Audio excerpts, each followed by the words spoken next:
Ladies and gentlemen, we are ready to go here for a bunch of replays for the day. It's going to be a good time because we've got 8 games to get through between Shopkeeper Dog and Neblime.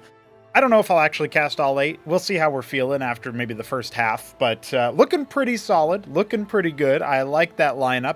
Obviously a hotly contested matchup where Neblime was getting the better of Dog for the longest time, and Dog started to overtake him in Battleman stage, winning 1, should have been 2 out of the 3 games they played. And then obviously in their series for elimination, Neblime was defeated with only 1 win to his name in a best of 5. That was a 3-1 for Dog, so obviously, new patch, new ideas. Maybe Neblime a little bit more practiced now. Maybe Dog trying his best to hold on for dear life against the Protoss onslaught. Well, we'll find out. After that, I'm probably going to take a look at maybe I'll just reward chat interaction, right? So that means if you're in the chat and you played in a match, maybe that's going to be swaying me towards a recent replay of yours. We saw Vilius in the chat earlier, and he submitted a bunch of games versus Alexander. Dog lived. Probably a few others here that I'm not seeing. And then obviously we have a 2v2 to cast at some point. I don't know if we'll do that today or not, but that would be a good one. Shopdog also took on Newt, but because we're going to cast so much Shopdog versus Neblime, I'll probably save the Newt games for tomorrow or another day throughout this week.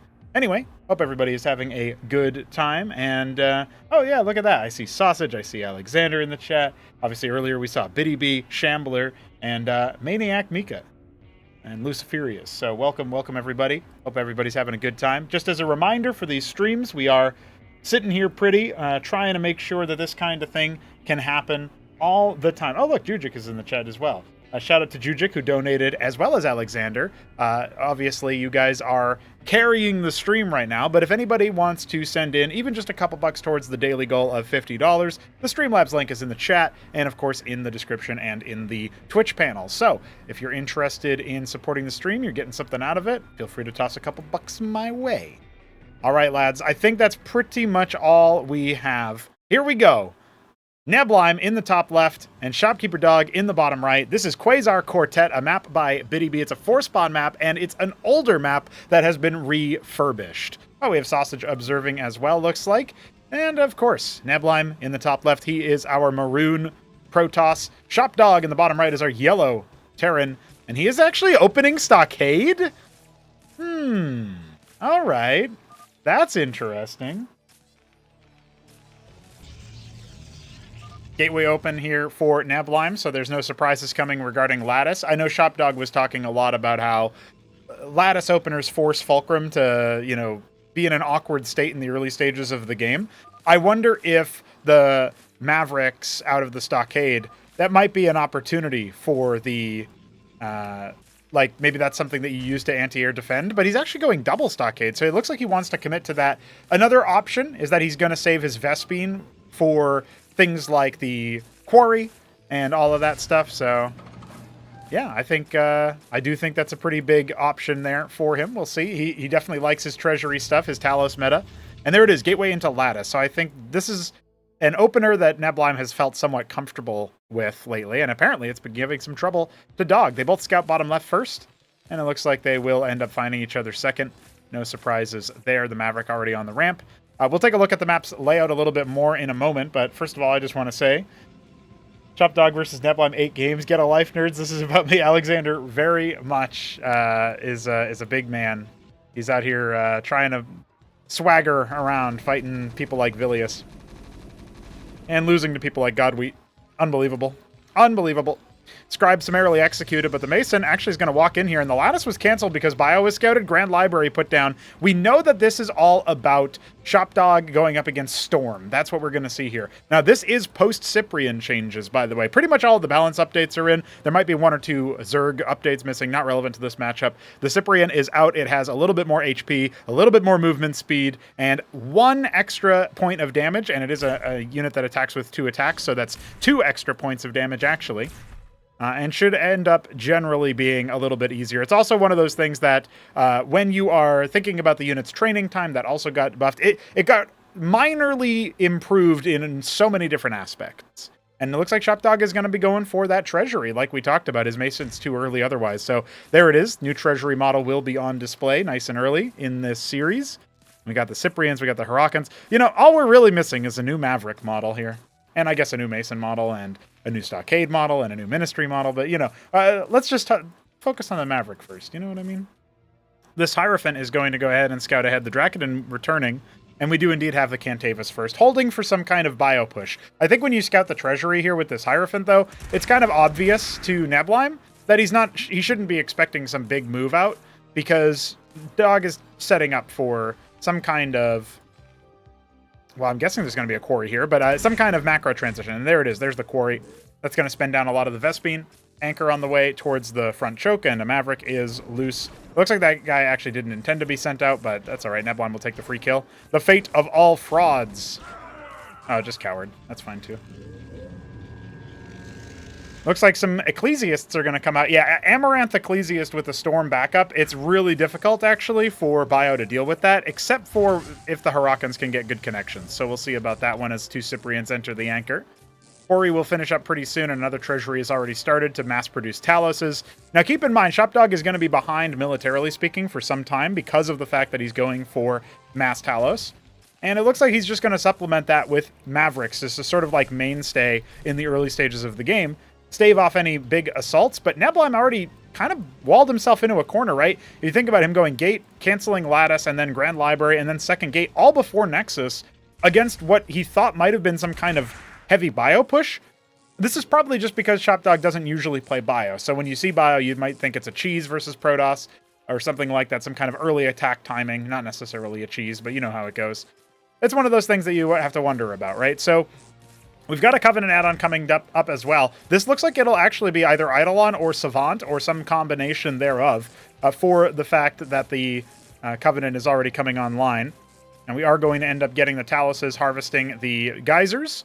And that is going to be more efficient than using the Masons. When you have two Taloses on it, it's as if you had three Masons on it. It's maximally efficient, as you can see. Almost basically no time wasted or no time spent unmining, right? It's like both of the things there.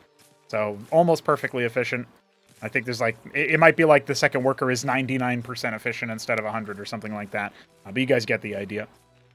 Meanwhile, Hierophant scouting out towards the top right, wants to make sure no satellite bases are being made. One thing that this does allow for the Protoss is to just kind of tech in solitude. They're not really under any threat. This is what I meant by Shopkeeper Dog being a little bit behind economically, or militarily speaking, because he's investing so much into his economy. He's overtaken Neblime in terms of workers.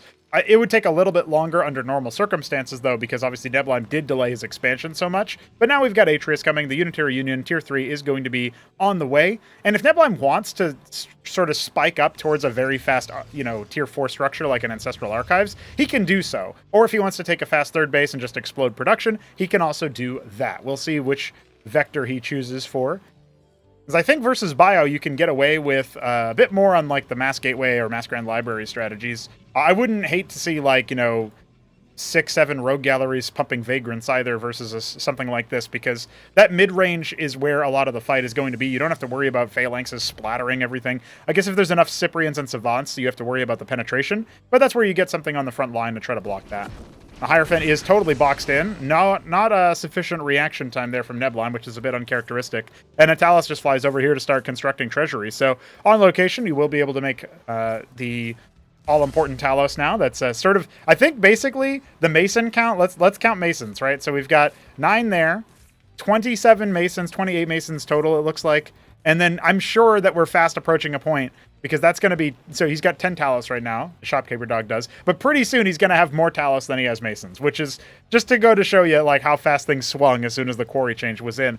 For those who don't know, you used to have to make the Talos out of the quarry. Now you make it out of the treasury or the ministry, based on as long as you have a quarry that's actually attached to something. So this is a case where, because of it being cross-spawn, Shopdog is going to go for this more macro-oriented strat.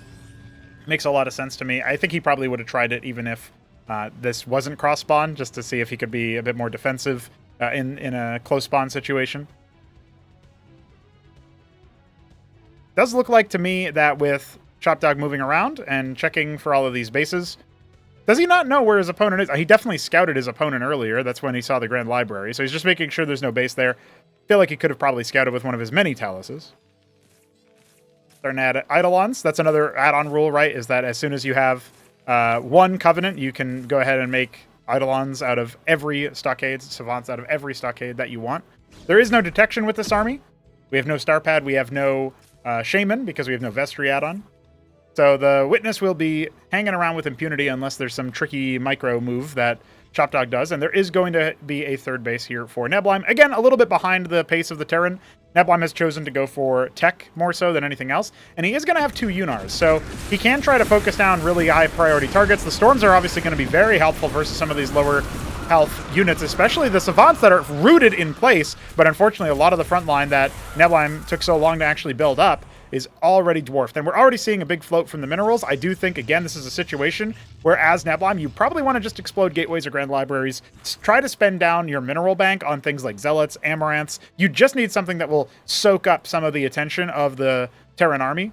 And, you know, you think about it, I think a lot of people have really hit the bottle when it comes to Cosmonarchy, right? They've been bitten by the bug. They play only Cosmonarchy now, so they don't really think about it in StarCraft 1 terms. But it's helpful to remind yourself how Protoss handles Terran in StarCraft 1. When you're thinking about mass gateways, I mean, obviously they have less tools than in Cosmonarchy, but one of the things that they almost always will do is they will try to go for a gateway explosion and then just have a ton of Zealots. And as soon as the Zealots die, they peel back with their more important units, and away they go.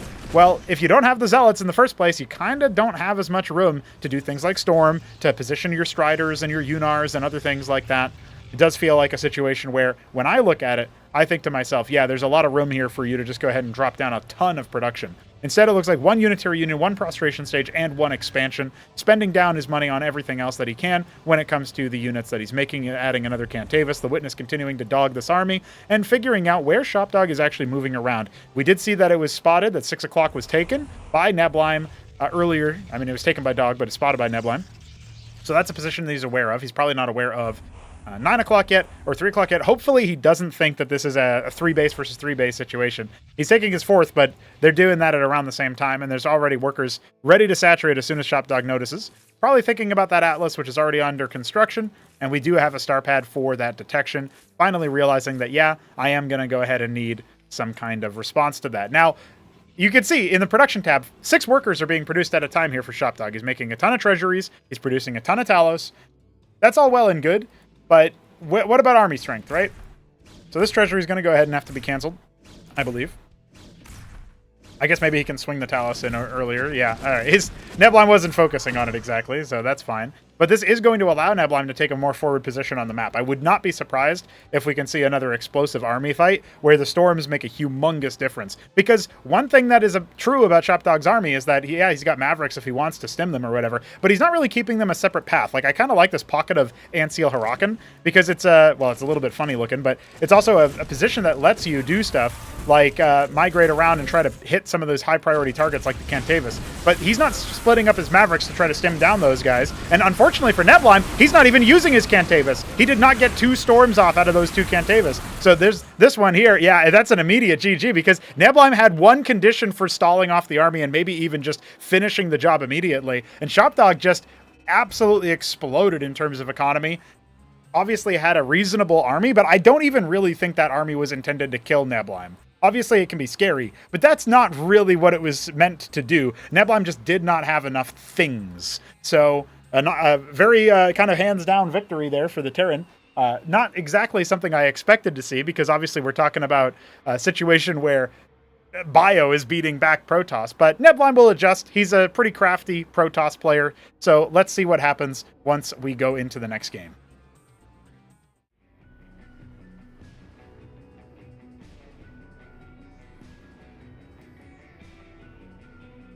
I will never forgive myself for losing to Godweed yesterday, yeah. 7th anniversary of Terry Davis's death. I think Alexander saying that he's in Big Temple OS in the sky is accurate. It's an accurate response. Yeah, I'm a little bit surprised Nebulheim had such a collapse there in that game. Oop, that's not the right game. Oh my god, I have so many replays, guys. How am I supposed to cast them all? Also, Biddy B, if you're watching this, there is a thing I noticed at 12 o'clock on Quasar Quartet where you have like Basilica blended with flagstones or what have you. There are tiles that you can use to have actual blends there. I don't know if you fixed that yet or not, but 12 and 6 can definitely have legit actual tiles. You don't need that. Eidolon forces Nebulheim into existential crisis. You might be right about that, Shopdog.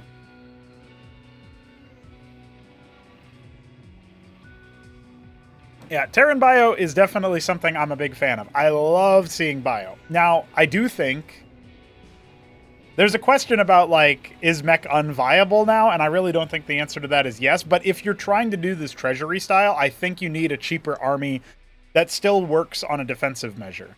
We'll see how Neblime adapts, though. That's going to be interesting. Oh, you did those Basilica outposts and couldn't find a proper tile. Okay, I will take a look later on. Just try to remind me because I'll probably forget. I haven't forgotten about the tiles that you need, Jujik, either, for the knockout port. I will be working on them later. Maybe not later today, but this week. Lads, we've got Shopkeeper Dog in the top right, fresh off his first win of the series of the day in this replay, and he will be going Bio again. He is once again on Quasar Quartet, and he is once again being observed by Sausage, witnessed by Sausage. I'm going to say he is... he's not Arrowlied Yellow. I can't really remember this color, though. I'll say Lemon. Hey, Neb Lemon, who is in the top left as a green color, which is lime, of course, but this is dark green. Dark green Protoss. So, we will probably end up seeing Gateway into what, though? Will it be a gateway into Grand Library? It probably depends on the scout. He will actually scout his opponent first, and it looks like Shopdog will do the same. Definitely going to be an interesting pivot here when he sees double stockade so early. I actually don't even know if his scribe is going to get there in time before the first Maverick finishes. They can finish pretty fast. Yeah, I guess he should be able to make it in there. Already starting to harvest the Vespene necessary. Not for any bio units. Maybe some Cyprians or something in the early game, but definitely for the eventual quarry. Excuse me. I feel like one thing that I could see happening is Protoss going for Stargate so that they can grab a bunch of land effects and just bop them. I feel like shutting down the harvesting can be pretty efficient, can be pretty effective. That's another thing that you probably want Bio for. It's generally a little bit more mobile, but not as long range versus air. So, oh, Rogue Gallery is an interesting choice. We got the Hierophant coming as well. Dog will obviously click that and see what it is. Yeah, this is an interesting choice. I mean, assuming he's going to go for the Kabbalist, the question is, you know, you can one-tap Mavericks and walk away or whatever. You can't one-shot Masons, but if you have multiple Kabbalists, obviously then you can. You can do the little teleport strike on even Hurricanes to one-shot them and stuff. Not that it's really like a good fighting unit, but if you're just trying to pick off individuals, that could definitely work out. Hierophant now moving across the map. We'll see what Shopdog is going up against once Neblime adds another structure. I would actually like to see him expand since, you know, his Hierophant's going to come in here and scout the treasury. But if he wants to try to bust instead, well, I'm all for seeing if that's a possibility, right? It looks like he will be going for another tech structure. Oh, it's not for the Kabbalist after all. It's Mind Games. He's going one base prostration. And he's just going to see if he can tag that Mason down. But the Cyprians are out to try to push this back. And I feel like they will be more than capable of doing so. Treasury is up, but the quarry is only now started. So again, I think we're going to see some time before Shopdog can do anything on the map, which is exactly why the prostration stage is the choice here. In fact, Neblime has one military unit. I think he's actually going to go a Nexus behind this. I really highly doubt he's going to build any units, right? He's keeping a good track of where things are. His Hierophant hasn't taken any hull damage yet, which is really good. I'd love to see him keep the Hierophant somewhat in position, but he is obviously worried about the potential for drops or something. He has nothing back here, no defenses, no units. A little bit of a risky play, but I think when you scout the treasury and this much bio, you can be fairly certain about what's going on. So I already kind of dig this adaptation of going straight to prostration stage. He can grab himself a pariah. There it is, the Nexus as well, as mentioned, as predicted. But I would be really surprised if it wasn't a pariah, and yeah, indeed it is. No surprises there so far. Shopdog behind in terms of the worker count, but he will start to catch back up. That's kind of interesting. Does he cut workers in order to afford all of this stuff at one time? Because they've been on the same worker production amount this whole time, and yet here we are. Shopdog has some kind of build order where he catches back up in workers later, and he'll start to do so now with double treasury producing taluses, ministry producing mason. Second prostration stage, okay. All right, Neblime. What are you gonna? I don't know what you're gonna make out of the first one, since that was pretty expensive. Can do his worker transfer pretty soon down to that Nexus in the natural, and we'll see what he wants to do behind that. He almost has enough money for like a potentate or something if that's what he wants, but I mean, I just said if he wants a Potente. I don't think the answer to that is yes. I don't think he wants one. There it is. Cleared out a queue or something and got the money for it. Right, so Neblime is definitely freewheeling this one. If he can get good numbers of pariahs, then he can try to carve through a lot of the bio army. Finally, some damage dealt. Ooh, yeah, that guy was... Nobody really liked that guy. Just get rid of him, honestly.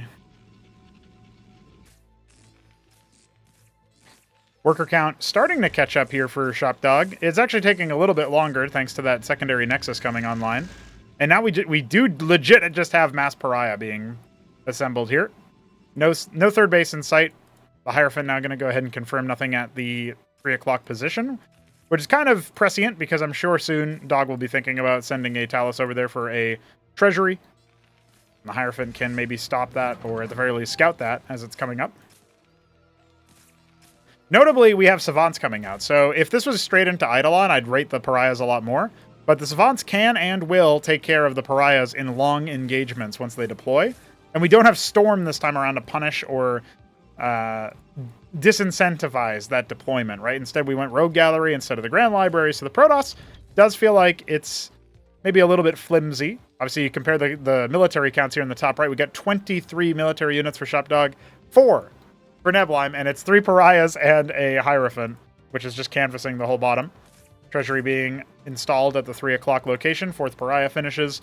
5th and 6th on the way. No other units being made. It is Pariah solo. Solo Pariah man. And you know what? This is actually kind of good, this attack angle, because the Savants are in the front. Oh, but the Hurricanes are definitely helping out. He's trying to go after those Savants before they can get too out of hand, but he needs to fall back, I think. I think he's very, very soon going to run out of Pariah juice, but maybe the eye was underestimating how good they could be. Oh, that one Hurricane staying alive forever. Oh, just narrowly not able to finish the job. And there we go. The debuff, it wears off from the Pariah, and that is a wipe on the bio. Now, we get the third base. Surely we need more units. Oh, okay. Yeah, just more Pariahs, I guess. And only now will the Hierophant show up. But you can't bust this position, right? You got the Savants and the Anchor. You've got these ones that can go ahead and deploy for their attack speed siphon.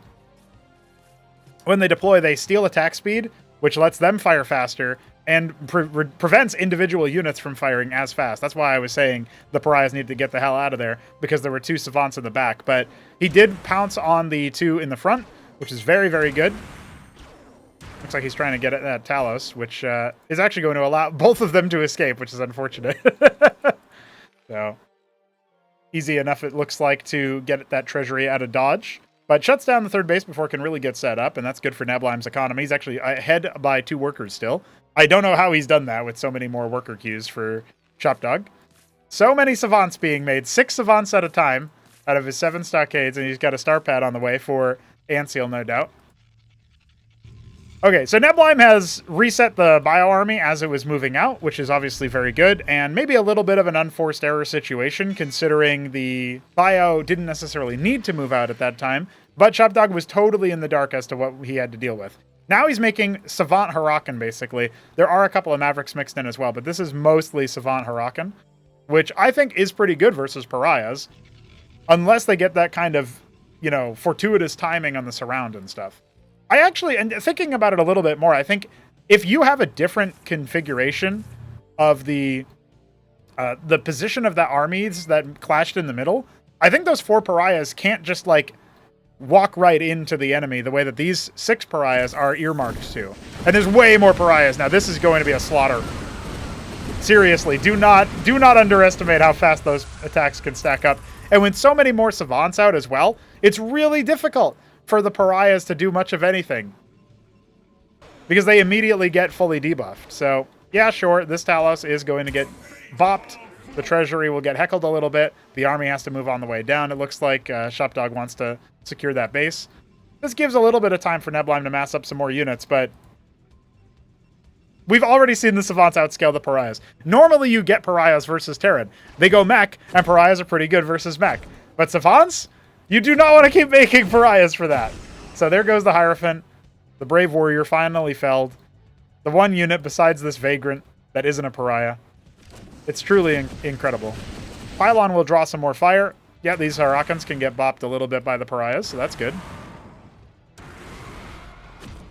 And we're seeing a fair number of movement from, you know, the army. I think Shopdog's army movement is one of his weaknesses in some of these games, where he'll try to respond to like one unit in a corner with most of his army, and then that will give an opening for other army movements. But Neblime can't really take advantage of that because his army is 10 units, guys. He has such a tiny army. If this had been a unitary union poll instead of the pariahs, which obviously it would require different resources and maybe wouldn't have hit at the same time, at the very least, you could have architects or unars or something like that and just try to abuse the fact that you've got more range. But the Harakans are in such count that they can easily soak this up, and then the Savants will clean house immediately. Sure, the Ant Seal went down, but there's nothing left. All the pariahs are gone. GG. That's another win for Shopkeeper Dog.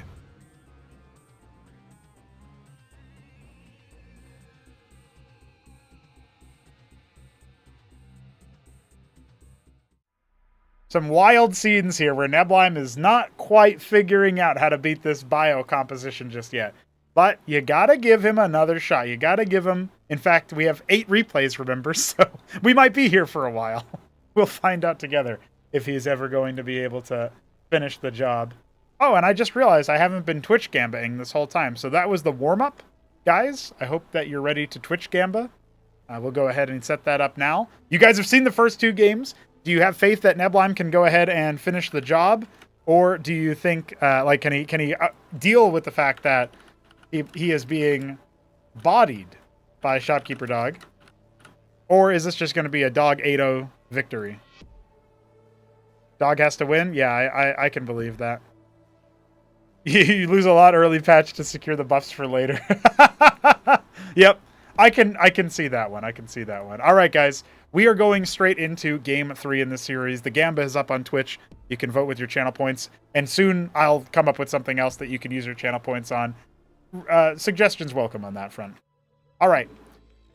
Shopkeeper Dog in the top left. He is our Glacial Terran? That's a weird color on the Ministry. Neblime in the top right as our dark green Protoss once again. A repeat of the last game's colors for Neblime, but he's in Shopdog's spot. Can you believe that? Ramen in the chat saying, Savant Harakan good in both TVZ and TVP. I think if Neblime changes up his composition enough, that's a very different story. Don't get me wrong. I'm not saying Potentates would have beaten the bio. They probably wouldn't have. But at the very least, they could have shot at them. The pariahs, in the early stages of the game, before they get too out of hand in terms of numbers, they can absolutely do some things. I'm hoping that, even if it's not Shopdog, who is one of our best Terrans, at some point, I hope to see some Terrans figure out like a bio into mech or even just a straight up mech opener. The changes that I made to the game, they weren't designed to eliminate Fulcrum openers, the factory equivalent here in Cosmonarchy. They were designed to just make it a little bit more flexible in the like early mid-game area when you're scaling up a little bit. So the fact that we're seeing so much bio out of Shopdog in these games, including in Game 3, I'm not worried about it. It's one player playing one series of games, but I would love to see some more mech-oriented play. So we'll see if that ends up working out versus Protoss at a high enough level where it could be relevant to players like Neblime, to players like Shopdog, Ramen, Ayud, stuff like that. So we will indeed once again have that gateway opener. I don't think there's any reason to open Lattice into this, because if they are going mech, it's Lattice, straight Lattice can be somewhat problematic, although it's probably fine. But it's just not as easy to turn that into something that actuates. So Neblime saving up a decent amount of cash. Is he just going to Nexus? No, it looks like he is getting ready. No, never mind. That was just a rally. Ask 5 TOS players what to build and you'll get 10 answers. Good job, Sausage. That's that good banter, Sausage. So he's actually just going to go ahead and wait for the Mason to clear out. You can tell that he's got a lot of money in the bank, and maybe he will just Nexus. I mean, he kind of knows what Shopdog's going to do. So the Nexus comes down. It's 1 gate expand.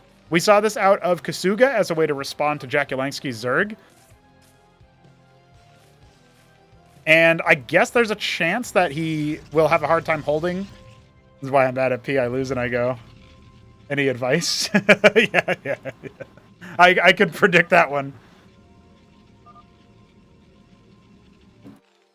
So, Rogue Gallery coming. I think that's just for Fast Tier 2. I don't think, or Fast Tier 3, I don't think he's going to be going for Charlatans, as was discussed earlier.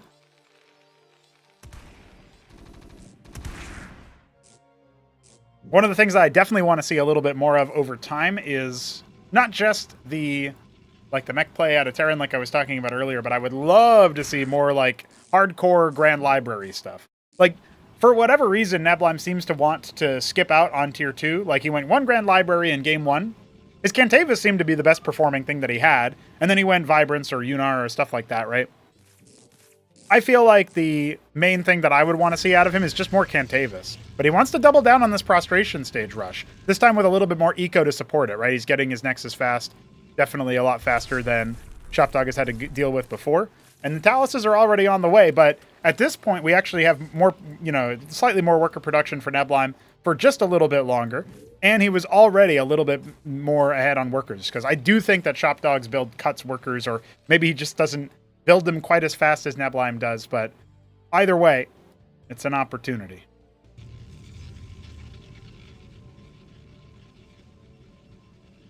One of the things that I definitely want to see is, like, what is the follow-up to the Prostration stage? You can't just make that. I'm fine with a couple of Pariahs in the comp. They can help you clear out things like the Mass Hurakan.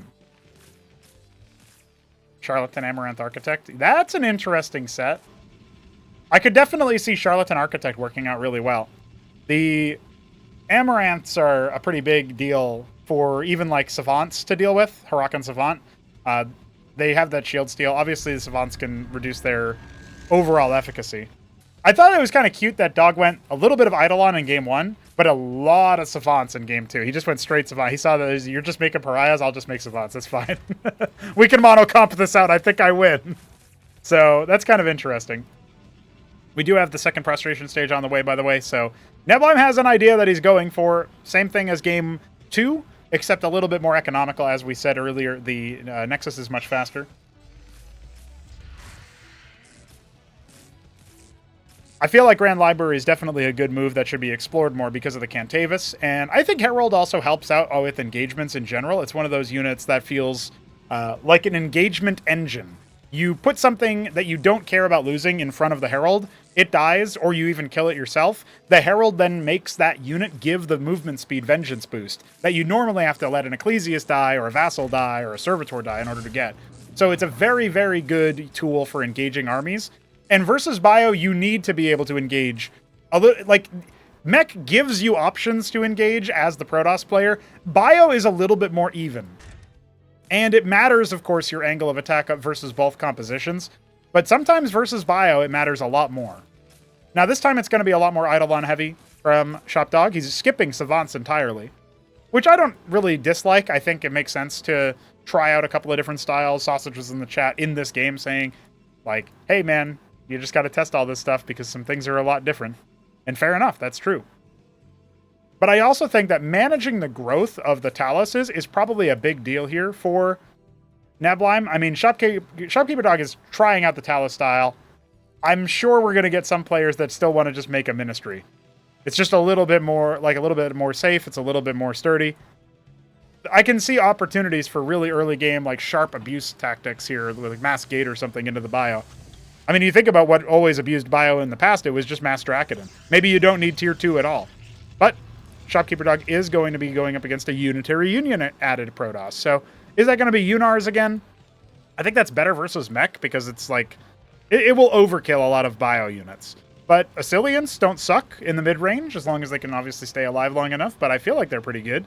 Obviously, another thing to think about is the Vibrance. If you can get it into enemy bases, you can pop a lot of the workers, although that's not true for Taluses because Vibrances can only attack ground units. So, you know, there's limited efficacy, I think. Architect isn't a bad shout. Oh, and we actually do have the Rogue Gallery thinking about it. That was his sort of bridge between the Gateway and the Prostration stages. So Sausage saying that he can do Architect Charlatan. That's honestly not bad. So maybe that's a real thing. Maybe Neblim will start making some Architects. We saw him start one in game 1. I didn't comment on it. And some Savants have been trickled in here now. So with that Dracodon getting cornered on the way out, not really the most firepower here for Neblim. I don't think he can take a fight right this moment, but he does have 5 Pariahs. There's a lot of money invested in his composition. It just doesn't really feel like he can choose the engagement right now. So, 4th base on the way. Before the 3rd is really well saturated at this point, and the Hierophant has found the treasury. So as soon as Neblim notices that, he should actually be able to maybe catch a couple of units here. Pops the Savant on the way out. Not bad at all. He needs to get the rest of his army in. I don't think they're on a control group, or something's gone wrong here, because these pariahs are not incorporated into the fight. Only now is he cycling them back, and these ones in the front are definitely going to be taking a lot of damage. Really heavily reduces their power later on. Now, these Savants have not actually deployed yet, so they are still in their pen mode, but the Hurricanes are rending the armor enough so that the pariahs are still vulnerable. That's a big splatter over there, but as soon as those Savants actually go for that deployment, you really have to respect how slow your units are going to attack on the Protoss side. That was a really, like, honestly, it was slightly too late for Nebline to pull back, and I don't think it was worth killing a bunch of Mavericks and a couple of Savants. At the very least, he does shut down this base over here in the corner. Shopdog ended up canceling that out. He's just going to go ahead and make another treasury inside the third. And now we're starting to see some pretty good saturation here for the third base, right? So it's coming online for Nebline as well, but the worker count is even, and Shopdog has better distribution. And now Shopdog is also going to go ahead and expand on location. His Anseal with 2 HP, by the way. Very funny. Another Dracodon sacrificed. I have not returned. I wish I did not return. That deployed Savant getting cleaned up. Does feel like at this point the army needs to make a beeline up here in case Nebline is going in for an attack, but instead we are just going to see him shark around with the ground troops over here. The one Sycophant will heal some shields. One Architect is out. We definitely need more than that, right? So that's where there's a secondary unitary, another Architect being made. We don't have any Charlatans just yet. That Pariah is going to die. Executed, tap to the back of the head. Again, you scale up the Architect count and imagine how many more bio kills are going to get rolling in. There's the deployment, and now you cycle back. You let the Sycophant die if he needs to. He's going to give you a lot of shields on the way back out. That Architect could get sniped by the Eidolons if you're not careful. With no Anseal to detect, maybe Witnesses could figure in now. 11 Hurricanes per rotation are being made right now. A couple of other engages on the way up forward. Looks like the Savants might have been on a follow order or something. They weren't actually shooting. That's a little bit of a whiff there from Dog. He's still going to clean up a lot of pariahs. But I think once you get the Architect count up high enough, we are absolutely going to see some much better performances out of Neblime's army. So let's see what happens here. Only the third game between these two, but we've seen a lot of development so far from what Neblime wants to do. As expected, Neblime is a strategic player. He thinks a decent amount. Sure, his mechanics are okay, but he definitely tries to come up with good compositions here. He's not in the make unit win game camp exactly, though he respects it. He wants the units that he's making, he wants them to be good units. Let's see if he can do that. A couple Vagrants going down just because of them timing out. They have a second life passive there. Not the game, but, you know, something like that. Crucible coming. That'll empower a lot of the production. That's definitely going to be a big deal. One Pariah coming in to force all these Taluses to go away. That's one way where the Taluses are actually weaker than Masons is against splash damage. That can actually hit them, of course. A lot of these Hurricanes have to contend with all the splash damage on top of the cliff, but again, the Architect count is not high enough to really heavily cycle back on this. We haven't seen any Architects go down. If we do, that's a big problem, right? So it's a good thing that there's support here to help that Architect out. The Sycophant's restoring the shields pretty consistently. And only now is the army starting to cycle over towards this Pariah that's still shutting down that fourth base. This is while Neblime's own fourth is on the way, and he has a Witness out. The other one got sniped. The Anseal will probably... Oh, yeah. The Anseal detects the other two Witnesses there. So there's no easy shots onto those Eidolons in the back line, and all of the front is going to be gutted by those Eidolons.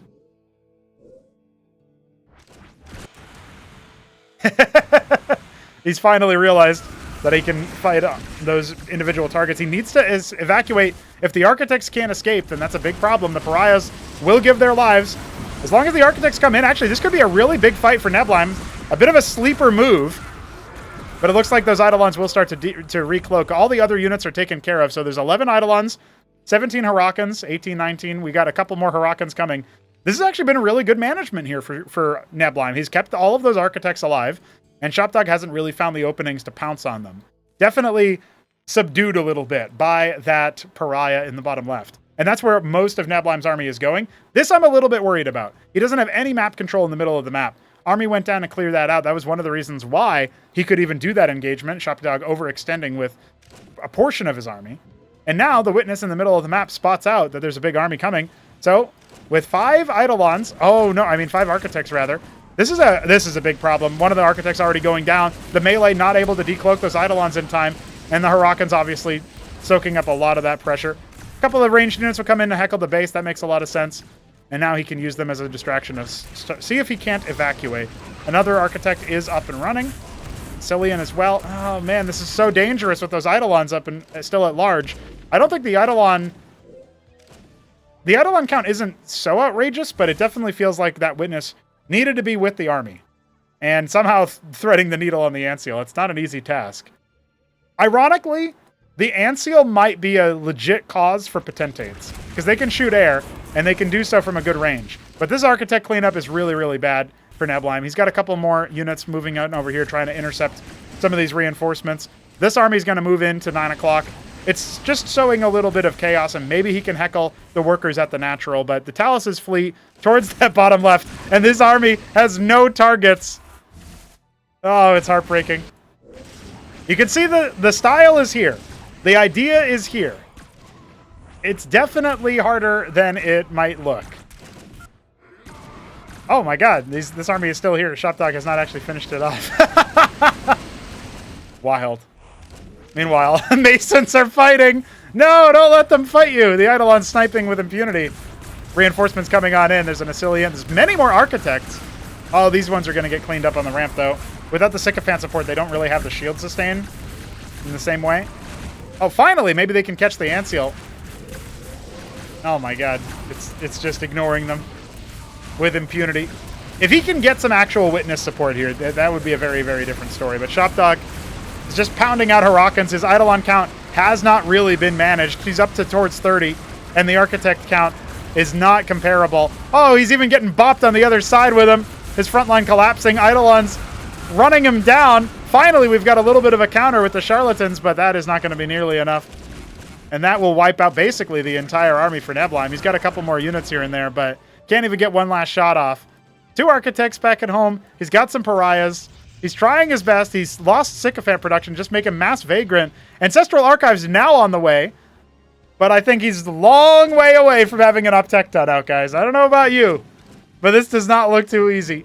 It looks like now we're starting to see some devastating amounts of movement from Shopdog's army. Now, it's not over yet, because Shopdog still has to make the correct decision to allocate his troops towards 3 o'clock, or maybe even lower. Try to clean up some of those extra bases. But he's getting baited in towards the main army. This is the 1 victory condition for Nebline, or at least stall condition. But he has very, very minimal static defense here. And the Architects are going to get pounced on by those Eidolons, by reinforcements. This does not look like something that you're going to be able to see Nebline come back from. I said earlier is the 1 victory condition. It's basically the 1 chance that he had to stay alive in this game, and it's not going to be enough. The Eidolon count too high. Who needs tier 2? Shopdog will take the game.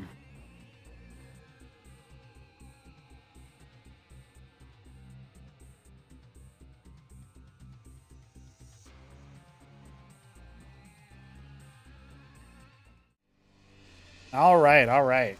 I'm a fan of how Nebline is trying to respond. It's not yet for sure, for real, but it's going, right? We're going into game 4 now, and Nebline is progressively staying alive a little bit longer, trying a little bit of different things. Is this the time where it swaps over? Obviously, Dog in the chat said that he 8-0'd Nebline. I could believe that, but it's Dog. So let's be real. He could also have said I went 0-8 versus Nebline. So you know what I mean? It's not a guarantee. Stop the count, he says, yeah.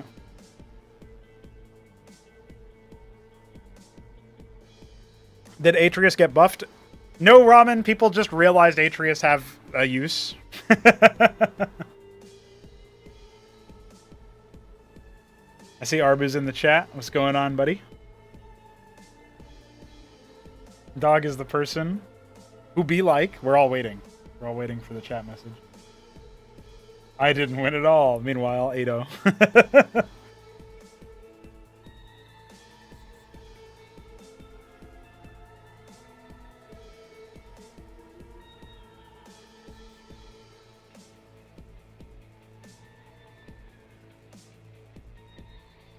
The quarry is the lava ask for the Terran.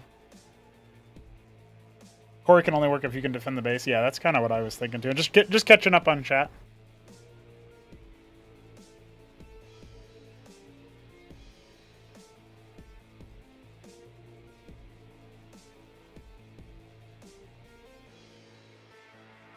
I only count the wins that count. Those 3 don't count. Okay, gotcha.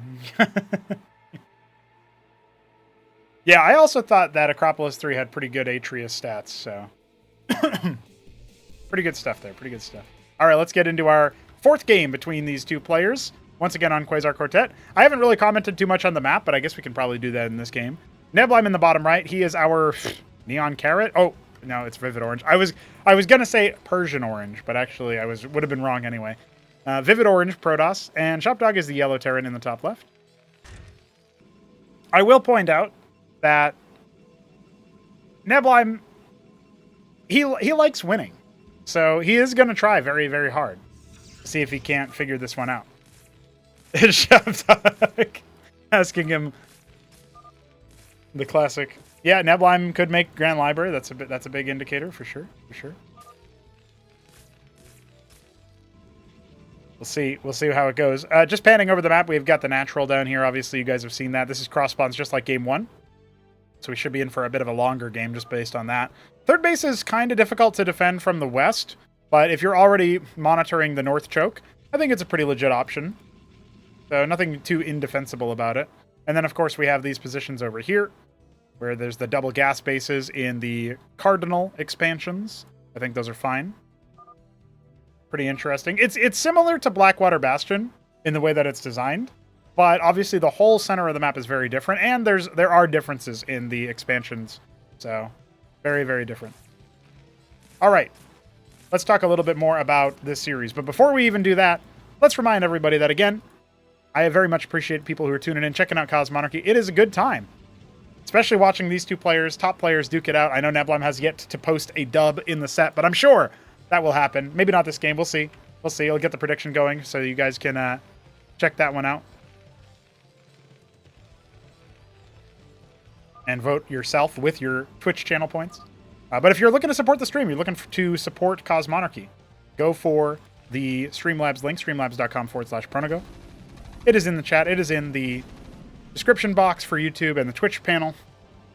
On Twitch, of course. Appreciate all the support. Thanks, homies. If we can do $50 a day every time I'm streaming, eventually, if we can build up to that, I could do this for the foreseeable future. Forever and ever. So just keep that in mind, guys. Neblime, I'm going to go ahead and go for a double gate opener. This is actually the first time that we've seen that. So that's going to be an interesting choice. Sausage giving instructions for loading a sieged Savant. And yeah, so you can only fit one of them. So kind of silly, but I'm sure that'll be used in some capacity. I don't know if you guys know this, but as a map maker, you can create a unit with cargo in it. So that's a good and easy option. Now this is exactly what I was hoping to see out of Neblime at some point. Mass Rakuten, see what you can do. Now the Apollyoid change from Acropolis does factor this in a little bit more. Damage extends the duration of the burn. It adds up more armor rend, it adds up a little bit more damage. So as the Hurricanes die, you do need to fall back, because the Cyprian shots cease to penetrate. Cyprians can be pretty good versus Draconans. You're about to see that right here, because Neblime did not micro that top stack very much. He was kind of splitting the other units instead. But he is slowly chipping away at the front line. And when it's only Cyprians, it's very, very difficult for them to hold off against the Draconans. Now, good micro from Dog, good target selection has helped him focus down individual units. You got 2 more Draconans on the way. When the anchor gets up, it's a little bit harder. Oh, that was a big mistake from Dog. Good thing that Neblime was not on the ball there. Retreating a little bit more. But the plus, the extra range that you get from inside an anchor definitely helps out here. But you can still do things with the Draconans. You can just cycle back and wait for shields. It's kind of what they're designed to do anyway. Ooh, 5 health missing. The HP buff giving 1 extra Draconan shot to the Cyprian. Actually impactful. Still, this is a lot more pressured than Dog has been previously, so it's going to be interesting to see how he cycles back. We're talking about 5 Draconans. We've got another one moving across the map. There's one holding up just in case of some kind of counter scout or anything that he needs to defend from. And he's going to go ahead and grab a Grand Library after his expansion. So Neblim keeping in pace to some degree. His attack could have definitely been a little bit more successful, but I can't say that he bungled the micro too badly. So pretty solid defense from Dog. This is also cross spawn, so it's kind of the worst case scenario for an early push like this. And it still ends up being, I think, an okay position. Neither player is particularly advantaged right about now. Although, I guess you could say Dog is like slightly, and he has finished his second treasure, he's finished his quarry. He's going to start overtaking Neblim in terms of worker count. Well, he does need to repair that anchor at some point, though.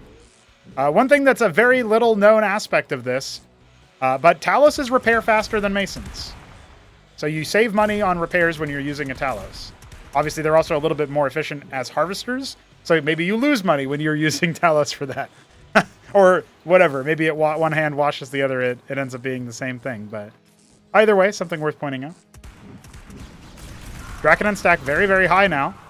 Cycling back, taking pot shots, managing the count of the bio army. Remember, Dog likes to move out once his Covenant is finished. So this is going pretty well for him so far. A couple more Dracodons arrive just to off the rally, and it's going to trigger a response from Dog only for a couple of his Hurricanes to get cleared. So really, there's going to be a point of critical mass from the Dracodons where he can just come in and continue to force the issue. I think if he gets a couple more reinforcements up there, that's a really big deal. Unfortunately, he is struggling a little bit there, and he's going to need to pick that Savant if he wants to do anything else. The debuff and buff does fall off after a time, so you can see that there's no increase in the attack speed any longer. But it's definitely something that is going to cause more issues the longer the Savant stack has to scale up. So it looks like as soon as the Savant comes out, kind of like in StarCraft 1, where you see the Siege tank come out and then the Dragoons start to fall back. Yeah, now Neblim's just going to go ahead and cycle around with the Dracodon, stop these satellite bases from really coming together. And Amaranths are on the way with the Prostration stage making pariahs. Now you've got a backline in the Dracodons that will be able to snipe small numbers of these Savants. The problem is we're not going to have small numbers very soon. You know, we're still scaling the production. Denying the third base is good from Neblim. You can see him cycling over towards 12 o'clock just to make sure nothing fanciful is afoot. I don't think he can bust from this spot, and he is going to need to show what his transition point after this is. And it looks like it's just going to be more pariahs. Remember, if Eidolons come out again, and some of them are starting to come into fruition, we've got one that's about to pop out of this stockade here. With the NCL4 detection, the Witness can't do anything. It just gets sniped. So we are going to need to see something a little bit different. You know, like, instead of this Prostration stage, we could see Argosy for something. Solarians are really good versus Eidolon because the Stewards just decloak them by virtue of flying over them. And they do have a pretty good, like, healthy amount of durability that... I guess if you have a really critical Eidolon count, that's not really that helpful. But that's, like, one thing that comes to mind. Obviously, he could go Unitary, just skip the Prostration, go straight for Architect.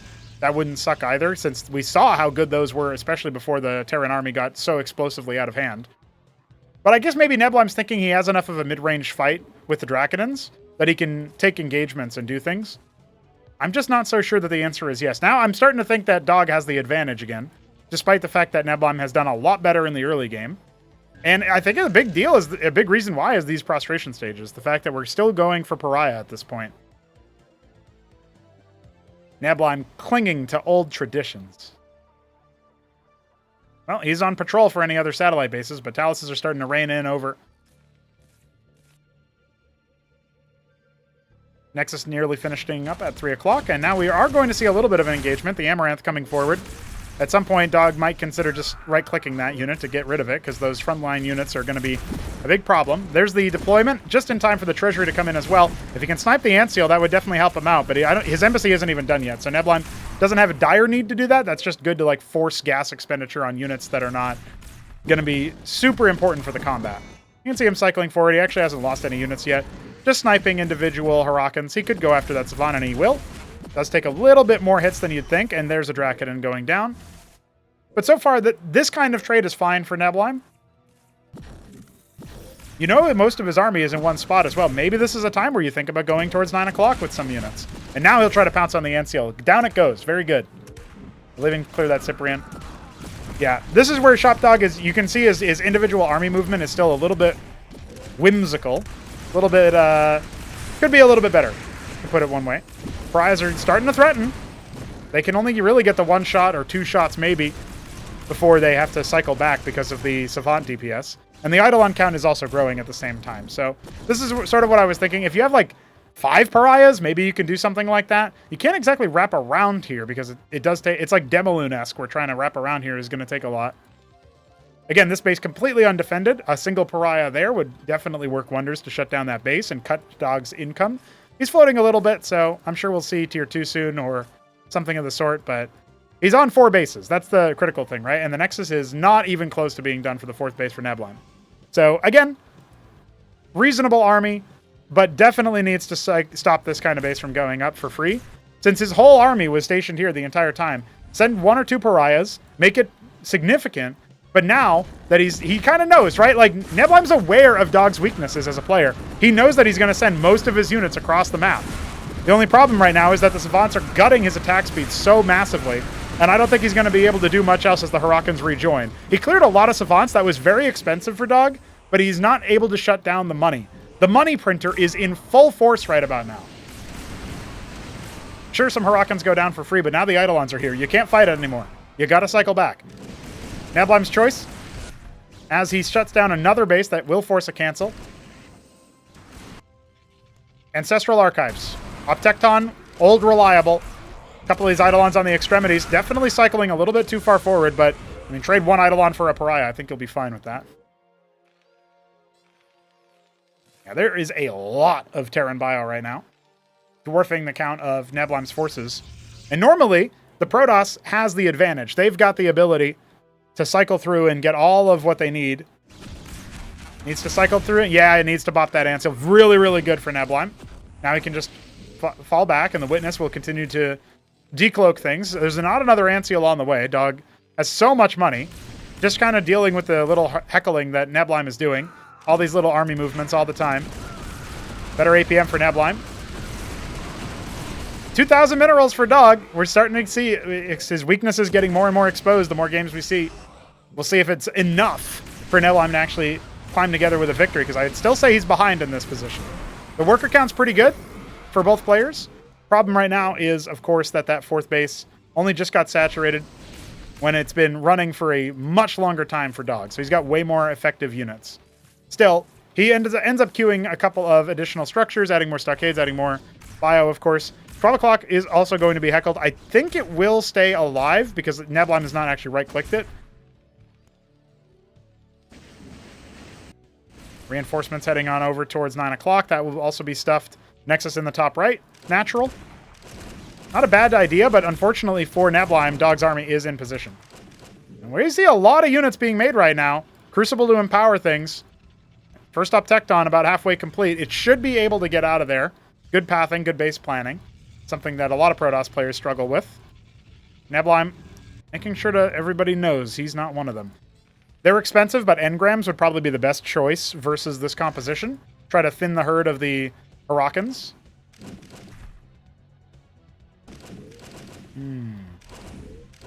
This is definitely a bit strugglesome, but we'll see if Neblime can actually power through all of these Hurricanes. The answer is going to be no. There is Eidolon support. They're actually kind of sandwiching this harassment group, so that's going to be a couple dead Protoss units in the middle of the map. It looks like the Witness may have been dealt with as well in the process. I don't see another one, so yeah, Tecton is going to have value, but the Hurricanes are in such number that I'm not sure that they can be of value. This is the big fight. This is what we've been building up towards this entire time, and I think Neblime would much rather have a couple more Optectons for it. The Pariahs are getting annihilated. And Optecton will release one more salvo. That will probably be its last one. Oh, it's cycling backwards. Yeah, it's not backwards enough. The Pariahs are doing okay. Remember, there's no more Savants to reduce attack speed. So in that position with the Eidolons all the way back there, the Pariahs were actually doing all right. But now it's a little bit too much. Still, the Eidolons are cycling back, but the Pariah, a couple more shots. Oh my god! Dog missing an opportunity to just kill that Pariah before he lost so many Eidolons. Reinforcements are coming in, and Dog has more units than he started the fight with. So let's be real, his stockade production is absurd. Second up Tecton arriving, but you can't so quickly reproduce all of those Pariahs. They were irreplaceable. We got some zealots coming now, of all things, which, honestly, I think any sort of melee that you can field at this point is probably a good idea. A Patriarch has arrived. A second Ancestral finishing up pretty soon. A third Uptecton will be coming out. Man, it feels like Dog could just decide to ignore this army fight and go after the juicy bases, but instead he's trying to win the game outright, which is not necessarily what you need to do. Yeah, I hate my own prostration stage. I don't know why Nebline did that, but that's okay. Goober moment. Tier 2 now started. 15 minutes in. I can't believe I have to go Tier 2. Treasury off center slightly. Talus don't mind too much. 12 o'clock has been secured as the 5th base. Meanwhile, top right, the domain of Nebline, also on 5 bases. And I think Dog is aware of this. He's just got pure Eidolon Hurakan. It does feel like he might be getting outscaled pretty soon. Some gateways for a wall, some wardens here to slow things down. The army's still all the way down here in the bottom right, so they're going to take a long time to get over here. Thankfully, this ocean of yellow streaming on in towards the top right is going to give him a lot of room and a lot of opportunity, but it looks like as the workers cycle up over to the top right, they are going to end up getting cleaned out. The question is, can Nebline annihilate the army or do some other counter damage? Because he's losing his 5th base. His workers are kind of slowly drip feeding into the bottom, and it doesn't look like... Okay, so I see a couple of things here I want to comment on, but it doesn't look like Shopdog wants to stick around. The Optectons are ranging him down. The Pariahs are here as well. They have a lot of health to chew through, regardless of the armor end from things like the Hurakans. So this is definitely an okay position here. But look at the surround! The Ahmed surround is real! Hurakans coming in from every angle! Oh, Shopkeeper Dog's playing Zerg right now, and Nebline, he does not have his Mind Tyrants to try to turn the tide just yet. It's going to be a while before those Uptectons can start controlling the Terran army. Yeah, I don't think you're going to finish that cast, buddy. Popped like a balloon. And I think Nebline just barely was not able to get enough done. 5 Optectons for a moment. 2 more are finishing up soon. The Eidolons are starting to range them down, though, and, well, maybe there's a small chance. Oh, my God, the Witness! The Witness reveals them!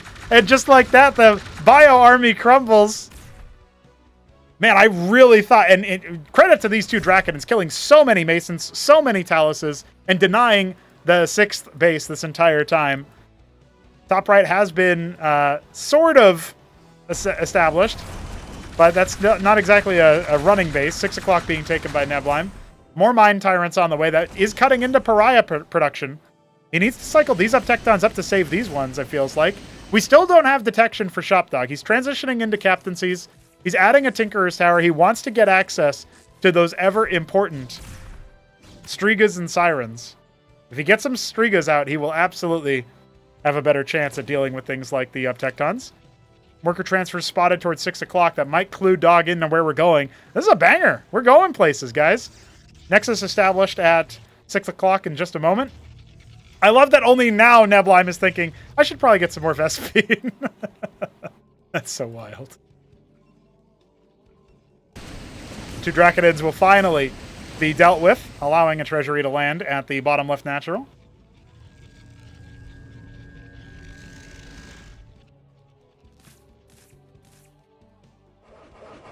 Triple Mind Tyrant. So we are going to see those Uptectons start to turn the bio armies.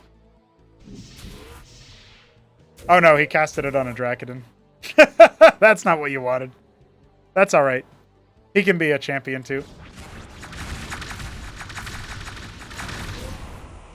Some of these Hurakans will start to turn tail, turn the tide. Still no tier 2 for anything out of Dog. The Uptectons trying their best. They're very well supported right now. The Draconan's trying to allow for that extra meat shield, but he's kind of moving his whole army together at once, and he needs to move the Draconans separately, it feels like. Finally! Finally some of the Hurakans start to turn over. And just like that, wow, the army swing is real.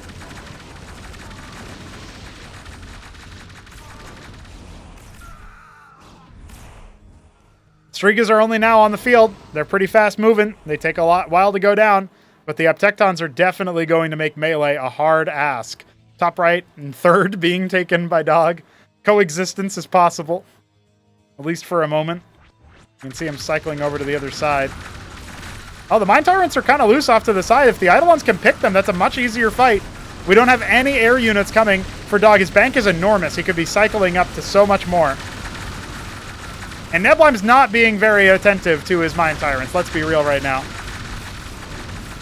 So there's plenty of opportunities, it felt like, for the Eidolons to do something there. Not many tyrannized units at the end of the day. I guess he's cycling them around to try to heckle stuff. And the Matrix is on the mineral line ledge. Neblim's so dirty. 2 Stargates on the way as well for him. I wonder what he's planning with that. You can tell Neblim's definitely taking command of the game. Just look at the military count. He's got more than Dog. And these Mine Tyrants are being ignored. There were so many Eidolons that could have focused them down, but not to be. GG. Hard to do so when there's so much in your face. And there you have it. We've got a Neblime victory posted.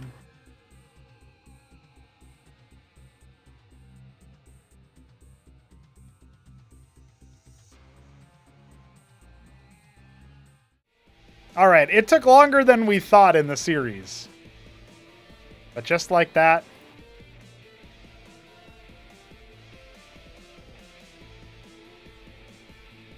ladies and gentlemen, we got him.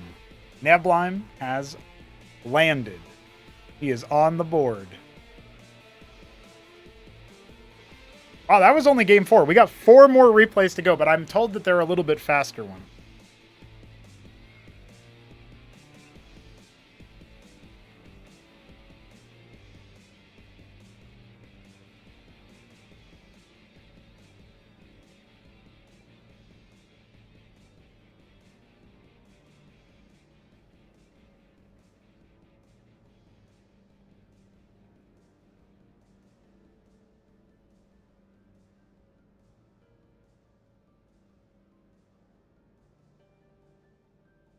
Apparently, we have an insane noob showdown between Jimmy and Grass.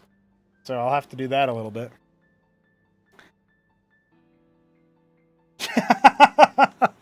We'll see. Sorry, reading the Discord server is sometimes such a treat.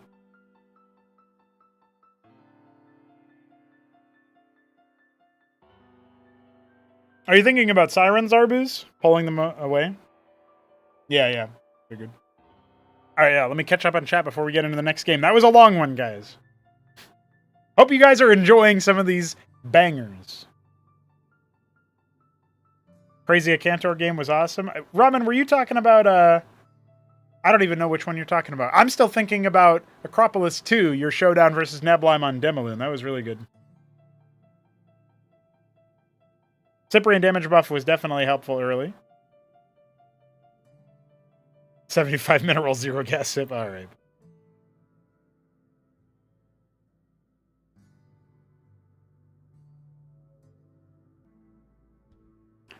Top Ramen asked about fast third from Toss from Treasury Expand. I feel like they could. You die if Terran reads this. Yeah, could be.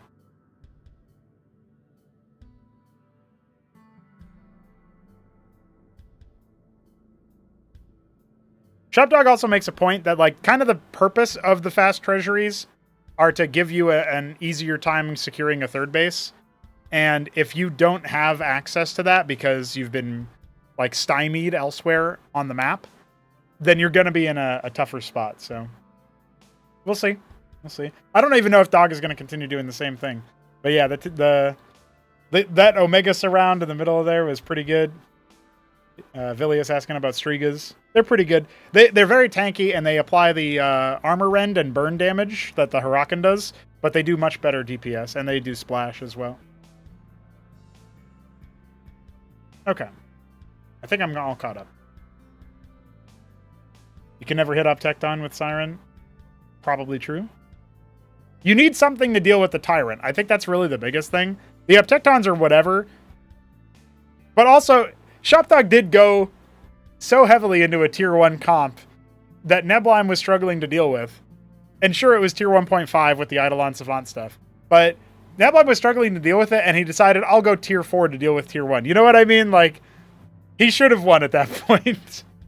So, I mean, there's a lot of more asterisks than that. It's not as simple as, I made the tier 4 unit, therefore I win the game, just say GG. But in this case, it's like, that is kind of the balance of power, right? Striga drop into the mineral line? Dude, definitely try that at some point, if you can. It's hard to get transports into enemy bases by the time you have tier 2, though.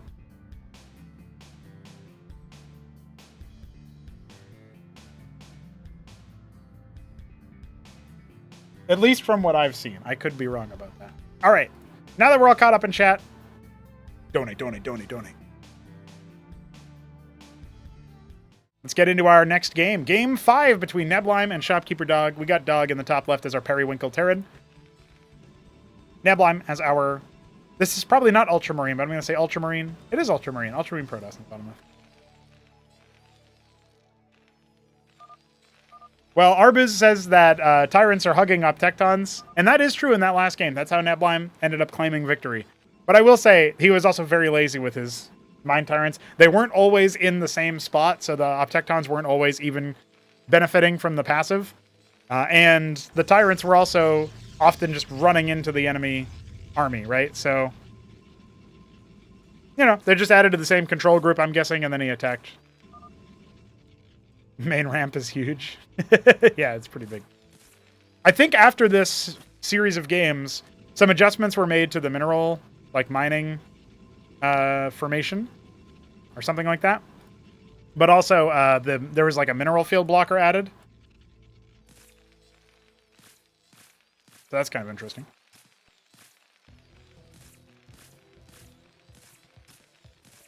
Looks like Shepdog is abandoning his bio shenanigans and going straight for Fulcrum. He was just going to play bio until he lost it. No. It will be a 2-gate opener here from Neblime. I actually really like the 1-gate expand stuff Kasuga was doing PvZ. I'd be interested to see if it could work PvT. I guess if you're going up against Fulcrum, the concern that you would have is that the concern you would have is that the Vulture count may overwhelm your solo Hierophant Dracodon, 2 units that you've got. It's actually a Dracodon first, though, so I think Neblime just assumed it might be bio. And that does open some questions. Like, when you're blindly making your first unit, is it going to be Dracodon first, or is it going to be Hierophant first? And Neblime reactively decides to cut the production queue out of his second gateway for a time, and just go Lattice. And the reason why he's doing that is because you make a vassal, you dog the vultures, or you attack the base, and you kind of just force him anti-air. For whatever reason, Terran doesn't want to make Cyclops very much, and they definitely don't want to make Goliath. So, we'll see what Dog wants to do here. But this should be much more familiar from a Neblime side. We'll see.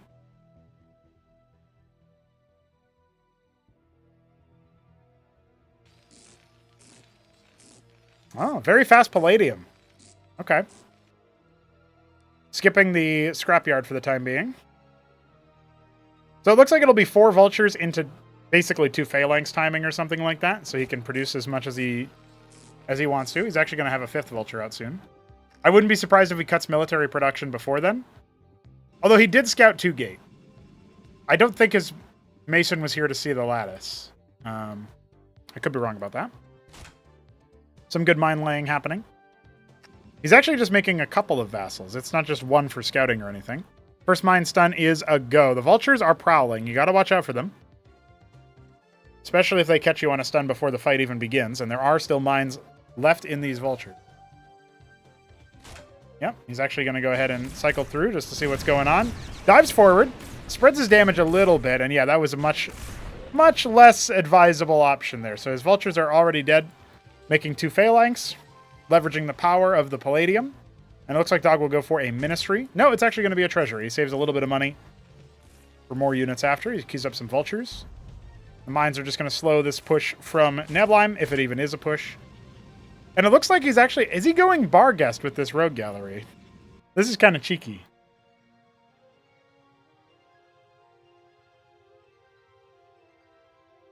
One Lattice Nexus. Maybe. Spoiler, not really. Alright, 3rd Fulcrum coming.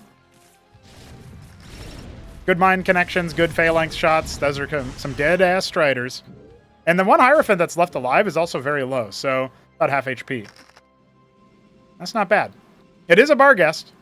So we are assembling a Phalanx Destruction Squad.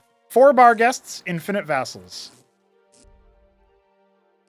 Start heckling the military and the bases as well. And this is totally unscouted from Dog. So this feels like this is set up for an anticlimax. You come out here thinking those last couple of games, they were bangers. They went back and forth, especially the game 3, game 4. Neck and neck. Neblime finds something that can work. Finally.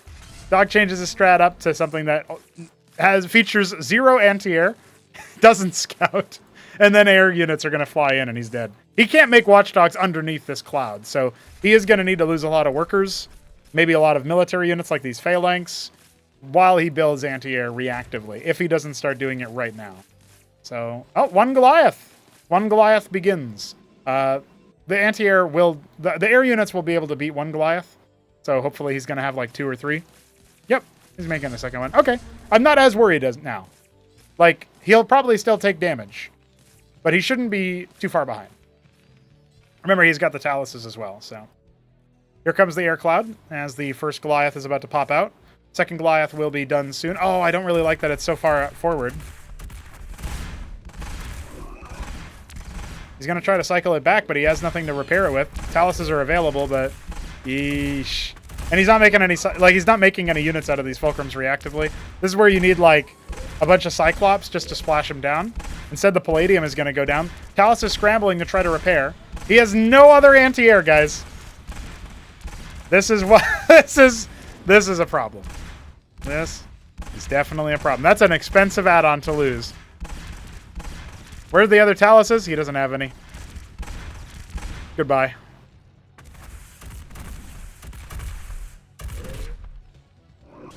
Well, the Vultures are loose. They can absolutely do a lot. While that was happening, his ground army probably should have been moving anyway. The Goliaths are coming in here to try to help out, but they got to keep it a safe distance, and the Phalanx is going down.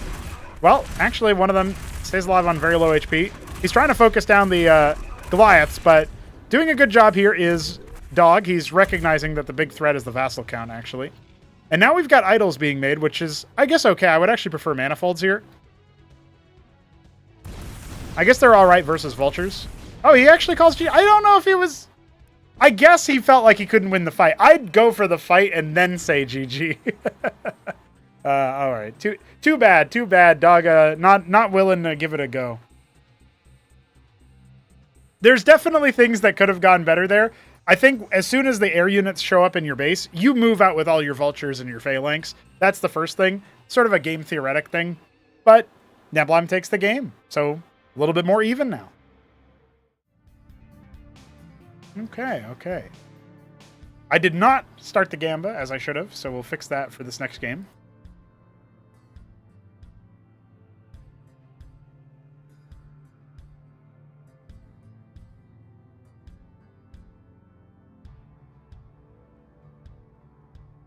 Yeah, the 8 minutes meme.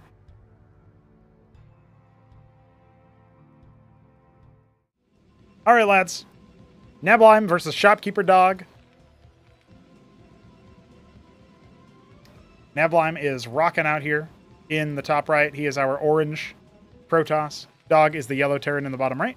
Where's our quartet still? Alexander reporting that the master changelog that has changelogs for past patches does not include the current patch. I'll say that again. Alexander reporting that the file containing past patches does not include the current patch. All right, thank you. Appreciate you. Fulcrum opener for Shopdog.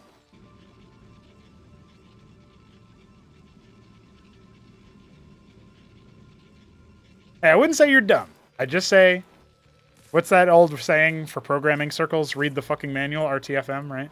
That's a good one.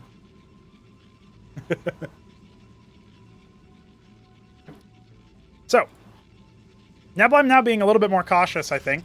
He does go 2-gate, but will he open... Well, he's going to scout his opponent first. So he shouldn't need to open Dracodon if he doesn't want to. If he wants to open Hierophant instead, he can do so. Oh, I see. He cancels one of the gateways and makes the lattice instead. So, this makes a lot of sense. It is going to cut into his gas a little bit, so he won't be able to make the Hierophant as early. But he's actually not making a combat unit at all, so it sees that it's a double folk.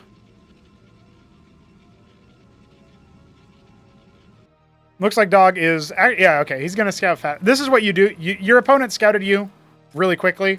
They must be a close spawn. You scouted one close spawn. It wasn't there. Let's scout the other one. So this is an N scout, as they sometimes call it. I guess in this case it's a Z, but we'll call that N. Oh my god. What a bully. What is a second scribe doing out there? I guess looking for the scout so he can find out where it is and send his Drakodin after it. Second Drakodin queued up after. It's a simulacrum. Wonder why. I would have thought this Drakodin would have come in here to stop the scout on the lattice, especially scouting a sim. Do you even bother with anti-air? Well, he's making some Cyclops, so I guess the answer is yes. And there's the third Fulcrum on the way. A little bit lighter on the unit count this time around for Shopdog. He also scouted that there was a scribe in the middle of the map, so he probably doesn't even think that there's another scribe in his main base. Main base area for a rescout. Just monitoring the expansion timing. Good information for Nebline. This feels like a wacky Nebline experiment. I don't know how often he's done like Sim Manifold Drakodin against Vultures. But I think that when the Cyclops show up, it's going to be a bit harder. If they're in any number. And Dog is leaning into them quite a bit. Now this is before the HP buff of the Cyclops. So they would be a little bit better now. But overall, I think this is going to go just fine for Dog. I don't think either player is in particular danger right this moment. It does mean that Dog's teching is slowed a little bit. He doesn't have an add-on coming. He also doesn't have an expand coming. The mines are going to hit pretty soon, and that is going to give Nebline a bit of a scare, I think. Right? We'll see what Dog decides to do. He pulls back. I don't think that the complexion of the army was exactly scouted by that scribe. He's actually going to pull back to the ramp. Okay. I don't really like that as much. I think Dog can fight this army. Like, Cyclops can be pretty powerful in this number, even versus things like Drakodins. We're going to have Nebline expand, so his military is not going to be the same level of power, and we're closer to Dog's reinforcement point. But it looks like he wants to wait to really cycle through and see stuff. He ends up clearing the one lobotomy mine. Close to him. He's going to clear that one as well. And he's just going to fight straight up with no worry about... Yeah, this is a massacre, dude. All right, see ya. 14 Cyclops later. He lost one Vulture, and everything else was coming up Dog. Honestly, do you even... Like, surely you just cancel the Nexus. I mean, I don't even know if you can salvage it if you do that. Dog has so many military units. If this was like Zealot, Idol, it might be a bit of a different story, but as it stands right now, the static defense is going to get shut down immediately. As much as I love the pylon, the one Zealot stalling out the Cyclops count, but this is way too much. I think Shopdog has found exactly what it needs to do as a mech opener. Staying flexible, staying pretty attackable.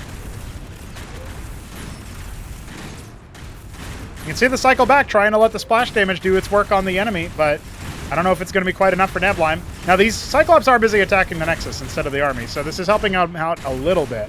But more Cyclops are storming across the map as this is happening. 3 a pop being popped out of that Fulcrum. The Nexus is going to go down pretty soon, and the army is going to die for Nebline, so he really doesn't have much over here.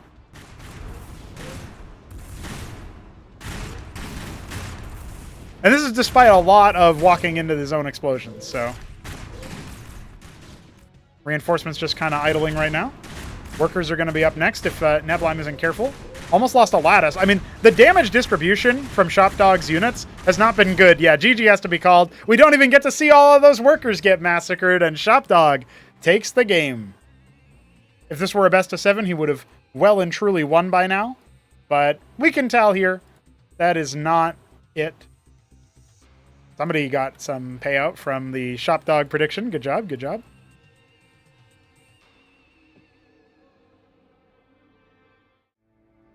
That's the kind of shit I like, guys. That's the kind of shit I like. Cyclops. Meta. I swear they're meta.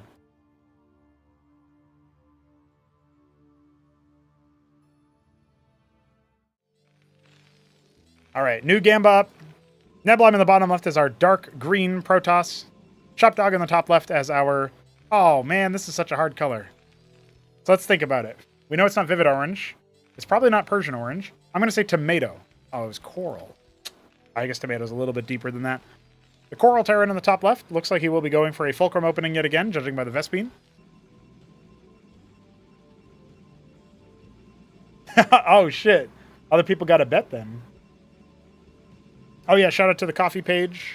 If you guys want to support development of the game, you can support it through the streams, but if you want to support the development of the game more broadly, maybe some kind of monthly subscription that isn't through Twitch, which takes more than half of the money that you give it, definitely think about the subscription there on Coffee. Very good stuff. A lot of perks you can get. Check it out. Ah, Neutron's here. What's up, dude? Back to gambling. What were the Cyclops changes? Asked Sausage. Just plus 10 HP.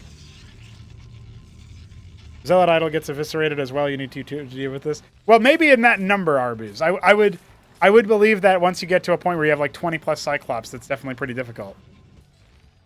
I just mean, the Zealots would definitely force the Cyclops to be microed backwards while your Dracodens and such are trying to deal with it, but...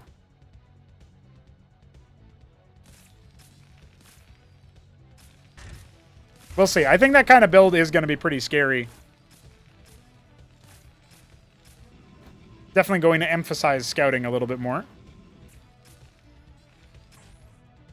I think Cyclops train a little bit faster, which is true on this patch as well as the current modern patch that has their plus 10 HP. So they should be pretty good units overall, but they are going to have a bit more throughput, which is a funny way of saying that if you're spending money every time your Fulcrum finishes a unit, you're going to spend more money on average per minute because they're a little bit cheaper, like 2 seconds.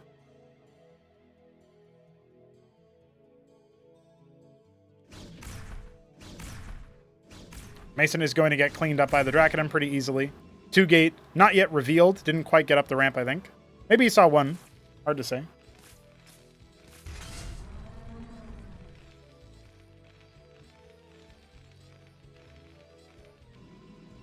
Oh, yep.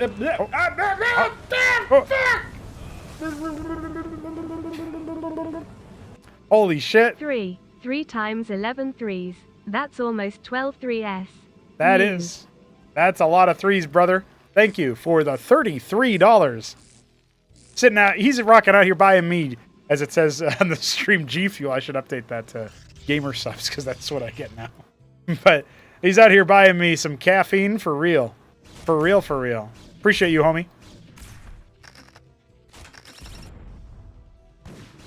I'm pretty sure Alexander has, just with that move, secured top bidder over Jujic, so congrats, top dog right there.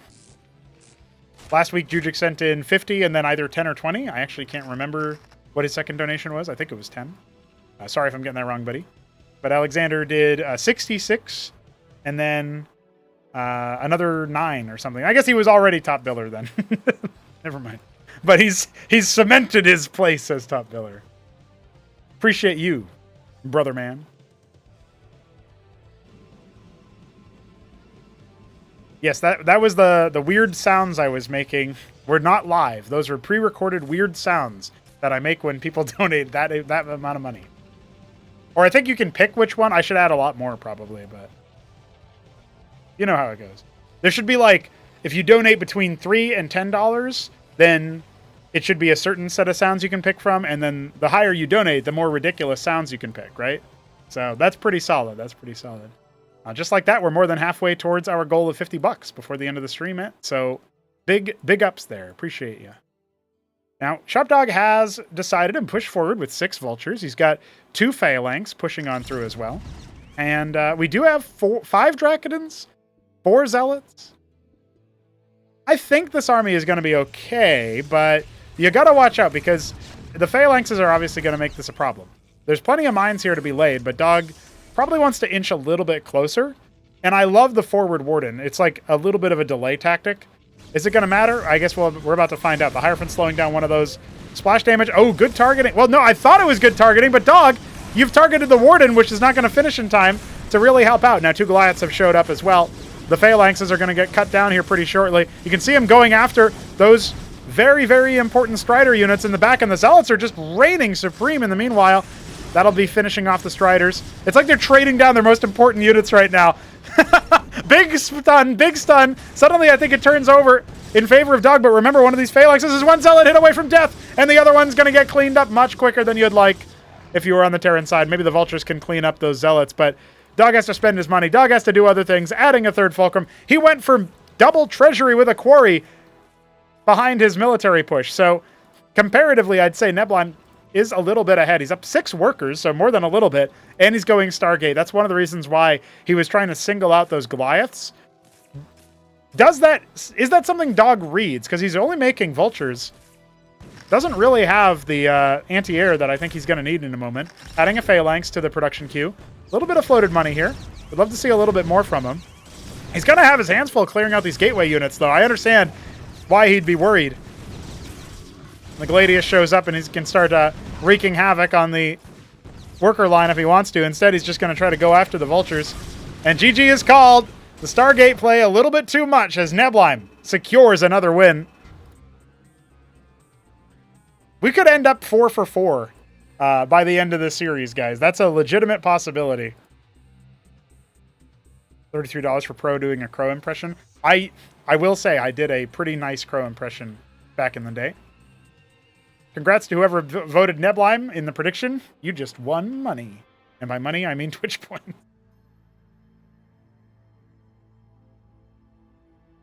Tithe to church and tied to pro.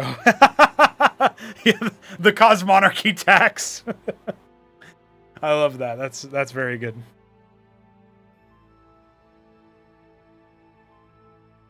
I'm going to quickly make the overlay a little bit bigger because I don't think it was big enough.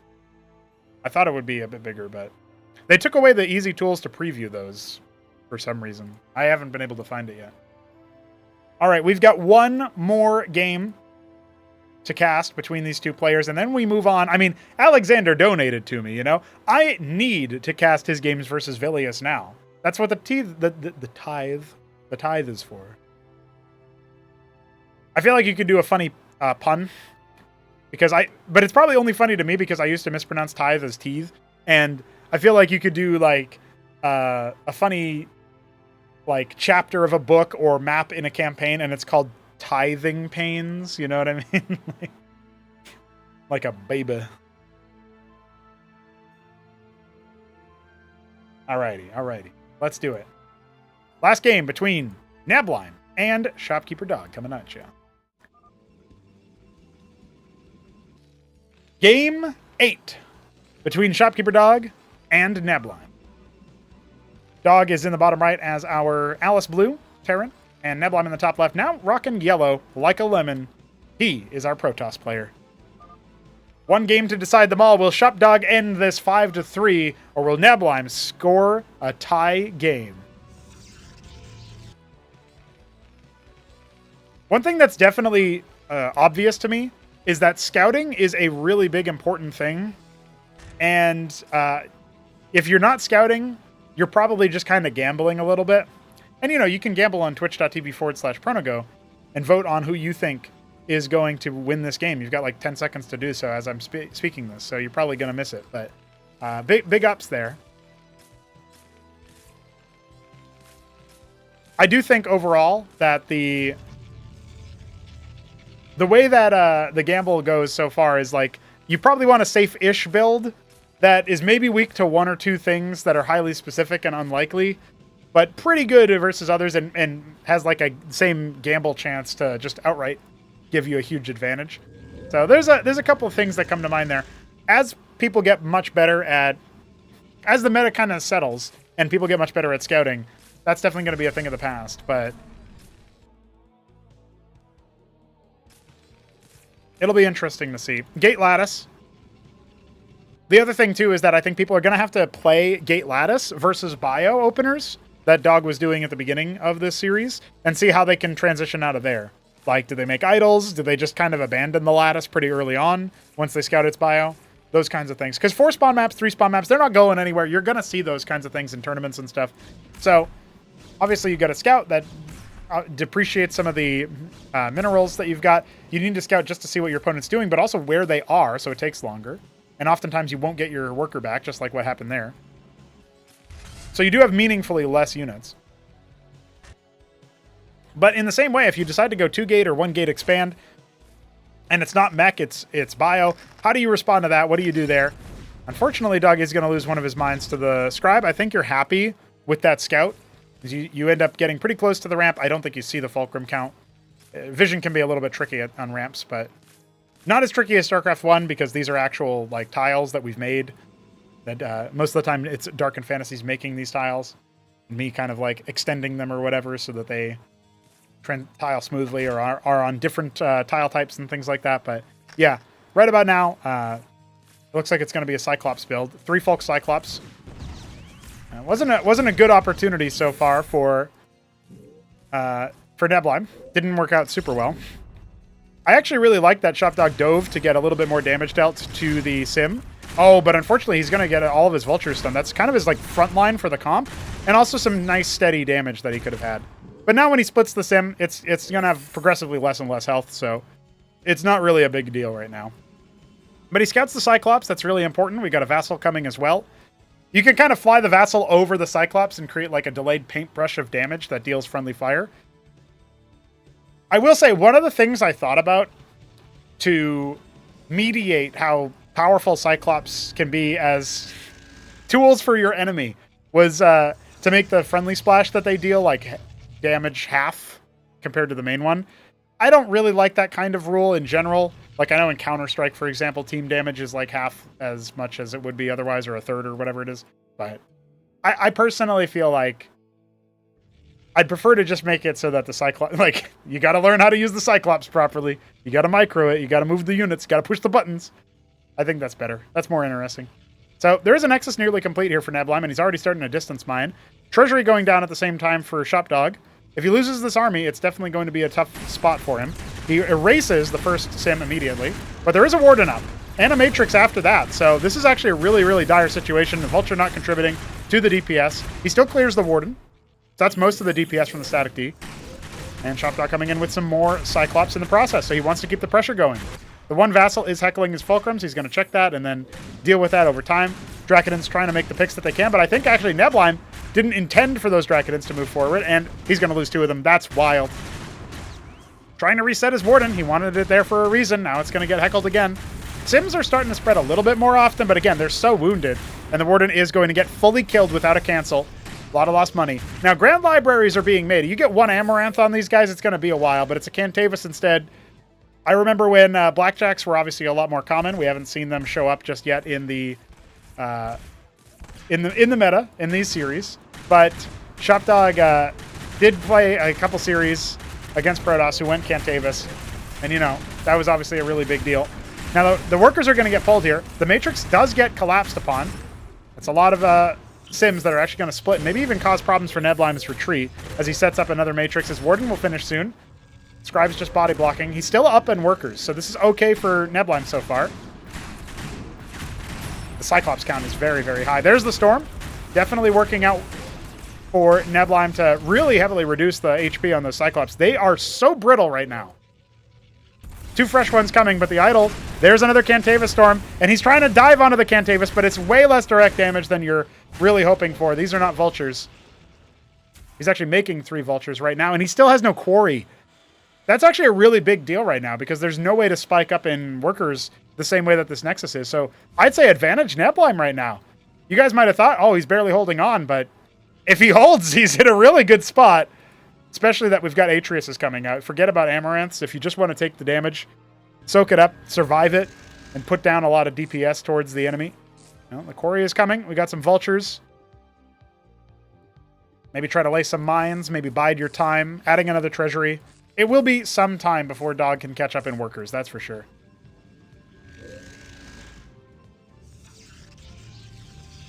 We got green eggs and spam in the chat as a Stargate comes down. Welcome, eggs. Welcome. Eggs actually submitted a bug report that helped me make Zerg AI even more scary. So you can thank him the next time you lose to the Zerg AI. Pretty good storm. Remember those not blackjacks. Those Cyclops are actually pretty wounded. But this is a really good catch. And another Atreus just kind of wandering into death.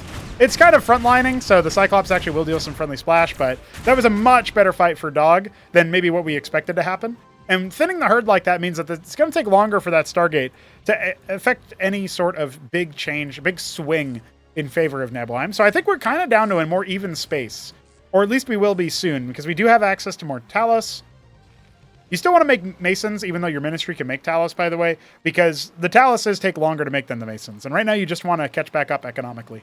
3 Phalanx coming from that 1 Palladium. So we are going to start to see a little bit more depth to the mech. We are going to need to see more Fulcrum soon. But I think maybe Dog is thinking about going for a 3rd base sooner. This is kind of my issue with the Treasury builds, is that you have way less military power. I guess it's okay if you're able to get marginally ahead or stay even with the lower military that you've got. Oh, we've got a land effect on the way. I guess he could just go ahead and disrupt the Cyclops stack and let his ground units deal with the rest. I thought he'd be going for Gladius again or something like that. He's going to make double land effect. Embassy on the way as well. I'm guaranteeing you that's going to be a witness so that he can scout out where the army is. Scribe actually moves forward, clears some of the mines. Nebelheim is so crafty about it, you know? I love his Scribe Minesweeper. Finally, we got some Phalanx out here. So this is going to be a very different fight all of a sudden. Although the land effects can help that as well. Oh, I love the attempt at friendly damage. Even clears a Cyclops there, but it is a Draconin. It's an expensive unit. I don't think it was actually necessarily intentional that even went down. An idol going down is really unfortunate as well. 3rd base now started. Not as fast as Dog's. And remember, Dog now has access to 4 worker production queues, although those Talos do make slower than Scribes. So all those times we were like, he's got even or better worker production, but he's down in workers. Now I'm kind of remembering, oh yeah, the Talos takes like 6 or 7 more seconds or something like that, maybe more, to make per unit than the Scribe. So of course he would be. Witness clearing the mines.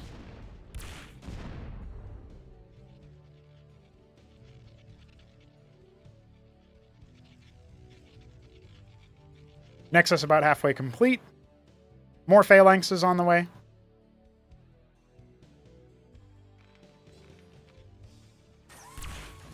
And here we go. Pre-disruption field. The land effect flies in, already disabling, and they just target down individual units. How can you clear that? Your Phalanxes are all disabled. And Dog, he says, he drops the single G. I feel like his keyboard just turned off or something in the middle of that. That was not how I expected that to end. Wild stuff, but Nebelheim will tie us up. The Terran champion of Shopkeeper Dog. I mean, champion in the sense that he's the guy, the flag bearer. He falls to the Protoss at the end. Not quite able to get it over the line with a victory. But still, a really well-played series.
I owned you guys. I was blowing my nose, so that's why you couldn't hear me. I was just saying, I had to blow my nose. That's why I couldn't. That's why I was a delayed talk. And then after that, I was saying we're going to cast Vilius versus Alexander, the shorter of the 2 series, because there's like 5 games and then there's 2 games. We're going to start with the 2-game set. And it took us almost 2 hours to get through all of those Quasar Quartet games. I got to think a little bit more about the map. I definitely want to fix the visual bugs with the cardinal bases, but besides that, I got to think a little bit more. Do I want to see anything else about it? Obviously, the newer version has some fixes to mining and stuff.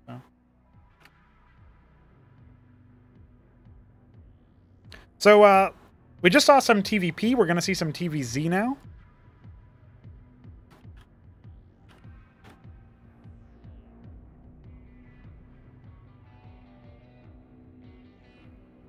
Mute no-go. Hell yeah, brother. 2 Talus is like 2.2 scribes. Yeah. Mining rate is pretty good.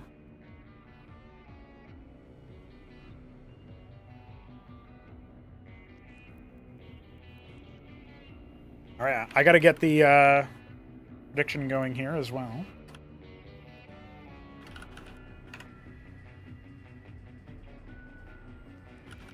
Now, this is kind of cheating because Vilius will remember the outcome of these games, so he can just bet accordingly to try to rake in the points.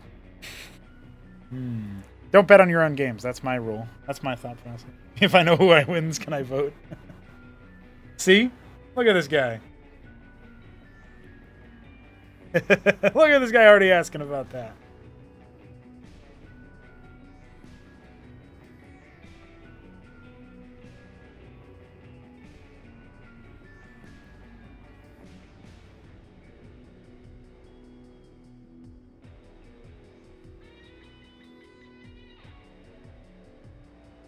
Just responding to a quick message, and then we'll get into our first game between these two. Rigged betting. Hell yeah, brother.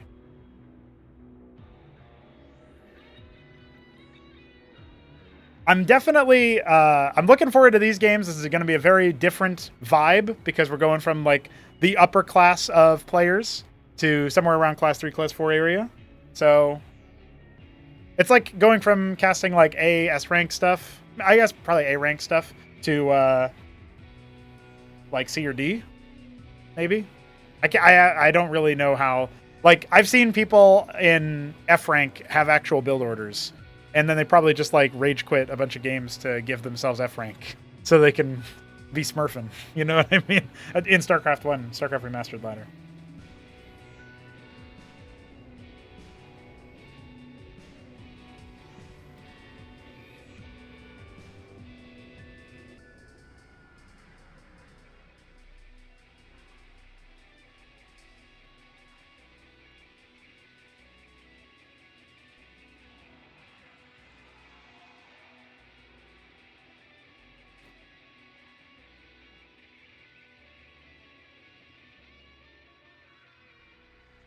Vibes-based plays is exactly what we're gearing up for. All right, let's do it. This is going to be a TVZ Vilius LTU versus Alexander. Vilius, our second known Lithuanian player. It'll be a good time. Let's see what we get. In the bottom left of Decapitation, it's going to be Vilius as our Maroon Terran. And cross spawns, top right, it's Cyan Zerg Alexander.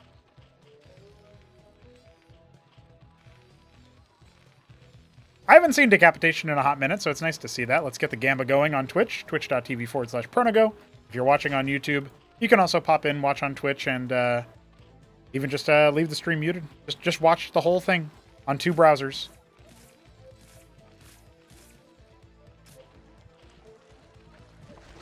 So, pool opener for Alexander and stockade opener for Vilius, so no surprises really on either side, although, you know, there's always the question, do you go for Larvosk into pool or pool into Larvosk? It looks like it'll be the latter. Some people have been doing like pool hatch or something of that sort as well. Double stockade, okay, all right. Very rare to see like stockade expand or anything like that out of Terran these days. Let's see what Vilius wants to do though. I have seen a little bit of Vilius's play in team games and free-for-alls. He does seem to be learning the units pretty well. He's grinding a lot. He's playing a lot of games even versus better players, like Class 2, Class 1 players and stuff. Played a lot of games versus Newt. I'm guessing those were all TVTs. Oh, yeah, there are some Newt replays, but I gotta wait till I can see some of them. We just casted 8 games of Shop Dog, so I won't be casting them in the today's stream. But tomorrow maybe we'll cast Shop Dog versus Newt. That's actually PVT, Dog playing Protoss to avoid the Terran Mirror. Getting good grinding going. We got some Zethar cores coming out. Maverick stimming across for scouts. And it looks like there will be an expansion coming in. Vilius cutting some military production so that he can afford his ministry. Just kind of moving around here so far. Alexander, top donator for the stream. Rocking out with his Larvosk. Second Larvosk here. Zerg here. There it is. Expansion number 1 goes the way of Vilius. Pretty unlikely. I mean, I do want to point out that this map is actually quite difficult, it feels like, for Zerg. To really do too much. Oh, hey, I can't get up there. What's going on? I wonder if Vilius will just be confused about that. Like, my Maverick won't go up there. This is really well done by Alexander. I believe it is actually Maverick tight. Yeah, I don't think the Maverick can get up there. Autopath.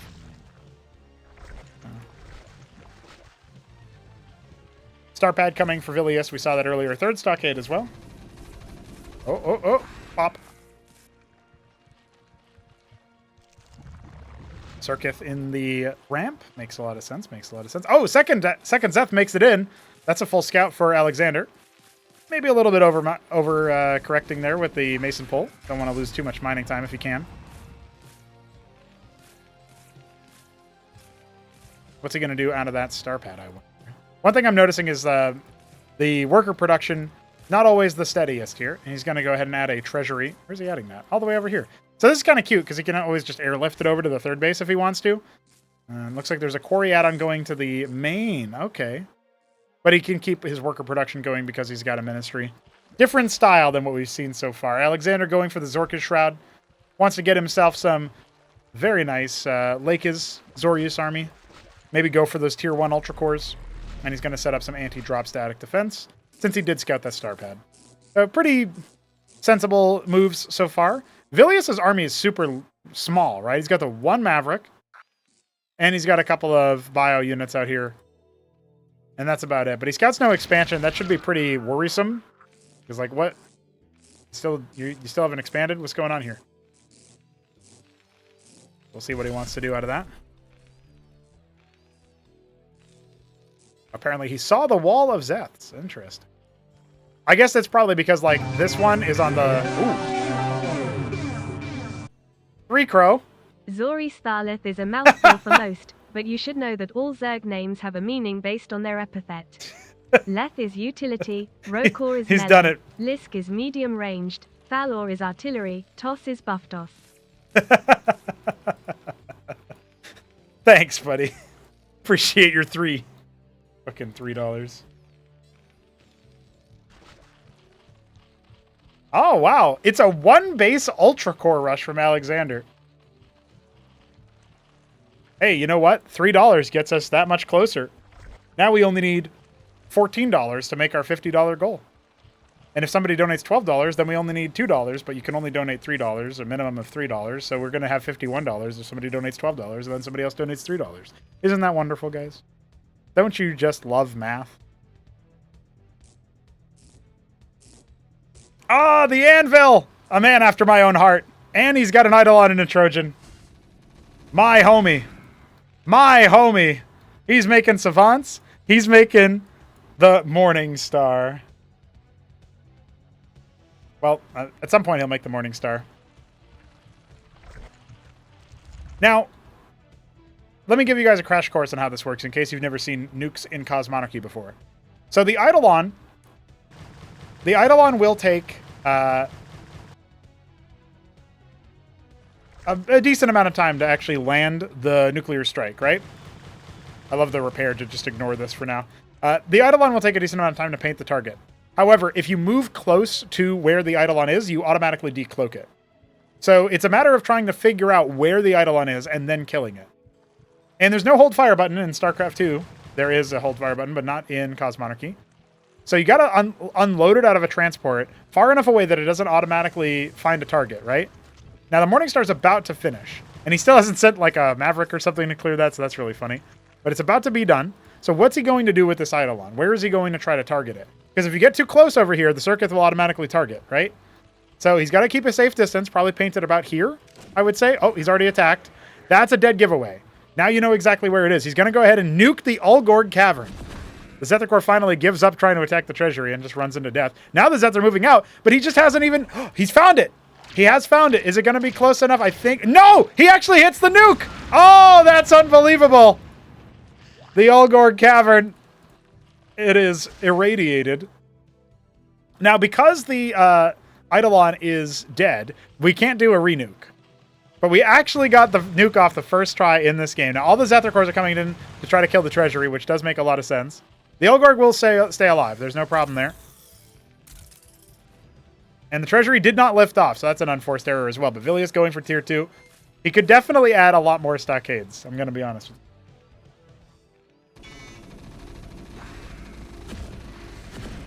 Savants in the anchor. Just going to kind of range things down. Another treasury being constructed on location. A couple Talos waiting patiently. But, you know, this treasury is over here with the loaded anvil in it, so you can still kind of return resources somewhat reasonably. Economically speaking, Vilius is very ahead. But he full killed a Kagrant, Circuith, and an Escagant. Plus, he got pretty close to killing the Ulgorg, so you need 2 nukes to finish that off. That would be pretty nutty if you could double paint nuke. Like, hard to do that as a nuke rush, right? But look at this. We got a Calcure Lake. 1 nuke would kill that. So that's pretty good, like, thinking about that one.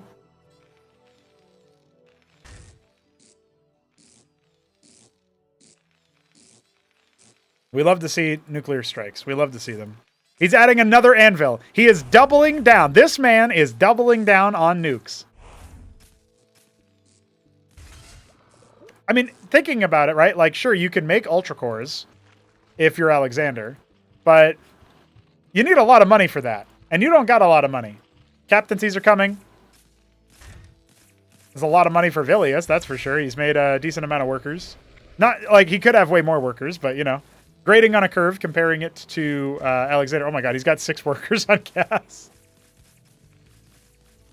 Like, slightly overkill. Only need 2. No 4th base yet for Vilius, but no surprises there. 2 Eidolons. This time, he's not making the same mistake, right? He is going to go for it. Anseal trailing the Trojan. Still no guards over here at the 8 o'clock position here. And now the Horde of Zeths with some Quas, with some Lyralisks, are moving out that way. We are going to need to see that Bio Army move over. Or he's just going to kind of give this up and be like, yeah, I don't care. I'm going to double nuke your main.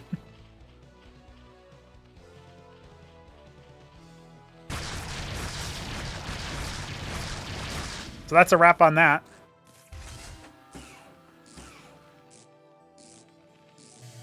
All right. Double Eidolon. Let's see it.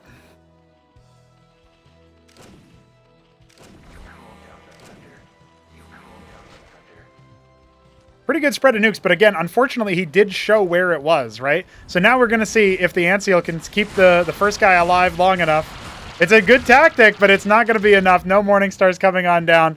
It's a little bit too obvious when you attack exactly where you're moving towards, right? So I respect the grind. I respect the attempt, but it's not quite enough. The guild hall will finish soon. We're going to have 6 Olympians per round, assuming he wants to spam out Olympians. And Olympians can deal with things like Ultra Cores in enough number.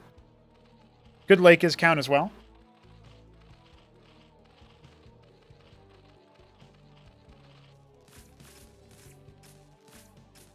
Adding a second treasury to this area. 3rd treasury as well. Okay, so he's going to go ahead and try to reclaim his extra base. I don't know where all his Taluses went. They're just kind of idling. They could be harvesting because he's very undersaturated inside his natural. You can see him capping the gases for his geysers, which will also be very helpful. He's undersaturated harvesting Vespian here as well, it looks like. There you go. All right, now he's going to go ahead and try to just distance mine, it looks like. I think he's realized that Alexander isn't exactly monitoring that. He still hasn't cleared the monuments either, which is very funny to me. All right, here comes the attack. We do have 6 Olympians. Is it going to be quite enough? The Savants are really, really good versus Ultra Cores. They deny a lot of the lifesteal that you might be able to have. But even still, Those Ultra Cores are still alive, and that was a full Trojan full of Eidolons that just got bopped. Well, hold on. This anvil can be destroyed. It can be destroyed and release the nuke. He's going to go ahead and lift it off.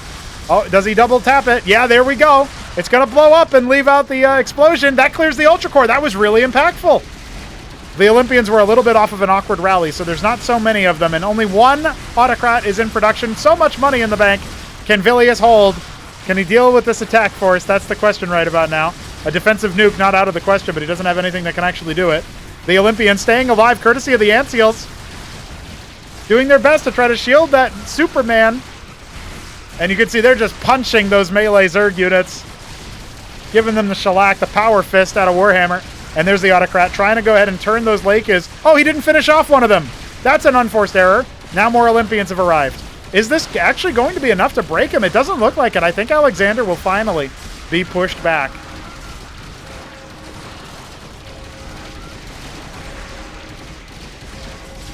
He's even getting some of his Eidolons back. You can see going after the worker count is a good move. This lake is just now burrows. Another one in the mineral line.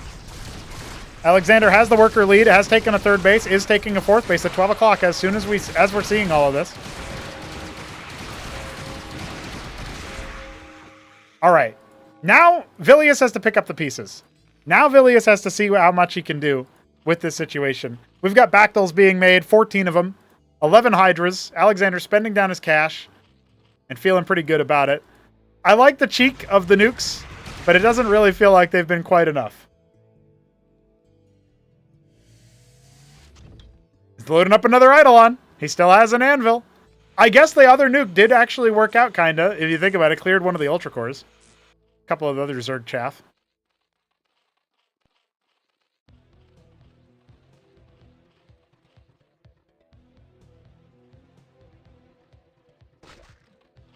So the Eidolon path, the flight path, is going directly into this location.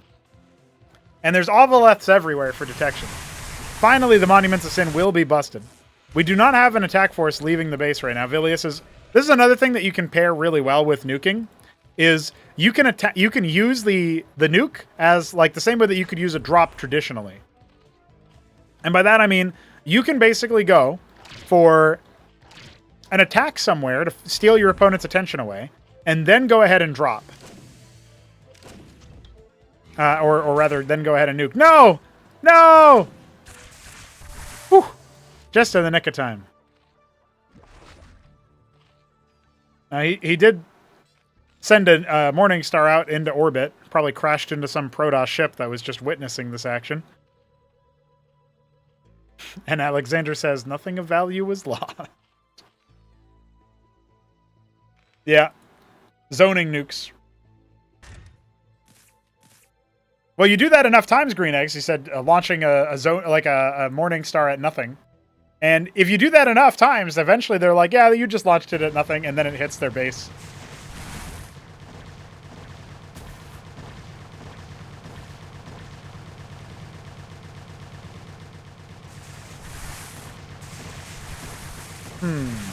What will Vilius do? He's got some burrowed Lakers, so that's good.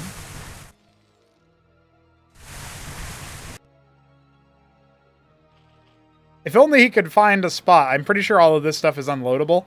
But maybe he could unload here and then nuke the Hatteras directly. You want to find funny angles to do it from.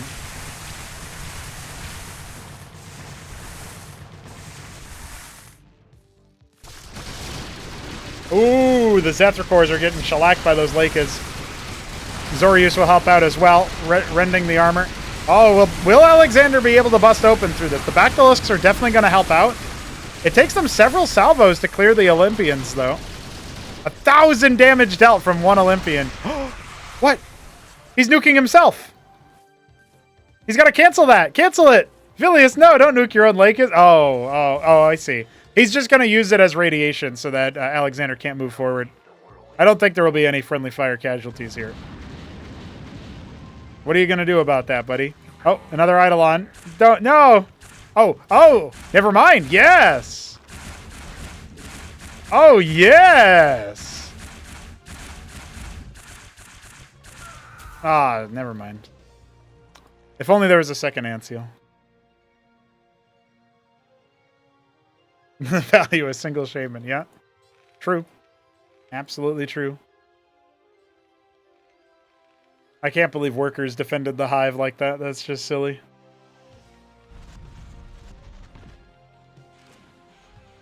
Watch out. Lake is pushing forward.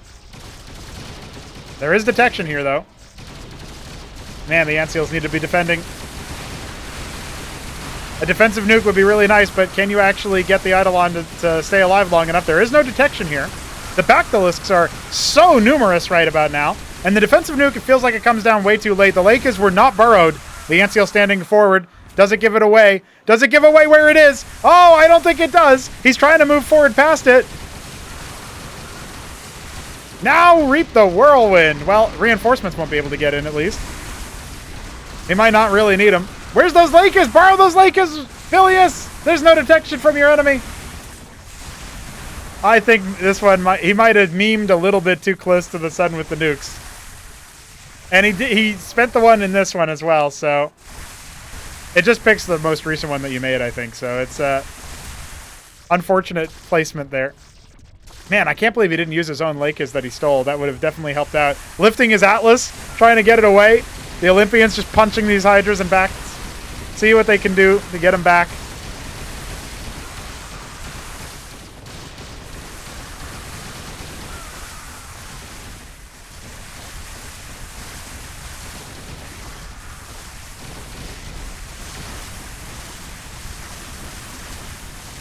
Zorochors have arrived.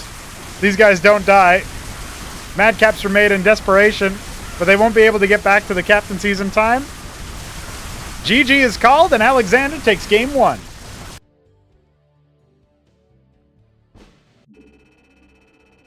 Okay, Alexander, you survived the nuke cheese. You survived the silly. But will you survive the next game? That's the question that I gotta ask. And that's the question we all want answered.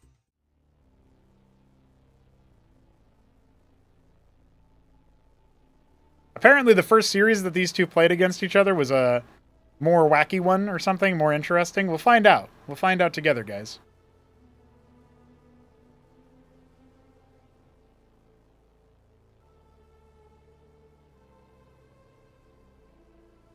Now, having seen how that matchup just went, Game 2's prediction is live. If you want to say Vilius is going to not meme so hard, and he'll play serious to his level that I saw in those 2v2s, those team games, I'd put him as the favorite. But Alexander is getting back into the swing of things.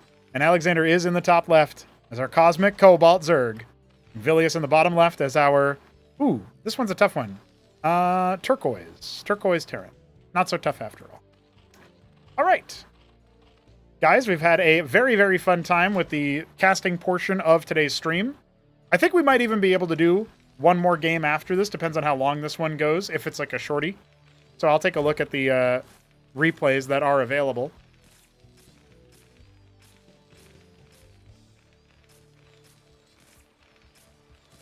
But overall, good casting stuff, good games. Silly ones in that last one with the nukes, but we always love to see Morning Stars, and the Captaincy Rush was pretty cool. Olympians and Autocrats barely fending off the Zerg Assault Wave. Like, from a normal perspective, at a higher level of game, that already would have been game over. But you never want to give it up when you're against an opponent of a similar level, and you're just not even sure if they will be able to finish the job. There was still play from that position. Vilius had the ability to harvest the third base with the Taluses and stuff. Pool into Larvosk. Second stockade after the first is completed. I kind of like that timing a little bit better. Gives you a little bit more flexibility. And we do have some good Vespene in the bank right now, so we'll see what Vilius wants to do with that. If it's going to be like a treasury into quarry, like the way the dog plays.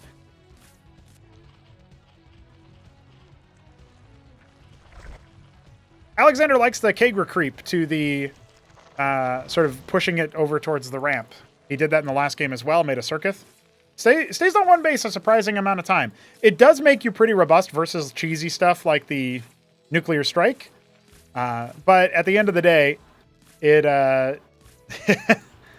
I feel like it's disadvantaged versus more normal play. So we'll see how that one pans out in this game here.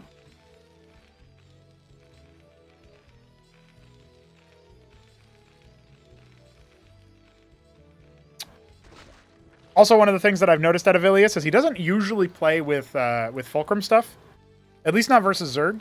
I know he has made a lot of stockade or a lot of phalanxes in the past, but this case he's going the Covenant really, really quickly. Interesting. Zeth's moving to the bottom right. It's a cross scout, but this is Blackwater Bastion. And a much faster expansion out of Alexander this time. So I appreciate that. I think that makes a lot of sense. Vilius looks like he's going to make a treasury here. Yeah. So he's going to make a treasury. There's room for a quarry. He'll do that probably, and then go for the Talos mining directly over here. Very, very safe. Very, very safe. So Starpad after that. This might actually be another Morningstar rush, actually. It might be quarry at the Ministry in the main, and then Morningstar over here. Like Anvil away from the rest of the base infrastructure.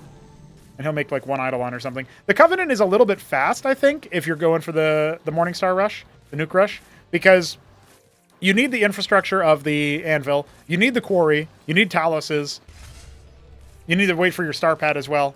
It might telegraph it a little bit too much, so we'll see. See what he wants to do. Oh, he's going all the way to there. He has not scouted where his opponent is, has he? I didn't really clock that because I was too busy thinking about a bunch of other details about the early stages of the game and talking to chat and stuff, but I guess he doesn't really know where his opponent is. So this is actually kind of a funny thing to do. Trojan on the way. Yeah, he's got everything he needs for the nuke rush except for the nuke. So maybe this will just be a drop and he's going to do combat instead. Oh. Why is he going all the way over here to the third base?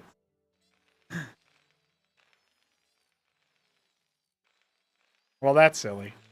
We'll see what he wants to do with that. Better worker production this time, although he has no expansion. Going to go ahead and fix that right now by dropping a Ministry on location. And Alexander, just about... I mean, he's spending a lot of money and workers on static defense. He's made some kind of unholy Trinity... well, I guess it's Alexander, so it's a very holy Trinity circuit combination. Whoa! 3Crow played $3 to play the sound. That's a big 3 ellipses for you. He's Bane posting with donations. You too could Bane post with donations. Can you believe now we only need $11 to make our goal? And somebody could donate $12 if they wanted to, just so that we have $51 instead of $50? I can't believe it. Well, Ministry is on the way, Anvil on the way, and the Treasury is just kind of floating over here. I guess it's kind of scouting, but also kind of not. There's a pretty big pool army, but I don't think the Mavericks are going to be too threatened by it. If there was one Savant here, I would feel even more comfortable. But, yeah, we'll see how it goes. The Trojan now going to be dispatched towards the bottom right. The Treasury will scout. You know, if the Treasury scouts Kagra and then pulls back and makes the proxy Morningstar, I would love that. That would be so amazing. Well, the anchor finishes up just in time for the pool units to come on in. This is pretty scary. We don't have a stim. Vilius, get into the anchor. Still no stim pack. That is so critical. The pool units are just going to come in here and absolutely annihilate everything. The stim came way too late. If those Mavericks were stim, that would be a very different story. GG is called almost immediately, and Alexander will take that. That one was definitely shorter than expected. That one I thought, we were building towards it. It was, you know, Vilius trying something a little bit different. Not quite working out. All right. Let's find out, since we were casting those guys, and because there's another set of their games, we will cast one of the games that is left over from the other set of matches between them. This set of matches was played the day before. So this is a case where we're talking about, instead of August 10th, it's August 8th. So I got to quickly update my game or backdate my game to that version. Not sure if we're already on that same version. Let's find out. Oh yeah, it's actually the same version. So we don't even need to change versions. That means we can get right into it. So we're kind of doing this in reverse order. But we are indeed going to be going to Crisis Vector for our next game between these two. We'll do one more, and that'll probably bring us to time. So here we are. Alexander in the top left is our Blood Zerg. Vilius in the bottom right is our Yellow Terran. And Alexander definitely had a funky build order in that last game, but he just made enough pool units to smash face. And Vilius was trying to do maybe a few too many things. His Treasury really didn't do much. Sort of scouted, but it was the end of the game by then. His double stockade, including the Covenant, made Eidolons, but he never scouted his opponent, so he didn't know where to send them. He won't have that problem on this map. Crisis Vector is a 2-spawn map. You don't have to scout where your opponent is, but you probably should still scout what they're doing. And yeah, all in all, I think when you're a little bit earlier on in your career, if you want to call it that, your tenure as a Cosmonarchy player, you probably want to play this a little bit safer. You probably want to play this like, I don't really care about scouting. As long as I know where my opponent is, I'm not going to bother worrying about what they're doing or what they're making unless I can actually see an immediate obvious thing, because I've been around long enough to say. Like Alexander made some adjustments when he scouted Starpad in Game 1. That's something that you would do pretty obviously. You put some anti-drop defense down if you want to. I think he probably did it a little early. You can just defend with Quas until then, until you get your expansion up, maybe your third base up even. But you can start putting down anti-drop when you want to be out on the map and you don't want like leftover units lying around. So there's a couple of things about that. But for Vilius' sake, scouting where your opponent is and not really worrying about what they're doing specifically, but just knowing where they are, that's probably where you would start out. And then you'd say, as you get more understanding of the meta, you unlock more things. Now, it's sort of like a new move you can do in a video game that unlocks moves for you because you spent your skill points on it. You know what I mean? It's kind of silly to say it that way. But like, I open this build, and then I scout where my opponent is. And then eventually, when I'm comfortable enough with the meta, I open this build, I scout what they're doing. Now I can respond to what they're doing. I can make changes to my build, right? And so he's going to scout with the Maverick. He actually just walks past all the Zetracores, so he shouldn't go right up into the mineral line here because you can see that you can get attacked. He's not even going to get a single worker kill because of that. But the idea was there. I like that he stimmed, of course. That was definitely a good move. And now the Zetracores are moving across the map to try to do some counter damage, but we will have 5 Mavericks. There's no chance there. And so, yeah, I think like it's a complex game. You got to learn all these things, but it is definitely a situation where you can be a lot more better off than you expect just by virtue of sticking to some simple rules. Now, that Mason will stay alive. Zetracore's not able to get much of anything, but he scouts that it's 2 stockade into Fulcrum. A lot of minerals. Not a lot of units being made. Not a lot of Masons being made, right? We're cutting Masons here. We could be making more Masons for sure. Vulture coming out. Looks like it will be a Ministry. Still no workers being made, but, you know. And Vornath. Okay, so I think Alexander's actually rushing Calcure Lake. I don't think he's going to stick on Vornath, because I don't think Vornath helps you out too much versus the bio. But we'll find out together.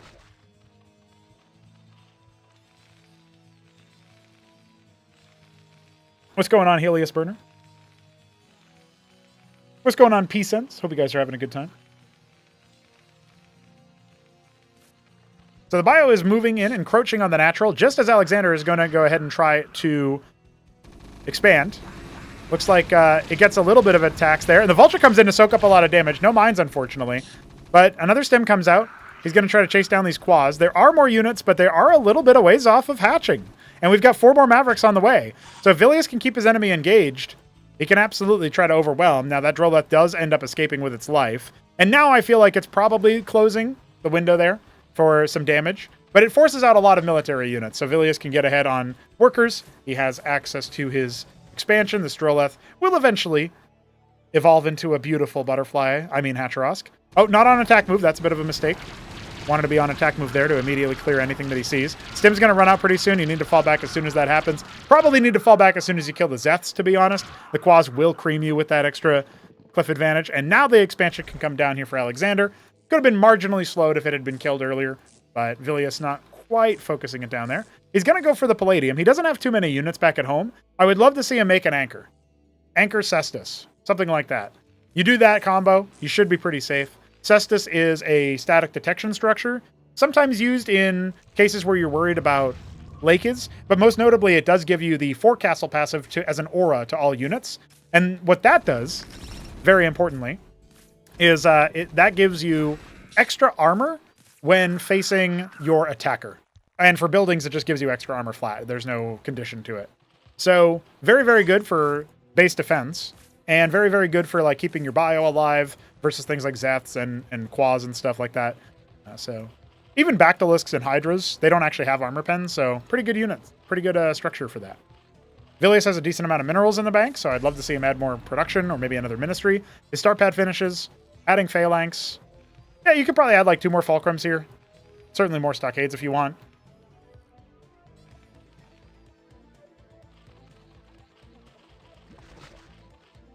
People talking about Empire Earth in the chat. I have never played Empire Earth. I probably should at some point. All right, the Anchor Maverick is lifting off. It is heading for... Oh, okay. I really thought he was going all the way across the map, like the... Oh, yeah. Yeah. I agree. Yeah. Like the Cosmonarchy games of old. Back in the day, in Mystery Meets day and age, people would float anchors and send them across, flying saucer style. Gonna have some treasuries. Do we have a quarry? It's on the way. So these treasuries are an investment into the future for now. Vilius is definitely going to have a lot of workers pretty soon. That much is clear. We are getting some Lyrilisks out. I feel like versus Biotank, not really the best unit. Ooh. Harakan Madrigal. No. Oh. Yes. Okay, that was interesting. So this kind of drop can be pretty good, but you need to be on the ball for deploying the Madrigal, because in its mobile mode, it's very good versus light air, but it doesn't attack ground. Once you deploy it, pretty good versus ground. Shoots at every unit within range pretty fast. And there's no defenses over here. Interesting that we're seeing a Valkyrie being made. Yeah, okay, I was pretty sure that was a mistake. Valkyries have a place, but there's no anti-air. There's no air units that have been seen just yet. Alexander, once again, being a bit pretty greedy here. Going for his third base and also his Olgorg. Very expensive structure to make. And he doesn't really have a good army. So this is going to be somewhat problematic.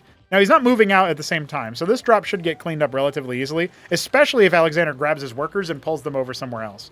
Unlike in StarCraft 1, your workers don't disappear inside Vespene mines. So you don't have to worry about them, like, not being selected when you pull the army. Should be dropping inside the mineral line because of the Harakans, and then he should deploy the Madrigal very, very quick. That's good. And he's going to get a lot of kills here. The Burrow is an interesting choice. I don't know... I'm not quite sure why we're on... Yeah, I was going to say, I don't know why we're picking up the Harakans. Those are pretty expendable units, actually. His ground army kind of getting caught on itself here. So that was a very effective drop. Madrigal will be brought down.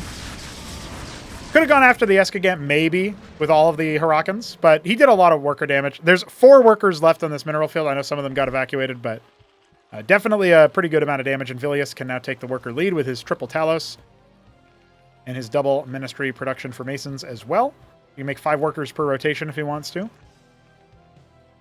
Alexander just going to try to replenish with a bunch of Droleth at one time, but that definitely cuts into his ability to get a lot of military out. He's only making 1 Zorius. To just put it into perspective, he finishes the Olgorg Cavern. He can't actually use it. Not for a long time, anyway.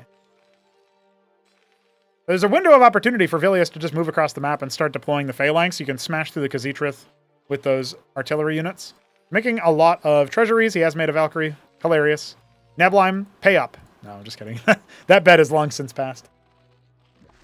There was a time during Acropolis 3 where Neblime said that if Valkyrie gets made and is actually useful, then he would pay me like $30 or something. I forget how much money it actually was.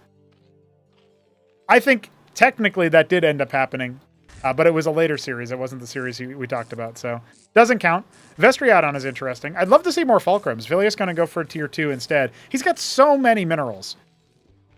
Honestly, I'm not above just putting out like 8 stockades and rallying out Maverick Harakan. Like, you got a lot of money. You can do that. It might not be the most efficient, but you'll have units. You can send them across the map. Just converting 2k minerals into units is a really big scale here. That would definitely help him out. Another Holy Trinity here. A little bit of an interesting shape. This is when it gets skewed in Photoshop because you have your, like, you set your settings to nearest neighbor and you got to make some auto corrections to the shape or something. Relatable only to me, but maybe somebody else is a graphic designer. By passion or by trade. Treasury going to go ahead and land in an already saturated third base with all these Taluses, although many of them are not mining, which is interesting. Ancio moving across.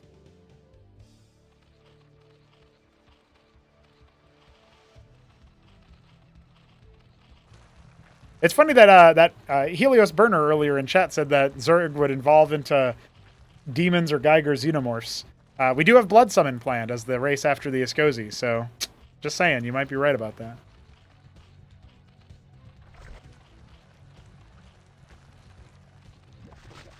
There's tier 2 completed.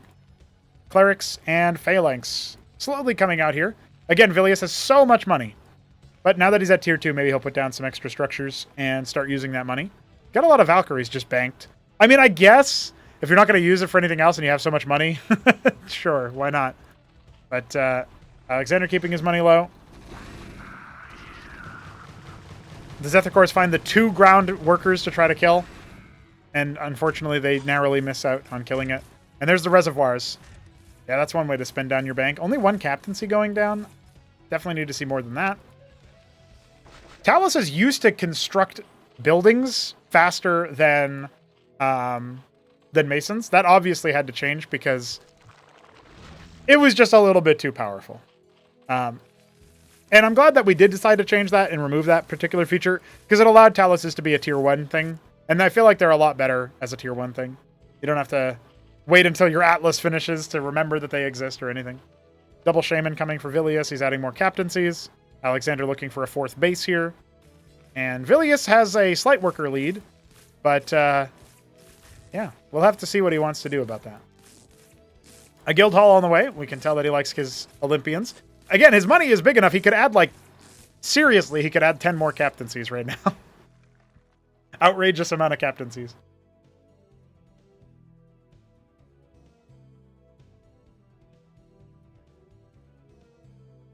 A reasonable army for Alexander. I guess it would probably smash what Vilius has right now, depending on the engagement. So hopefully he's quick enough on the draw. Alexander will take his time to kill these reservoirs in the middle of Crisis Vector. Or just one of them. That's fine too. Mason moves out over here and is going to be held at an arm's length by the Zethicor. And now he can go ahead and expand there at 6 o'clock. But his base is under attack, so only 3 Olympians. Again, 4.5k minerals. I know Alexander has started to float too, but Vilius has a ton of money and not really on top of spending it just yet. First Ultra Core gets splattered. There's more where that came from, and the Phalanxes are not very well protected. We've only got Madcaps out here. We need to see a little bit more. Still no Cestus, as mentioned. The Clerics are going to try to keep those Phalanxes alive. It doesn't feel like it's quite enough, and this does look like Alexander is just going to move in and finish the job nice and easy. Again, Vilius just not spending his money is his biggest flaw right now.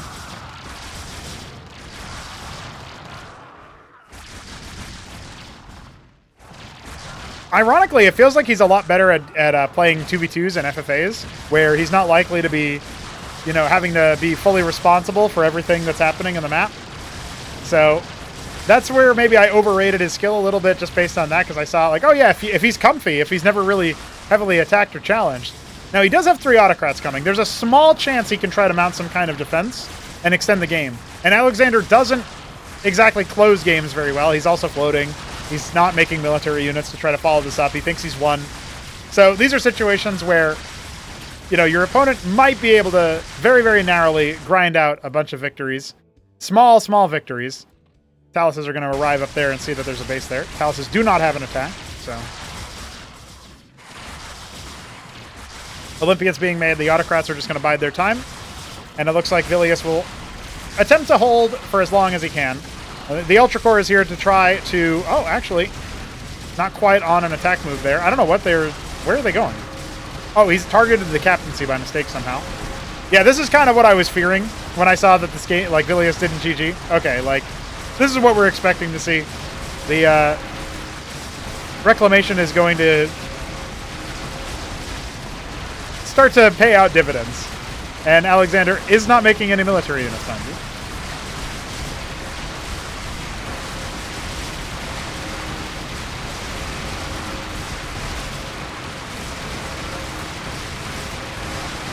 He's making 5 more Olympians. The autocrats are giving so many more Zerg units over. And Alexander is hemorrhaging quite a bit on that. And again, he has no other units coming, right?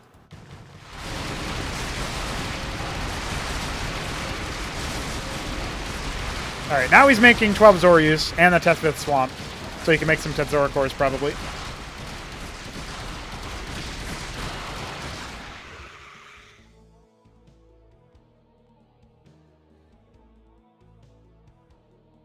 One of those captaincies will burn down unless it's treated. Treasury finished up, so now Vilius is on 2 base again. He does have another treasury he can go ahead and saturate over at the 3rd base if he wants to. And Alexander is like, oh, right. Reclaimers. Yeah. Just to be clear, if Alexander had not force targeted a captaincy, which is actually burning down, so I guess his target will be killed in the end, things would have been a little bit different there, I think. 2 Taluses are just keeping this treasury repaired. It's hilarious. Now he's going to make a lot of Ultra Cores. He's going to make a lot of Bactylisks. Bactylisks are the way. You clear out a lot of the reclaimed units pretty easily. You are also going to go ahead and range down the Autocrats from a safer distance. So definitely a good choice if you're at tier 2, which obviously Alexander could be at if he wanted to. You can also just go straight for Protathalors. Really good choice versus Reclaimers. Pretty good versus Olympians as well. Bactylisks struggle a little bit more because of the armor. This base isn't really mining that much, but it will be attacked. The army is going to respond. I worry a little bit that Vilius might end up... Well, I guess if his army wipes, it's over. But if this attack force from Alexander doesn't hit at the proper time, in the proper way, those the same thing that allowed Vilius to move out and counter on the map is what could allow Vilius to continue moving forward. But it does look like he's losing a lot of his reclaimed units, and that is a big portion of his army. The Olympians are obviously going to be pretty helpful here, but I don't know. I think the Ultra Cores are definitely going to have a good amount of the lifesteal going. Only attacking from one angle feels like a very big misstep that, you know, Zerg obviously wants to attack with a surround. And again, where's the attack forces? He's trying to focus down those Autocrats. It's still just only the 3 that were made, and now there's more coming. So, yeah, at the end of the day, Vilius' army count doesn't really move.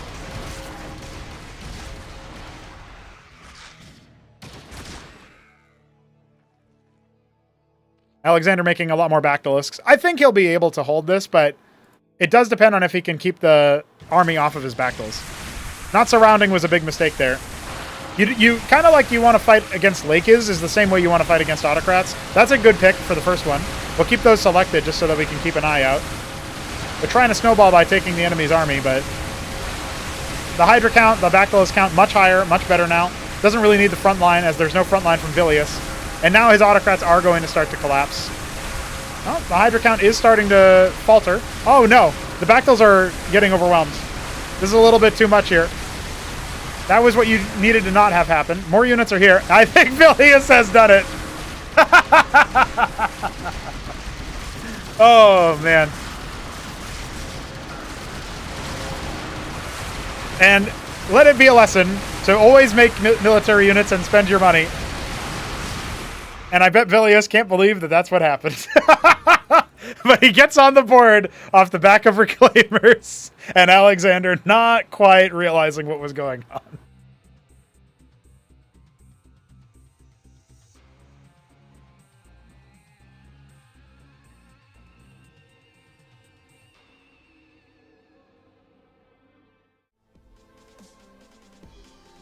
All right, that's going to do it for our casts today, but we have 4 more games between Vilius and Alexander. We'll pick back up on them tomorrow when we do more casting.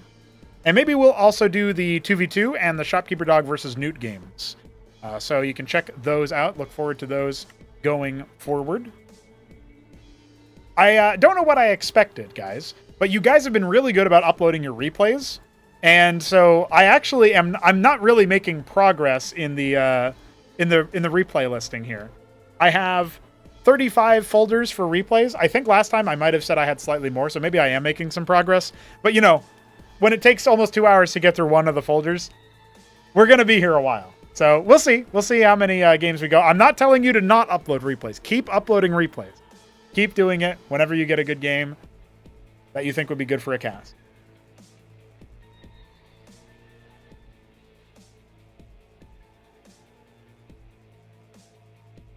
Content, woo! Yeah, exactly, Doglived. Exactly.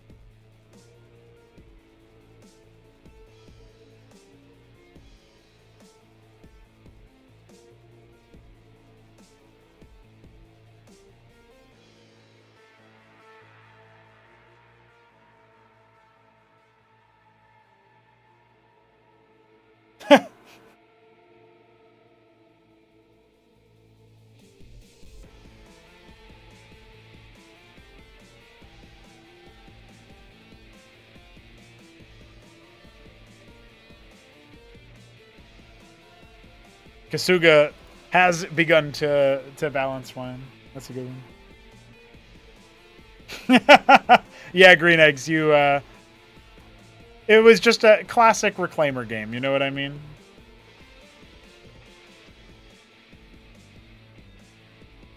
All right, so our casting is taken care of. I am going to be streaming some development now. We're going to be working on Zerg unit concepts for the end game, and also working on the advanced constructors. If I have time, we might work on the Malkothra core, but that's probably going to be something that I do tomorrow. We'll see how quickly we move through the other things on our list. So that is going to be coming your way after a short break, which I think will probably be about 5 minutes. So that's what I will set the timer to. I will see you guys very soon. And shout out to Three Crow for his $6, his two separate threes, and Alexander for his $33, which are also 2 threes, but they were together instead of separate. Remember, we only need $11 to meet our goal. So maybe that will be something somebody does. But yeah, GG's. I'll be back.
What up, boys and girls?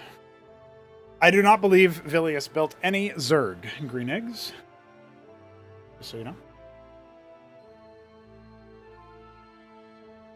Oh, maybe he started it. I certainly didn't notice it.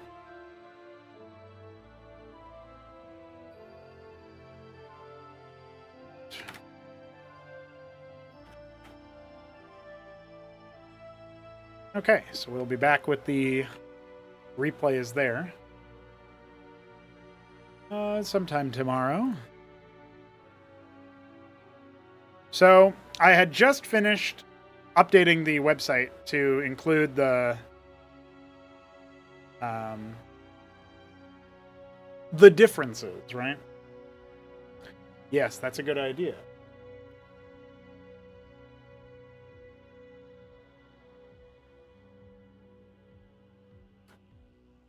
Thank you for the reminder.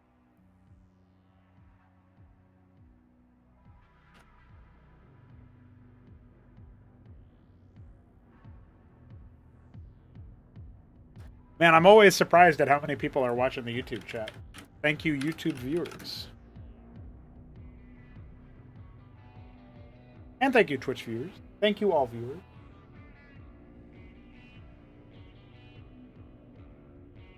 So, like mentioned, we are going to be working on some Zerg casts. We are going to be doing some progress on the advanced constructors.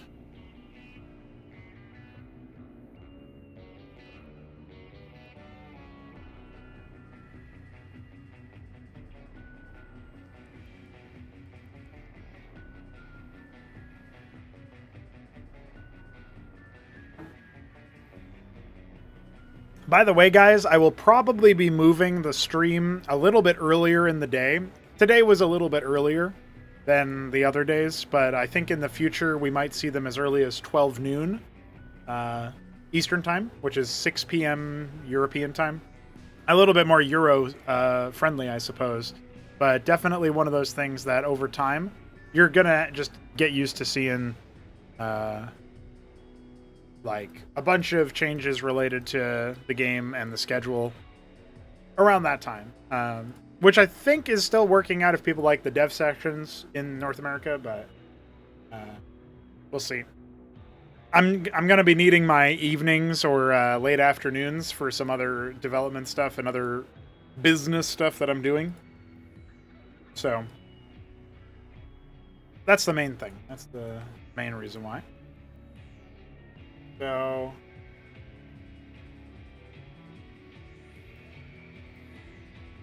at some point we're going to need to get some work done on factional units again as well. I've got a cool upstart unit that replaces the Cyprian called the Cannibal. It's going to be a good one.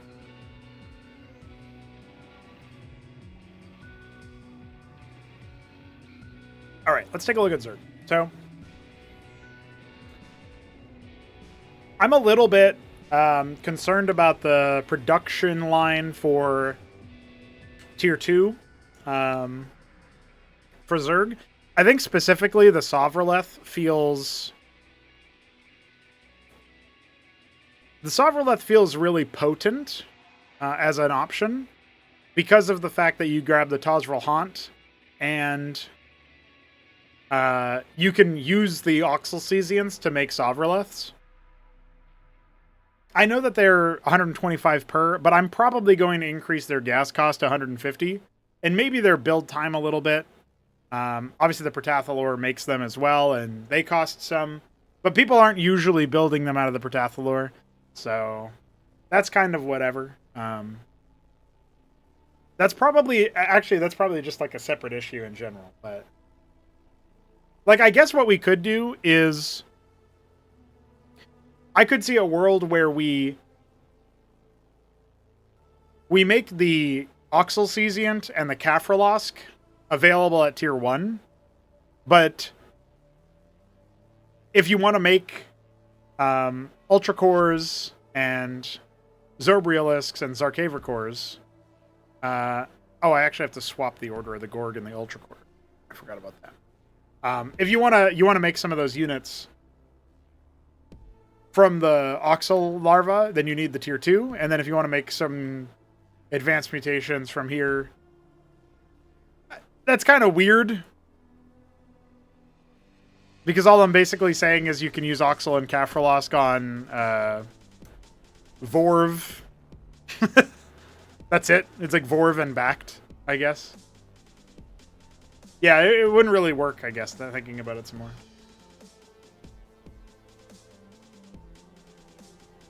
Well, lately I haven't actually seen Sovrolets snowballing out of control too much.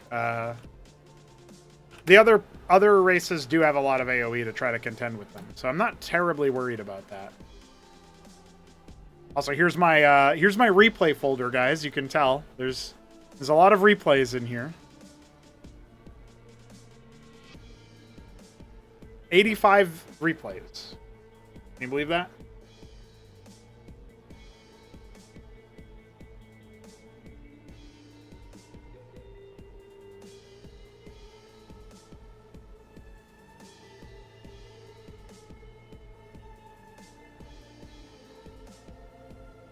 I think for Sovroleths, if I was going to do something like that, eggs, I would probably take the eggs from...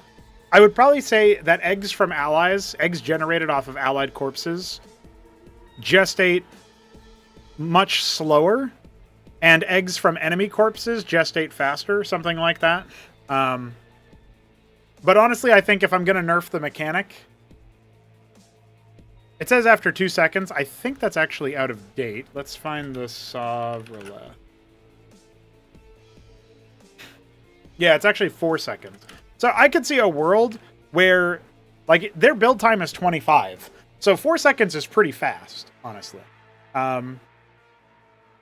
think the value proposition of the Sovroleth changes a lot if you have like 10 seconds or even the full build time of the Sovroleth is required. You know what I mean? Like,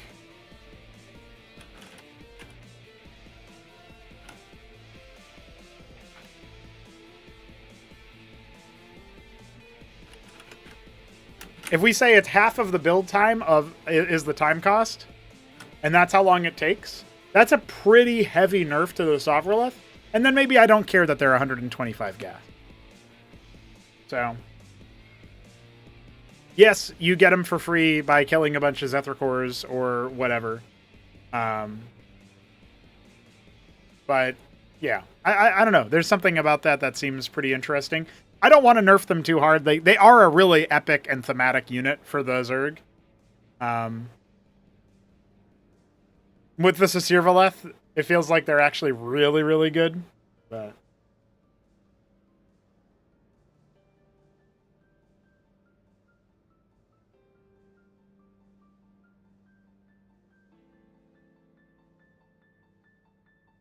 yeah, I mean, the issue with mass killing Zeths, which you need tier 3 for, as Grass Eater says, the issue with mass killing Zeths doesn't really get ameliorated by the time cost. Because what you're really doing is you're getting Sovroleths at a massive discount where it doesn't cost any Vespene. But that doesn't really seem to be a thing that happens anymore. Because you need to leave the Zerg alone long enough to get tier 3. At which point I think the opportunity cost of doing the Sovroleth Swarm actually has more counters at the end of the day anyway than just massing like Alcagelisk Sasirvaleth, which does have counters but requires a different response. Or maybe the same response actually could work against them. But yeah, it's a pretty big nerf. Because we're talking about like 12.5. It's almost 3x the time that it would take for the Sovroleth. So, just to show you guys what the change would actually look like right now. We'll say there's a Zethrakor, and we'll say there is another Zethrakor, and we'll say...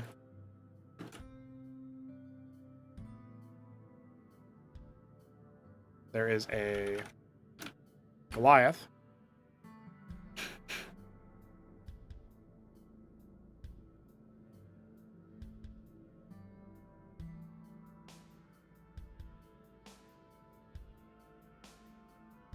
This is how long it takes, right? This is a pretty big chain for just one.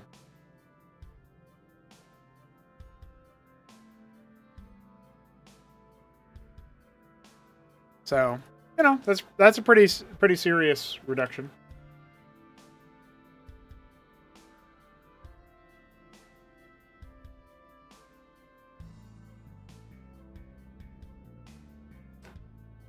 Well, Alex, if you can live long enough to make a Mutat Spire and upgrade it, you can make Sovroleths directly from Oxylcesians or Protathalors at tier 2. It is a possibility.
So I think we've done a pretty reasonable job with that one.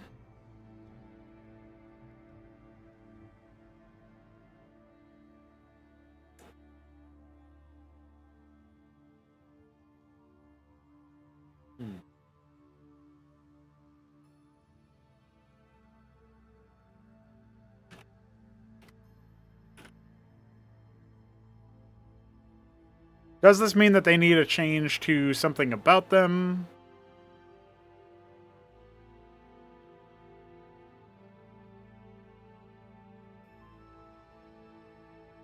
It's definitely a nerf because, I mean, we're going plus 8 seconds on the build time or the gestation time. So it's definitely it becomes more of a map control thing where you need to consider where you move your Sovroleths to consume the corpses. But I think it will lead to more interesting and tactical battles where you have to actually take over an area. I don't know. I like the direction it's going. Whether it nerfs or over nerfs the Sovroleth is a separate question than that. But I really like the direction of like Zerg having to claim the area with a bit more effort in order to actually defend the eggs that they're making, right? I think that's really neat. So, yeah, thinking about that.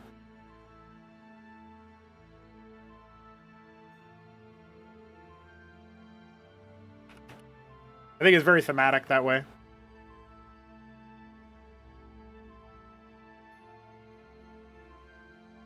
Yep. I also think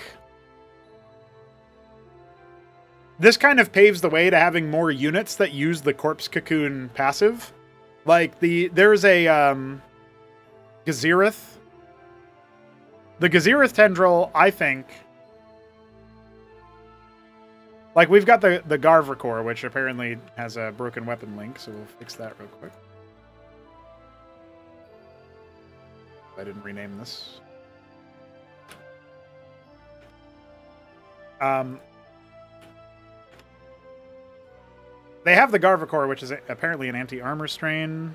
Breaks 2 armor for 2 seconds. Okay, so it's basically... It does Hidebreaker.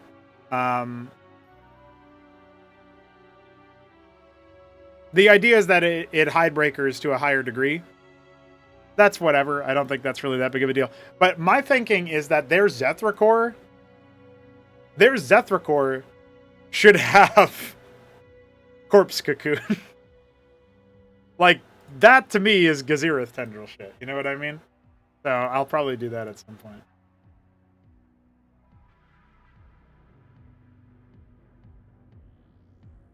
Yeah, it doesn't... The Sovraleth is not a... I forget what the original unit is called, as Sneaker or something. It's really weird. All the names in Aatrox are really weird. But yeah, I haven't played those RTS games most of the time, or if I do, I didn't get to the point where I was using those units. I couldn't tell you what most of the original, those graphics originally did. So. Yeah. Well, maybe that answers your question there, Green Eggs.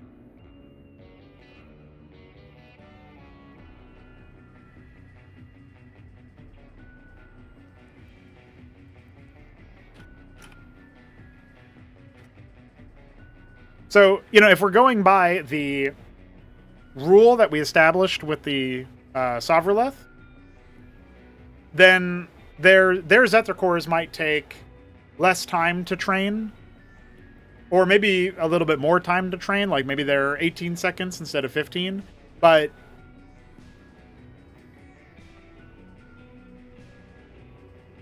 it takes only 9 seconds to make a fresh Zethicor, right? Or something like that. Maybe, whatever we end up deciding. I think that's actually pretty cool as a concept. I didn't think I was going to be doing a concept for the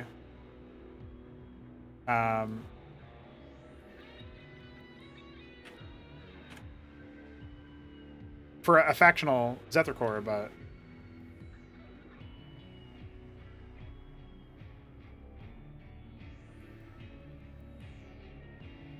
go ahead and give it the Sovracor. It's the prefix,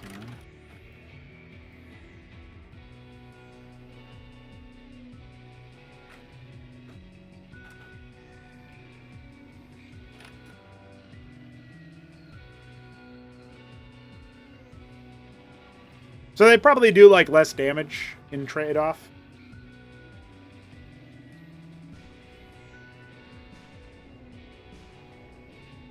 Oh, Zethicor no longer creates the Garvacor because of the fact that it's now a factional unit.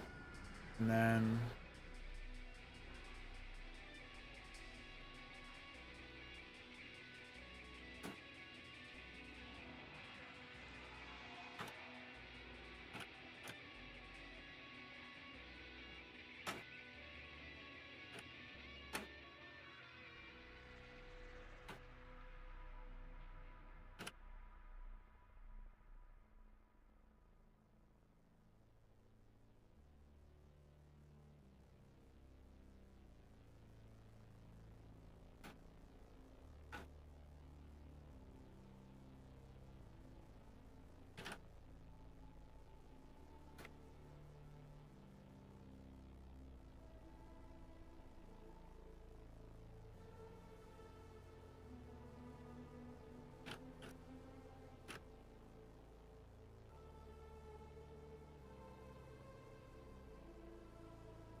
so now we have Corpse Cocoon as like a more separate aspect.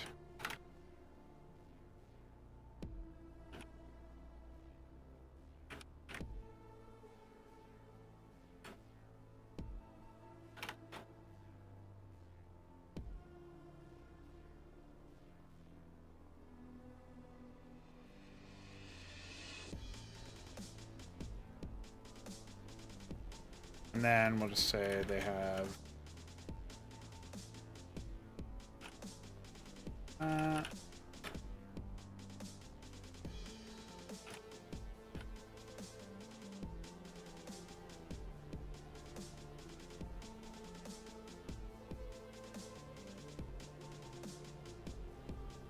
I kind of like the idea of them having less armor pen as well as slightly less attack speed, because then they have a little bit more reliance on the Garvacor. So that's kind of neat.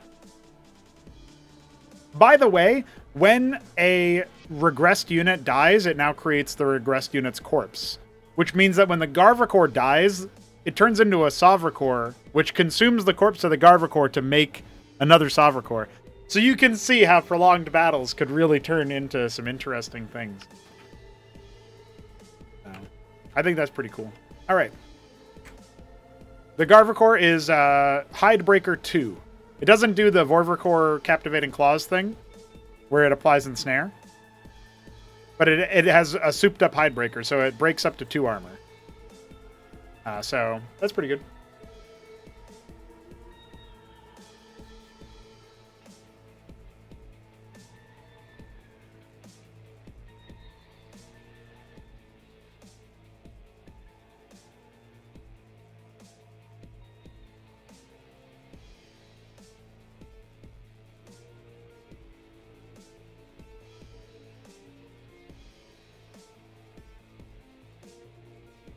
I might make it so that Hidebreaker can send armor into the negatives. I know that was a change that Veek believed in.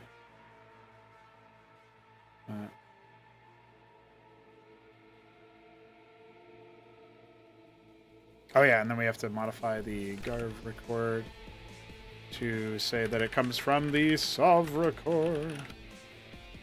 Okay, and then we go to cool.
I'll do my best, Vilius. Thanks for hanging out. And for gambaing on Twitch. Sleep well, sir. See you tomorrow.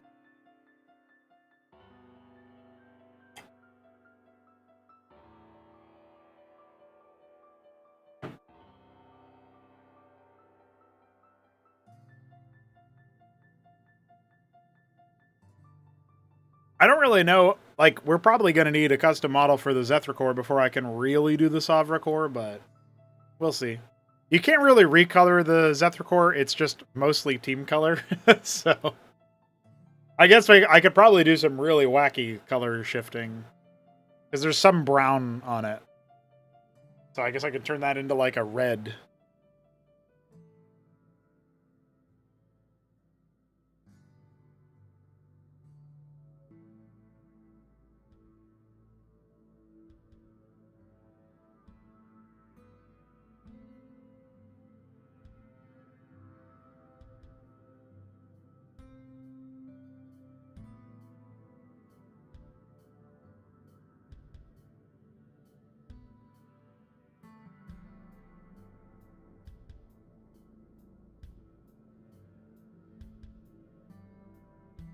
All right.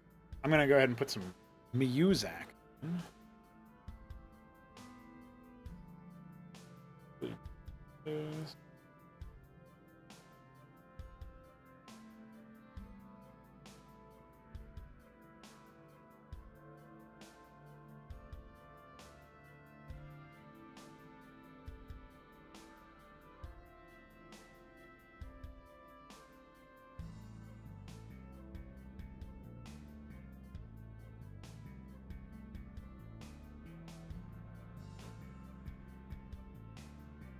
So, as we get closer and closer to actually looking at the endgame stuff, I can actually resurrect some old concepts that I had once upon a time. So there was this concept for an evolved Axtoth Axis. I believe it was...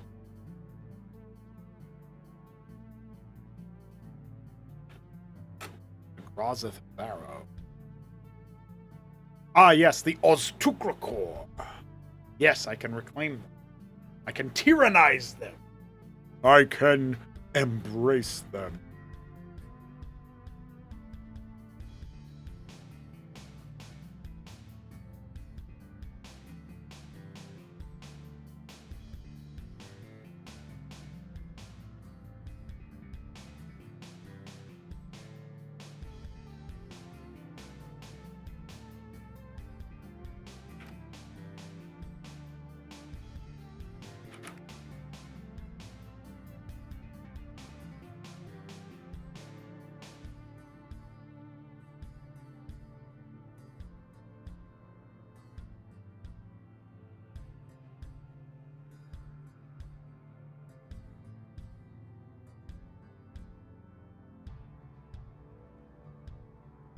I saw you were typing about those, Rainarel. Also, welcome. Hope you're doing well.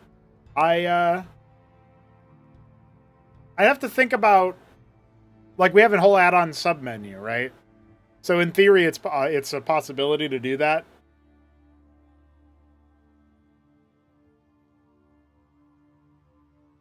But I gotta think about that one. Yeah, pretty good, pretty good. We did some really nice casting earlier. So this is created by the...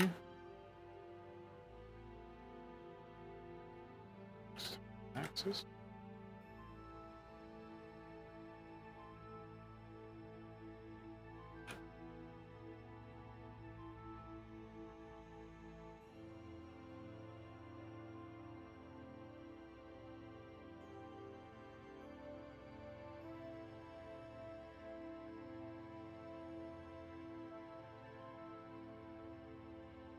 The cloaking, the teleportation like the Kabbalist for Zerg. Yeah, I hope that eventually we can have unit movement through abilities, sort of like the Striga Repulsion or whatever. Something that doesn't break the, like, basically like smooth movement of units. I hope we can do that for stuff like that.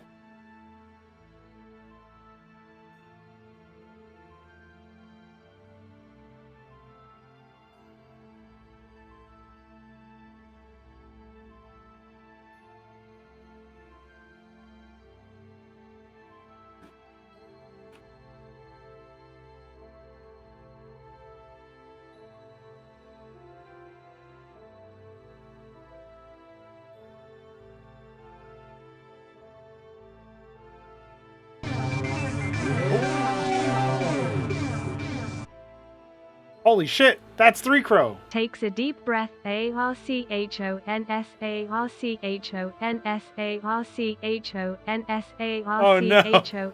I'm being text-to-speech. N-S-A-R-C-H-O-N-S-A-R-C-H-O-N-S-A-R-C-H-O. I can't believe it. He did that. That's 3 Crow. And he donated 3 times. He brought us to the cusp of our goal. I'm sorry that it didn't just yell Archons. But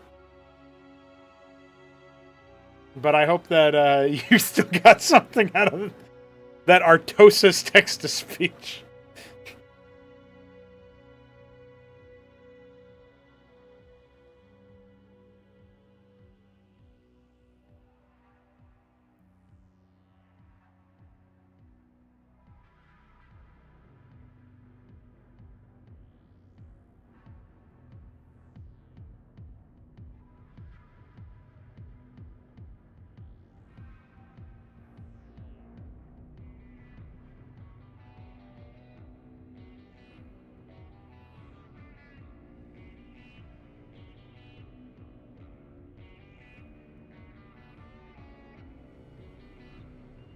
Yeah, Archons. Archon. I was also hoping that when I saw what it was. I'm sorry that you were cheated out of that. But I appreciate the support, homie.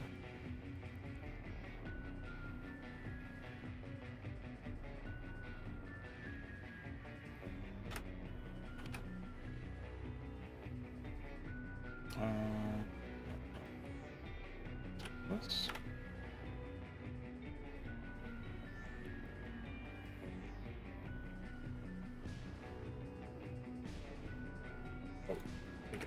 Hidden 3. Damn. I'm impressed that we got so many donations today. I appreciate you guys. We only need $2, but it's actually 3 because you can't donate less than 3. If anybody wants to do that to finish us off on the donation train, it would be very much appreciated. The homies have done the work today.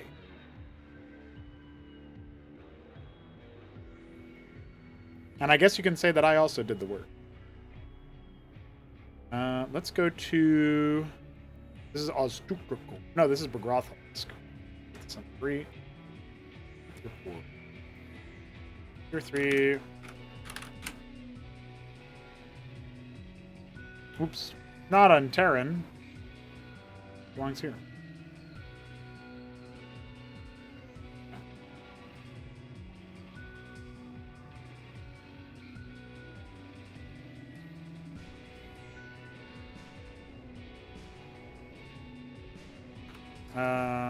Brothelisk.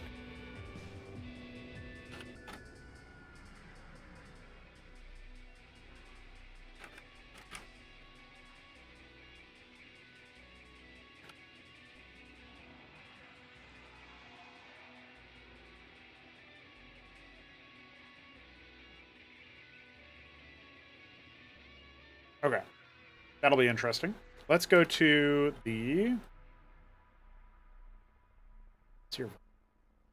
I've long felt like the Sasirvaleth is really, really powerful. I'm going to quickly compare notes with the actual unit stat. Is that where that sound effect comes from, by the way? We're in a real Link to the Past. I have never played a Zelda game, so I don't know. But, oh shit, Lucy's in the chat still. Yeah, I agree. It is very much underused. It's pretty outrageous. I think it deserves at least 100 extra Vespene gas cost. Because it is powerful. Maybe more time costed. But then maybe we can make it so that it's a little bit more durable. But also maybe a bit slower so that it's easier to bop.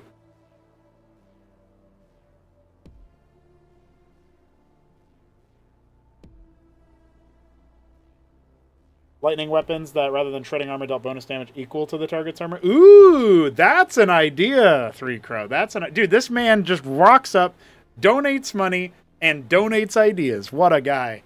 Yeah, I really... So I love anything that seems like it would be a good fit thematically for lightning. I think it might be 0.5%. It might be 50%, because 100% was outrageous. Green eggs. I think the lightning dealing bonus damage equal to the target's armor is actually super cool. And if there's a tiered version of the ability or something else that unshackles it that makes it deal double damage, like double armor damage, that would even be cooler. Because you could have something that like... Yeah, green egg. So I guess what it would be is... This makes it a little bit complicated, which is always a bit of a problem when you're thinking about these kinds of things because of mathematical formula or whatever. But I think what would happen is you would deal... Your damage would increase equal to the target's armor, and then you would also have armor pen on that attack, potentially. Or maybe units with this attack would ignore armor for the attack. Their attacks would not be reduced by armor and instead would be increased. I think that's probably the cleanest way of implementing it.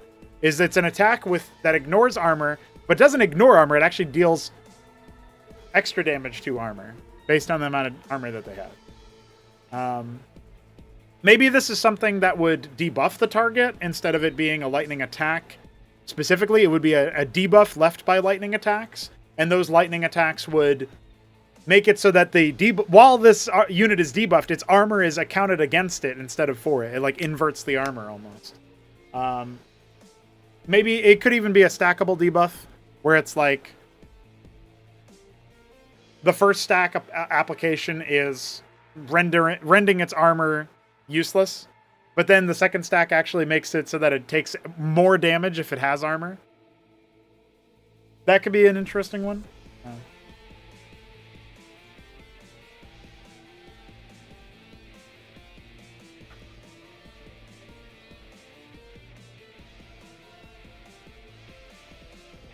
Yeah, it's a question of like how powerful you... I'm thinking of ways to scale up the power for this thing over time.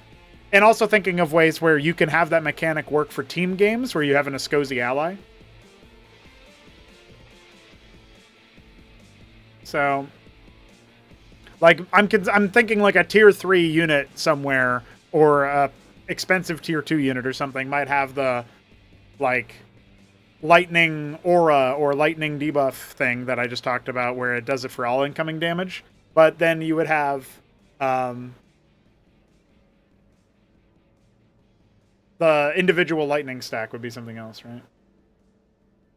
Escozy have a quiz to give their opponent's armor to scale up the damage. It would probably be like armor to anybody in the area, including enemies. So that's probably how I would say that. But I don't know. Anyway, those are some cool ideas. For sure.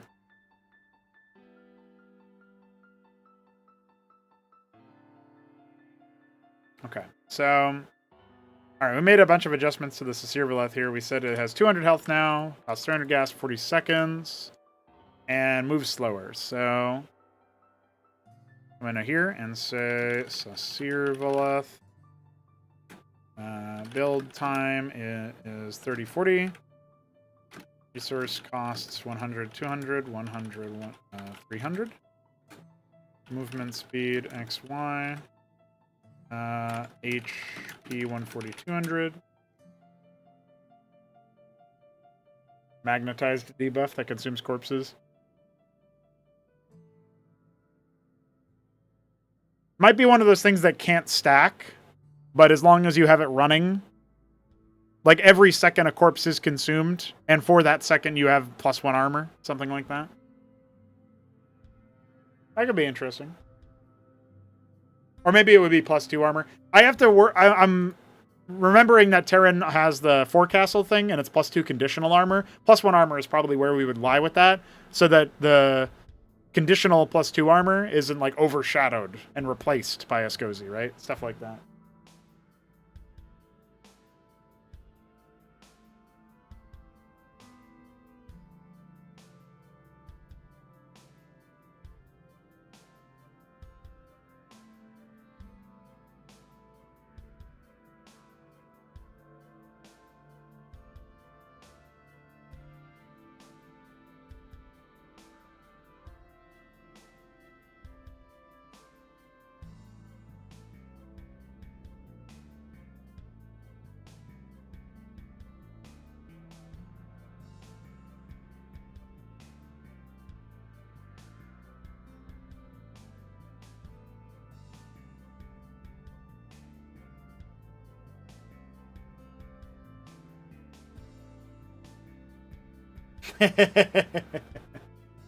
Kasugo is watching those Dog Neblime games, and he's concerned. He has concerns. All right, let's measure out some of our movement speed changes. Also, let's go back and grab our this character. We need that for our formatting.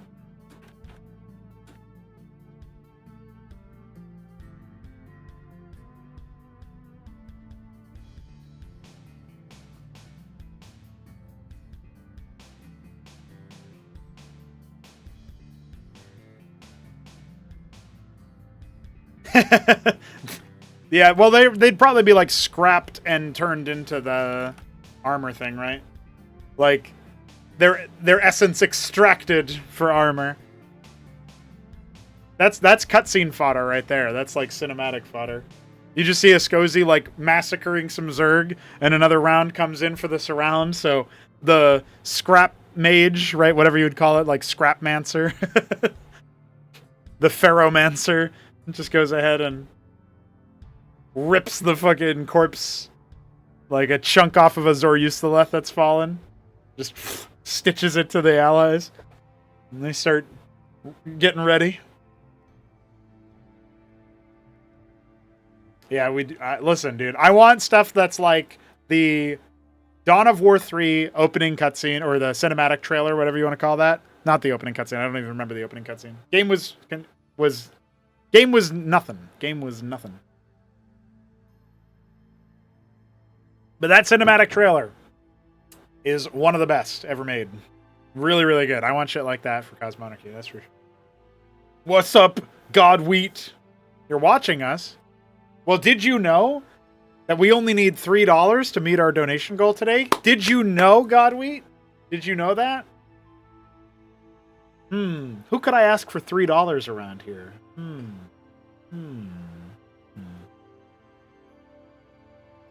I'm a viewer. I don't mean that in the threatening way. Yeah, classic.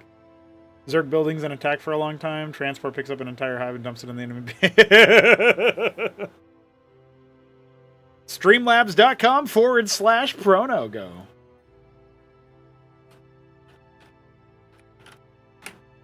Look at this guy asking for the donation link. Please use apostles, diadems, prize, demiurge, sovereignless, Mitchelless, field goal. That would be so badass. Yeah.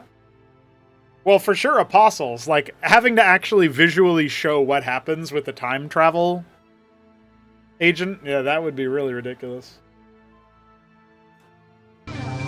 Oh, shit! Teach me sales techniques. And there we are. We're funded, boys. The day is won. And I've only begun to do Zerg concepts. Alright, we are testing this Sirvaleth movement speed. It is 5 right now. Let's check it in our live version. Carrying the burden. Well, Alexander got us more than halfway there today, and for that I am very much appreciative. Next few days probably won't be so easy, but with the help of Godwheat and 3 Crow, extra $1 be carried over. It might just pay the fees.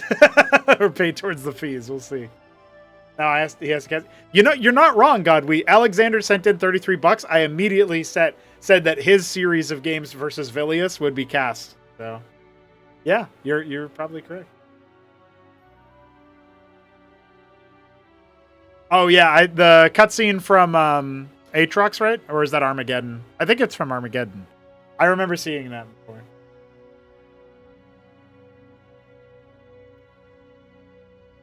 Sadly, no Zerg. It's true. Okay. Sirvaleth. Now we're at 4.2, I guess. Is what we'll round up to. 4.16.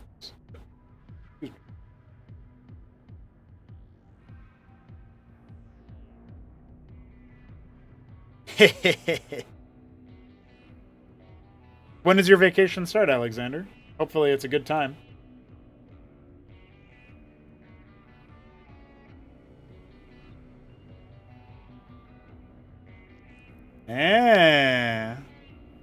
Starting on the 20th? Cool.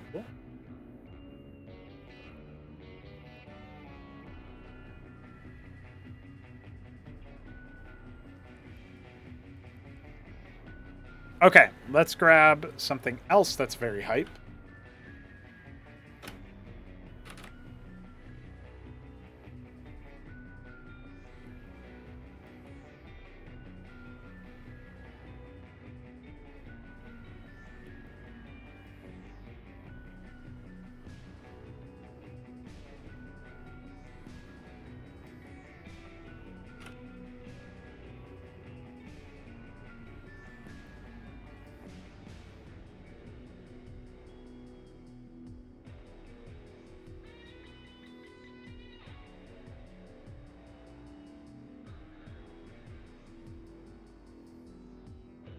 All right, have fun.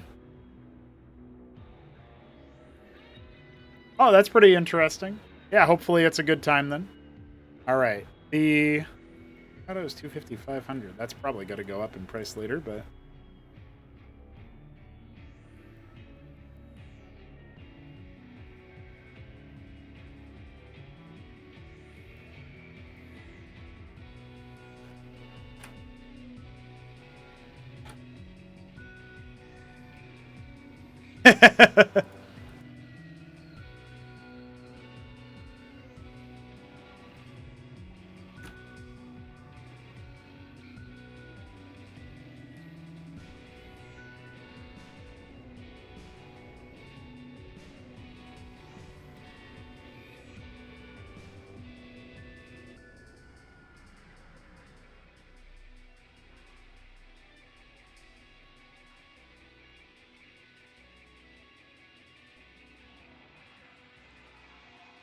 So we got to think about a Sirvaleth mutation. And I kind of like the idea of, so you guys may, some really old homies may remember the Elazaleth. And I think this is probably what we're going to turn the Sasirvaleth into, as far as like a mutation, right? This one has just like a flat heal at all times instead of the lifesteal, which probably isn't as good, but we'll think about other goodies to give it, right?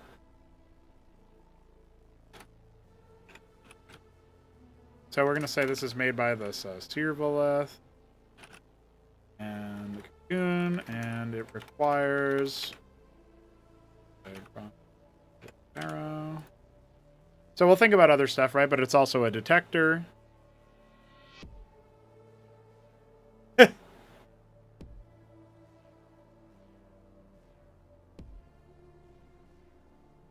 right.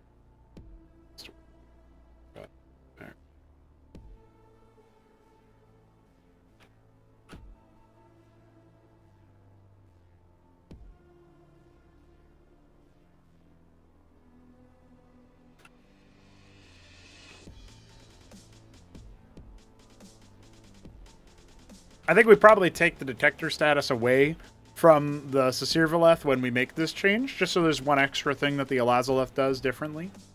But, oh, the Elazaleth also was supposed to be like a, in theory at one point it was supposed to be a heavy transport. That would be kind of weird to give the Sasirvaleth mutation, so we probably won't carry that over, but that's also a thought. Okay. So the Kethrost Keep is going to unlock the Kethrostalore and the Alcagelisk. Obviously, we'll be changing some of the names around and stuff, but these are like the baseline things. So, the cool thing about the Kethrostalore, which is inside, it is part of Zerg now. Okay, good. Tier 3, suborder 0, 1, 2. I guess for now it would be 2. I'm going to say suborder 3. And for the Alcagelisk, we're going to say suborder 4. And then for the Gazithalor, suborder 2.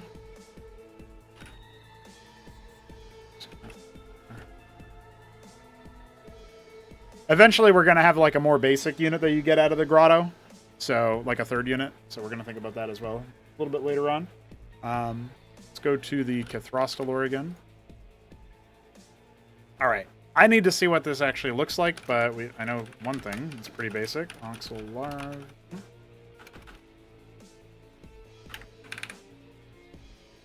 Cornerstone's regression will add to the OS2. Oops.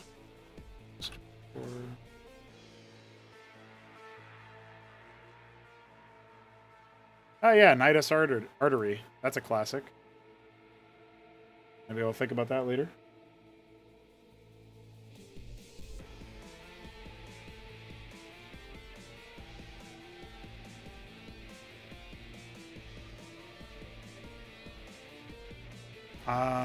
Let's go to the and then the Elazaleth.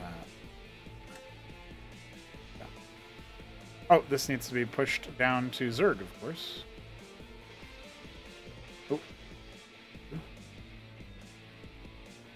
It's a little bit too eager to move to unload that stuff. That's a bit weird.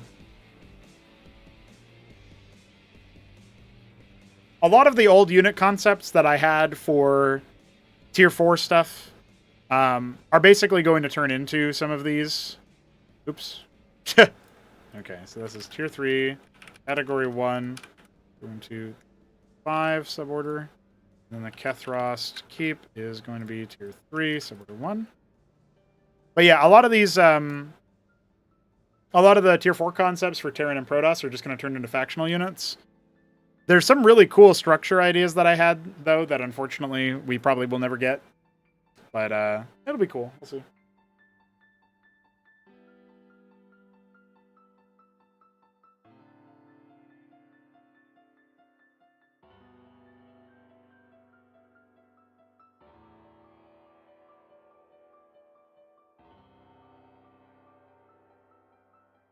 Okay. And clearly the Begrothalisk. Let's do this. Oh, no, I think I know what the problem is. It's actually the Mortothricore needs to be 0 or 1, and the Axitralisk needs to be 0. And the Sasirvaleth is 2. Yeah, I don't know about I think, so what I would like, 3 Crow, is for the Ancestral Archives to get a 4th unit, the Synthetic Synod to get a 4th unit, and the Monument of Sin to get a 3rd unit. That's kind of my vibe right now. Maybe the Monument will get a 4th unit later on. But I think that would be really nice to fill out the Protoss. I used to know the amount of units that we have kind of like by heart for that, but we got 11 at tier 1. I'm gonna factor in the Autocourt because it's gonna be an advanced constructor that we'll have pretty soon. That's gonna be 4, 12, 16, 21, and then 4, 8, 2, 3, 4, 5. So that's 13, and then we have 3, 3, and so that's 6, and then we have 8. So we're at 53 units for Protoss. Adding those extra ones that I mentioned would be a +3. So 56 units. That's a lot of units, obviously, for the melee tech tree. I was thinking we would stop at about 50 for all the races, but we're already pretty far out of that. So this is 3 together. That's going to be 8. This is 5, 13, and then 17, and then we still have the Eidolon Savant, Phalanx Madrigal. Oh, I lost count already. So this is 4. 10, 14, 17, 19, 21 at tier 1 for Terran.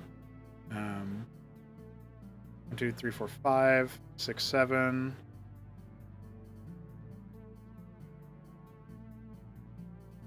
Plus these 3. I'm going to add a 4th mantle unit at some point too. 7. And then here we have 4.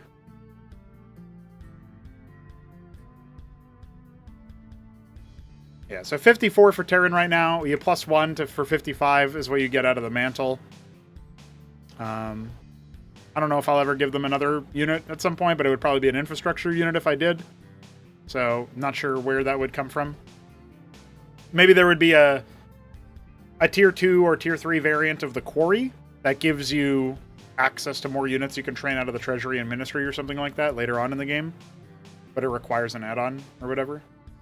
So we're at 55 for Terran after the changes, 56 for Protoss. It's 54 right now for Terran, 53 for Protoss. And then Zerg have the least in general, although I don't remember how much, by how much. So we're going to say 3, 2, 3, 4, 6. Yeah, 6. 3, including the Agroleth. 6, 6. 7, including the Rilolisk, but not including the Vilgoleth. Mothstaleth.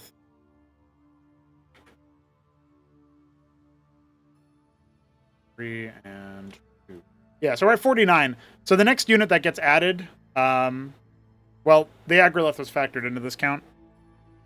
So we're at 48 units right now. So it's technically 53 right now for Terran, and 51 right now for Protoss. And 49 right now for Zerg. So it's funny, they're actually missing the same amount. It's like Protoss is 2 less than Terran and Zerg is 2 less than Protoss. It's kind of funny. The 20th level Cantavis on the Ancestor. Add-on for the Quarry add-on. I got add-ons for your add-ons. That's funny enough that I might consider it, actually. Oh yeah, and it's... I don't know.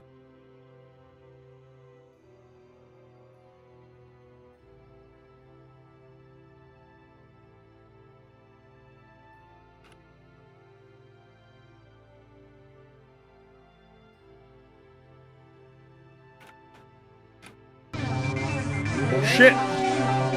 We're going above and beyond. Here is 50 cents for every time you laughed at me for losing a spawning pool. Thanks, buddy. I appreciate you. We're banking now, boys. All the fees are paid for. That was awesome. He's gonna have to pay me another $3 when I finish casting the 2v2 where that happened, so that I because I'm gonna laugh at him again, right? So if that's what he's paying me for.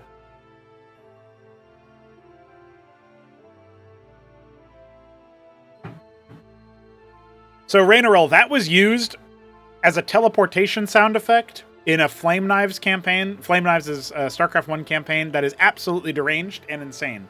So just so you know, that's how I know about it. I know about it from that. So...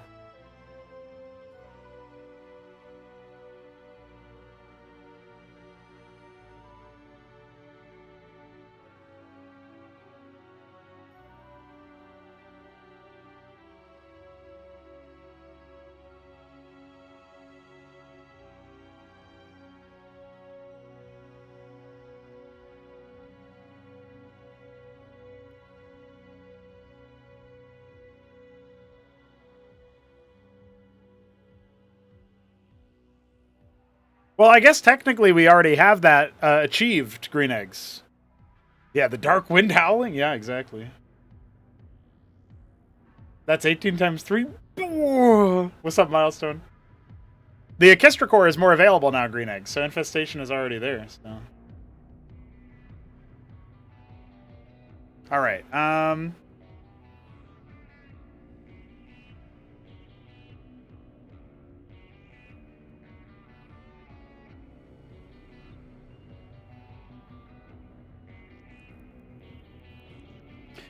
About the question about the 20th level Cantavis, I do kind of like the idea of unshackling Storm. We already have a little bit of Storm stuff related with the Archon now, because it releases Storm when it dies. So that's kind of interesting, right?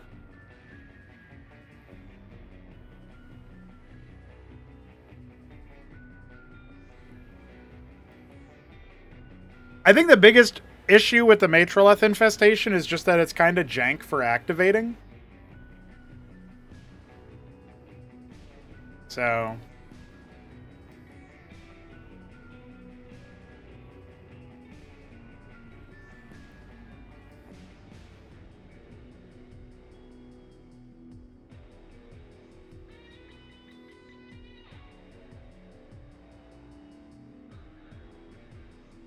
if the Matroleth could be improved there, that would be nice.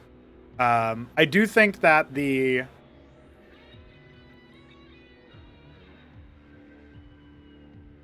Well, Jujik, the problem with temporary health is that it requires a ton of hooking to implement in a way that just increases the max health of that unit conditionally. But we can do some kind of temporary shielding, like an overshield. The question is, how do we implement that into the UI so that when you select the unit, you see how many shields it has? That's something that would be a black box that we would have to figure out. Probably something Veek could do.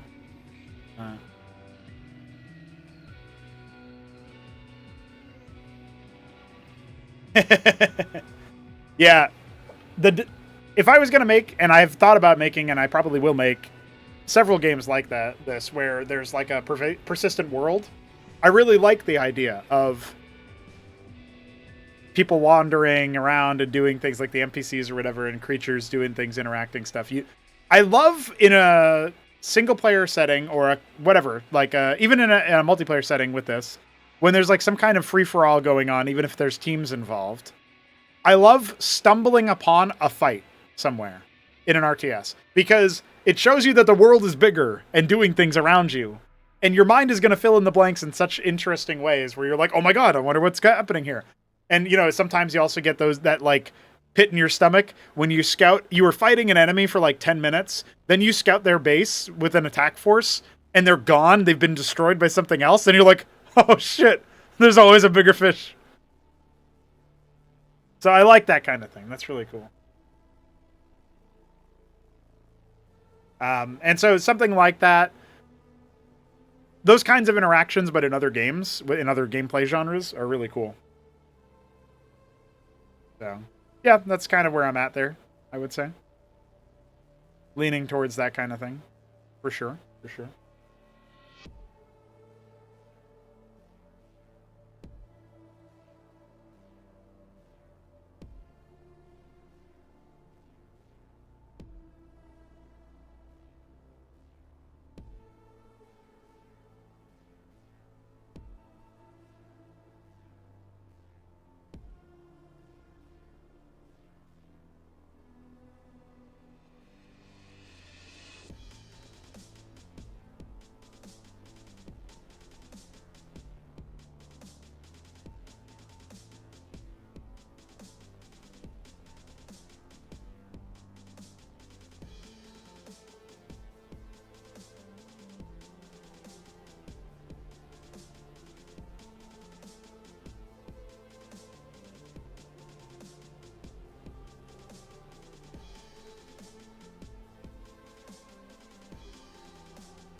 following up a bug report real quick about sound effects.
Whoa! Don't do that.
Very cool, Shambler. Very cool. There's always a bigger Alcagelus.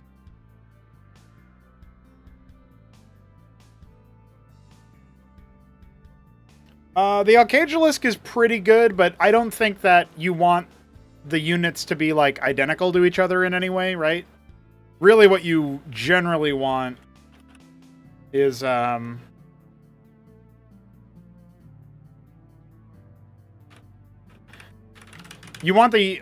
you want everybody to have an option that works well, but you want all the races to have good options, but you want them to be very distinct. You don't want them to be samey. Because we've got like 50 plus units per race, as we identified earlier today. So you definitely don't want that kind of thing.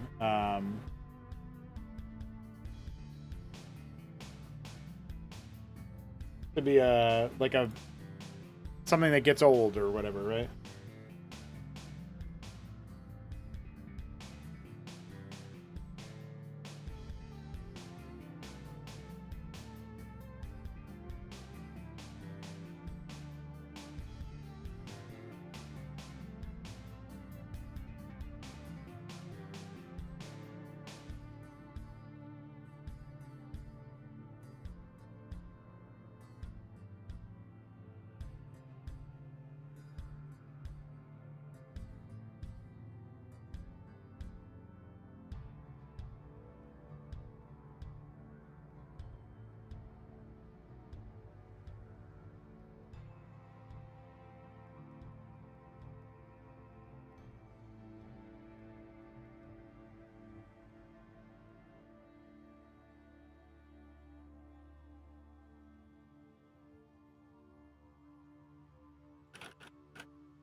Okay. Anyway, that is fine.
Oh my god. I'm out of water.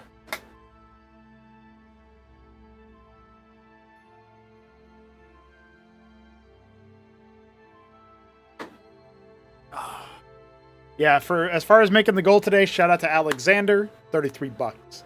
3 Crow, it was 3, 3, and 9. So that's 15, right? Very nice, very nice. And then Godwheat, who did 2 threes. So that's 6. Very cool, very cool. Appreciate you guys.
Okay, so we fixed up some sound bugs.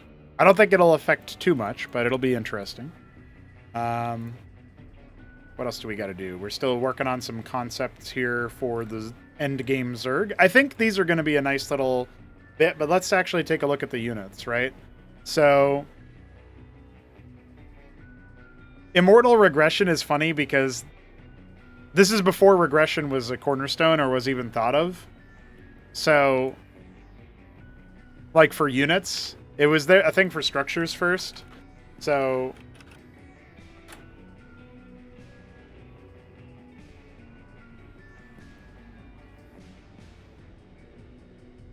I don't really know what we could do with this concept to make it actually good, but this is already true. Yeah, it's part of the cornerstone.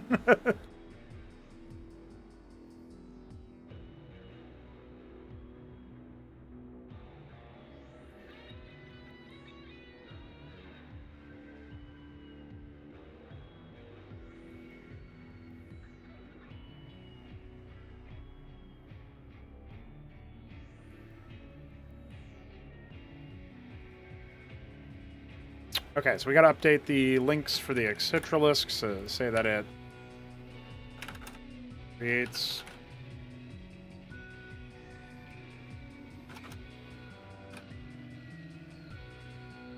How does that work for the Zethra? Yeah, that's what I thought.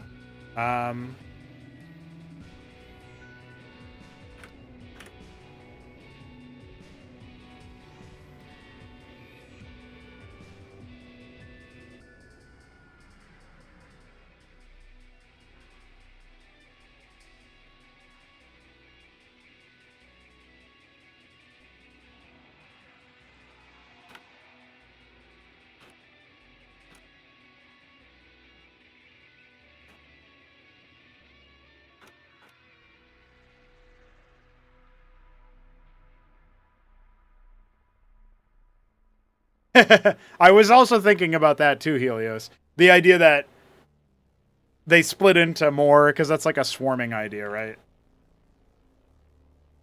I think what I'll probably try to do for some future, like for some future Zerg unit, is I'll probably try to kit bash the Lyralisk into something else. Hopefully I can make something that looks half good, but I was thinking I should probably try to kit bash the Calculisk into the Tozgralisk or something replacement, because that graphic is uggo. Or maybe I could do it for the Gitoricor. I think, honestly, the Gitoricor is less ugly to me than the Tozgralisk. I don't know about you guys, but I don't think I'll do any modeling today, but definitely something I want to do at some point, whether it's this week or later on. This week is kind of supposed to be like... Oh, yeah, I wanted to like create a list of stuff so that you could kind of see what I'm doing this week. I guess you can kind of see it in the patch goals, right? Balancing for all races, advanced constructors for all races, Ascosi development, audiovisuals, and AI. Not included in this list is conceiving of the Zerg concepts that we're doing today, and like, there's probably a couple odds and ends here, bug fixes and stuff, right?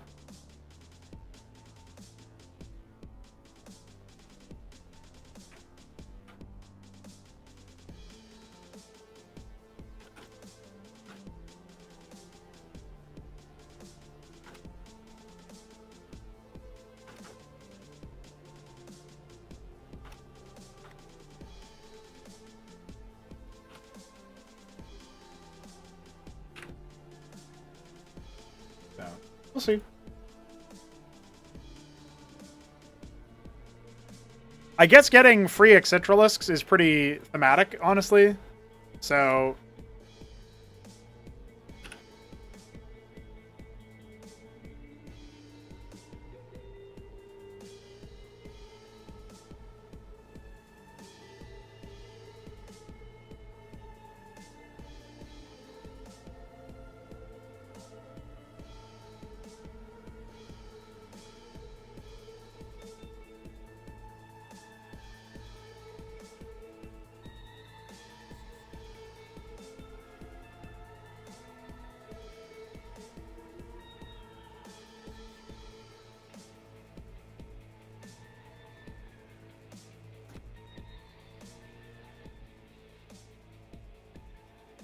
maybe we would say this strain regresses twice or once if it was gestated from oxal larva. That way we have this as like a more generic ability that we could theoretically apply.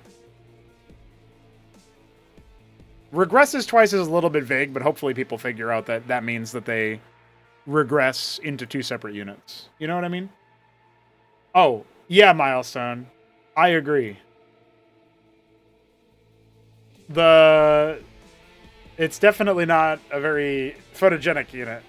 The Cycralisk really ought to have a custom model. I remember like a year ago, I think it was, and Ozlix was like, surely that's the next unit. And I was like, I'm there with you, buddy.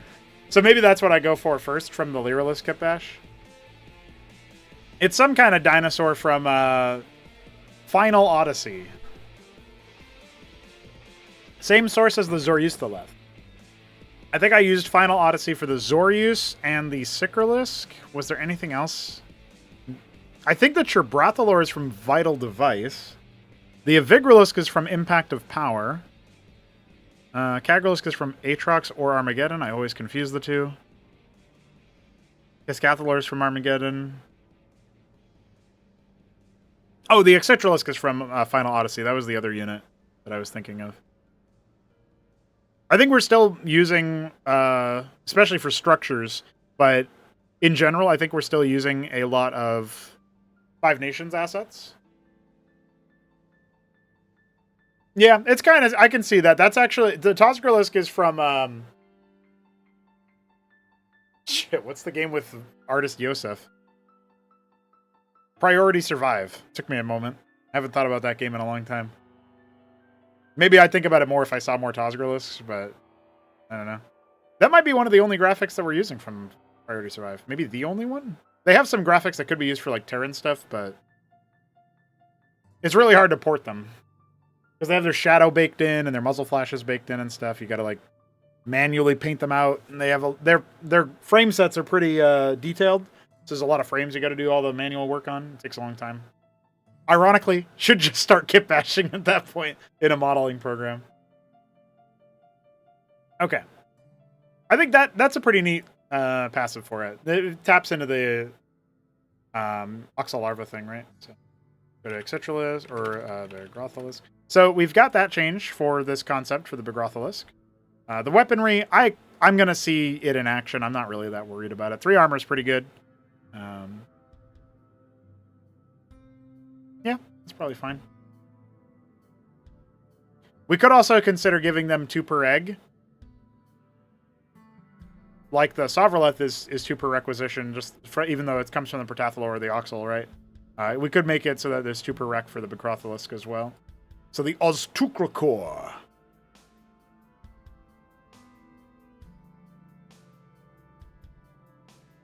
Oh, I misspelled Mortothrokor.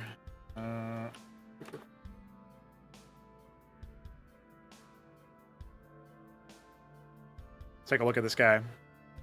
The Oztukrokor's maw contains powerful acid, burning victims for 20 damage over 4 seconds. And they have armor rend. That's not very... I don't think that's really epic, per se. I do love the idea, because you can tell that he has got, like, a maw attack that projects outwards, even though he's got to get into melee range to attack. So this is kind of like the new Sikralisk visual, right? So that's kind of neat. The line damage, in a line damage kind of thing. That's pretty cool. I actually do know a graphic I could use for the Oztukrokor, but I think I'm going to save it for the Cathrostalor. Oh my god, I just remembered how ridiculous that graphic is. Kind of impressive we haven't already used it. I'll change that. I don't think we'll keep the armor. The burning is kind of neat. Maybe an on-death effect for units that are burning to the acid. I'm also going to change it from burning to searing. So let's go to Oztukrokor passive. Okay. Searing.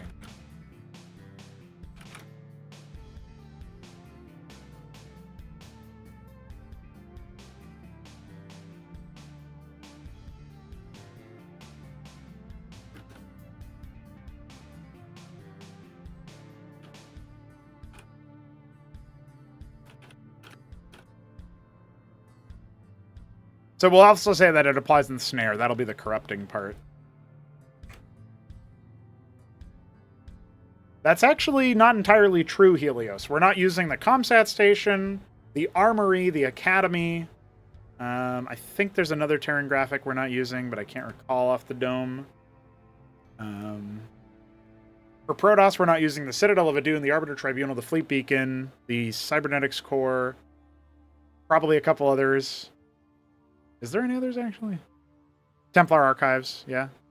Observatory, Robotic Support Bay. So, there's a lot of StarCraft 1 graphics that aren't. But as far as units go, you might be right about that. The Skrirekor is what we call it in Cosmonarchy, but it's made by Hero, which is never going to be used in-game. I ported Stralium from Inconsummate and gave it a gestation ability to spawn Skrirekors. So... that's the only way you could get access to it now. You'd have to type it into the console or whatever.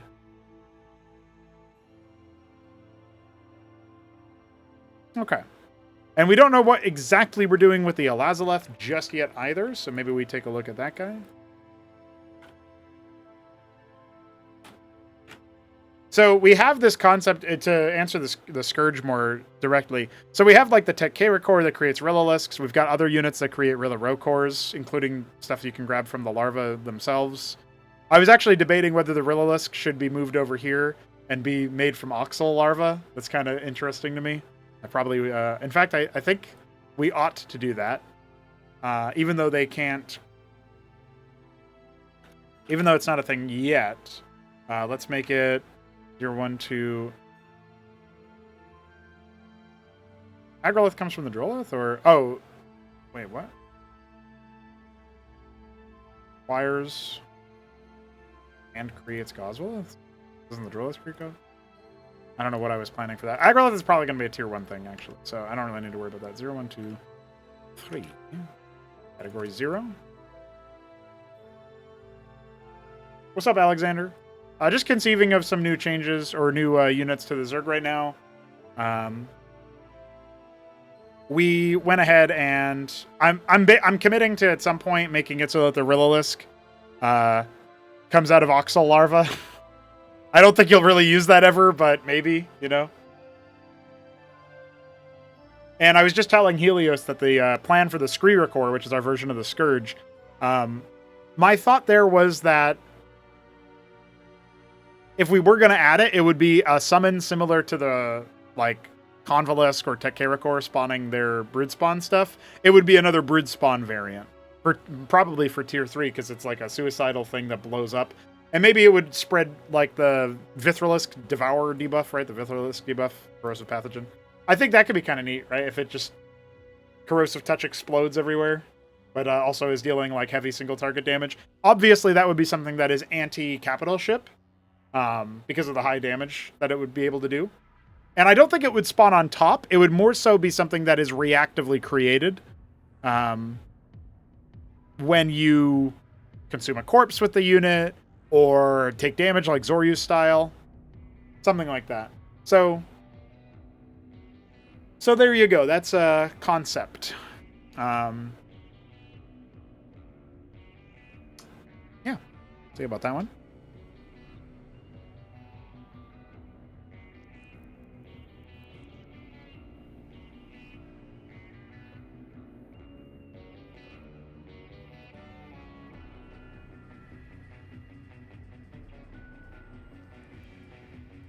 Maybe the Alazaleth could, in the way that the Sasirvaleth has the lifesteal, right?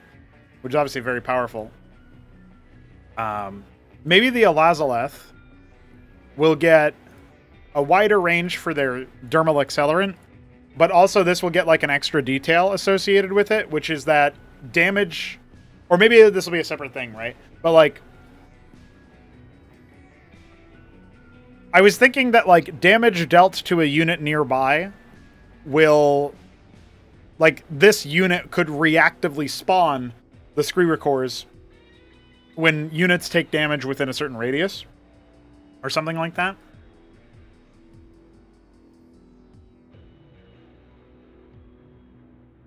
So, let me think about this.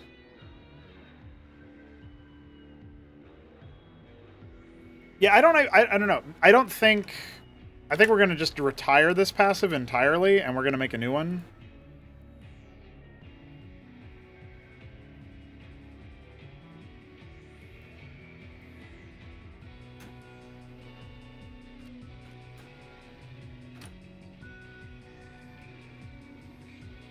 Non-brood spawn allies within 6... we'll say 7 range, maybe? Or 6 range? We'll say, when non-brood spawn allies within 6 range take damage, this strain begins gestating Skrirakors.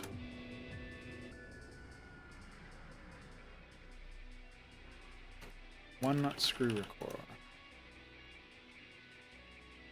Gestates 1 Skrirakor.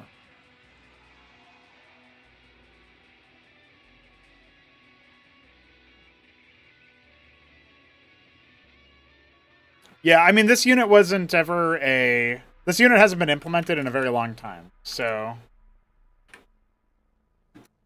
The Luceri... Isn't it like Lucillary or something like that? Yeah, the Lucillary pheromones of the lifesteal thing are still going to be there, but you get the Alazaleth if you want to reactively spawn, like... Omega Zerg.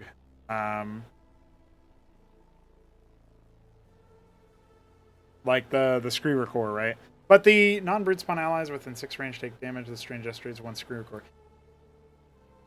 And then I think the Skrirakors, if they die without connecting their attack, I think they would release a Swarming Omen proc, the way that the Zoryustaleth does. That's kind of what I'm thinking. It's like a speed boost, basically, right? So, you know, one dies and the others go, whoom! It wouldn't stack, but that would be a thought that I have.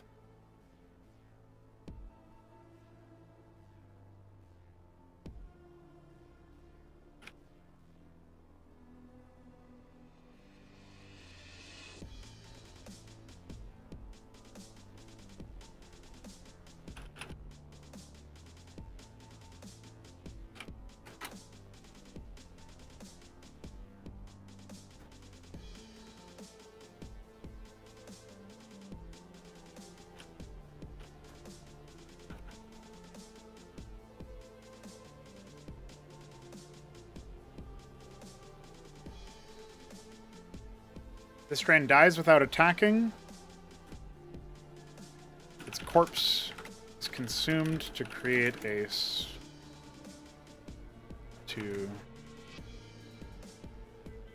Well, we wouldn't say consumed. It would say its death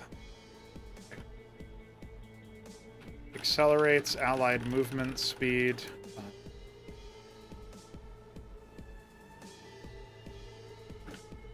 6 range by 33%. Something like that, right? Like, I'll take a look at the Swarming Omen details. And it says 125% movement speed. So, I guess it would be 25% instead.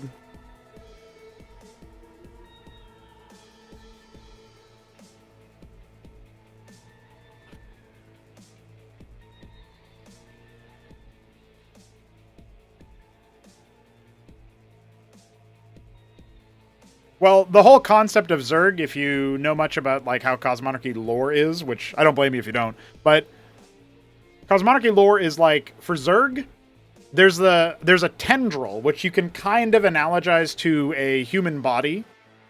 Then there are organs, which are like the individual players, if you will. Like each player would be considered an organ. In universe, like a player's forces diegetically would be considered an organ. And then individual units and structures are cells. And they also use the word chondra when they're talking about like anything that gestates larvae and stuff like that. Hatching chondra, stuff like that. But they already have a very biological component to them. You can think of like when a missile is launched, the Zerg advisor says immune launch detected because they're thinking of it like an immune cell, like an immune reaction. So we're already kind of doing that when it comes to the thematics. We're pretty divorced from the original game's lore, if you will.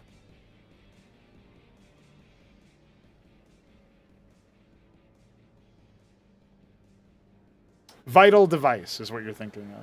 I played it a little bit. Its campaign is kind of absurd. They have like tier 10 upgrades and you can only go to tier 3. So it's a bit weird.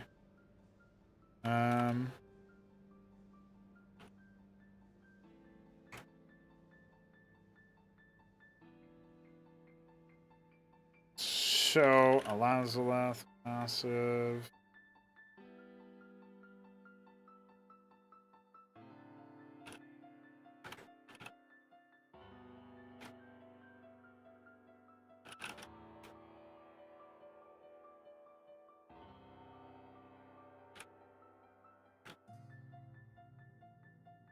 So this is category 0, or no, category 1, tier 3, order 1, suborder 0, 1, 2.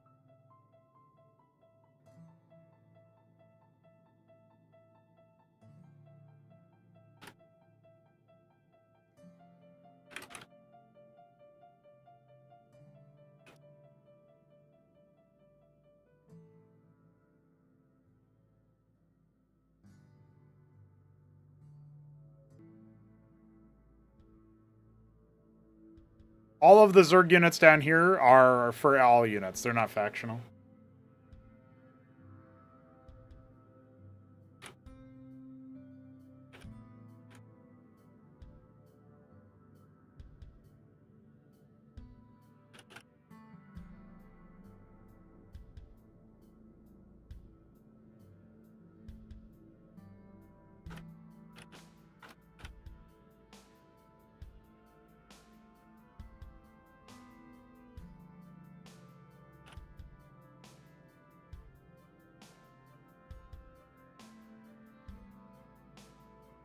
Yep, exactly, Milestone.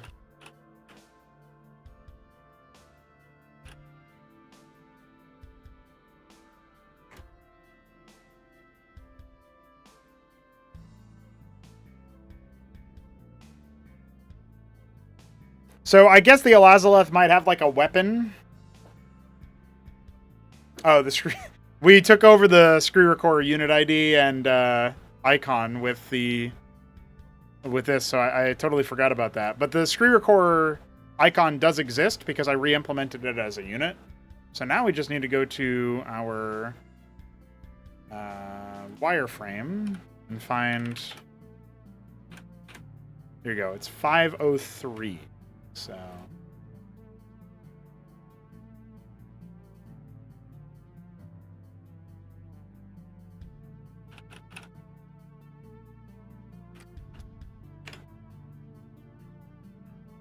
I actually don't know if it's icon ID 503, though.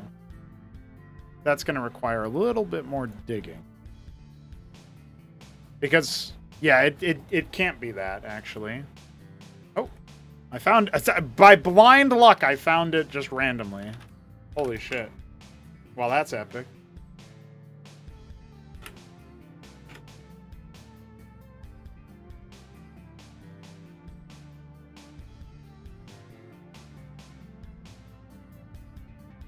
Oh yeah, of course, I have to...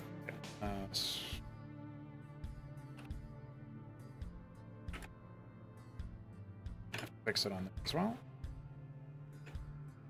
Very cool.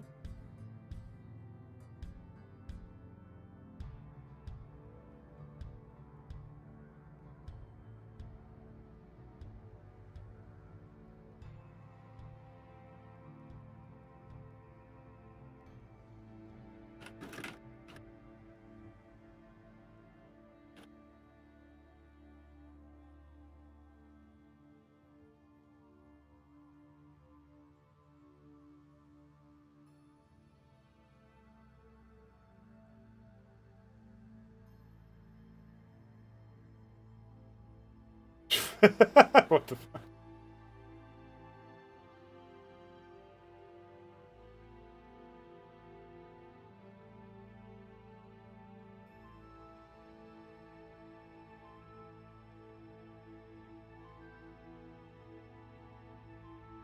Factional Phalanx gained 4 castle and had a weapon similar to the Sentinel. That's pretty epic.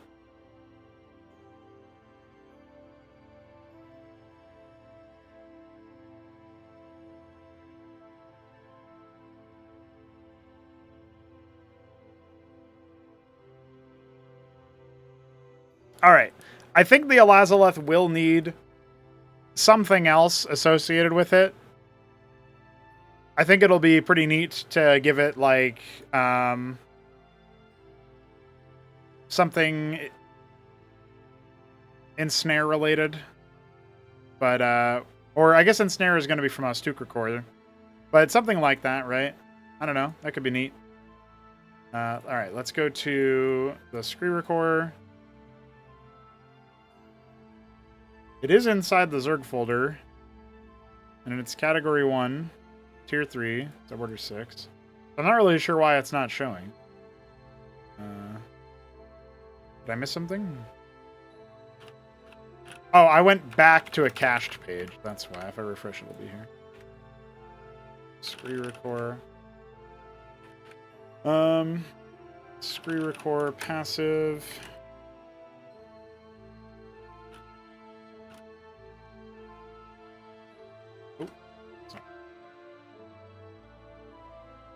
So I have to give the entry for abilities.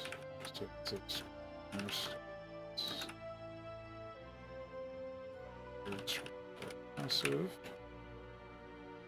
Let's see.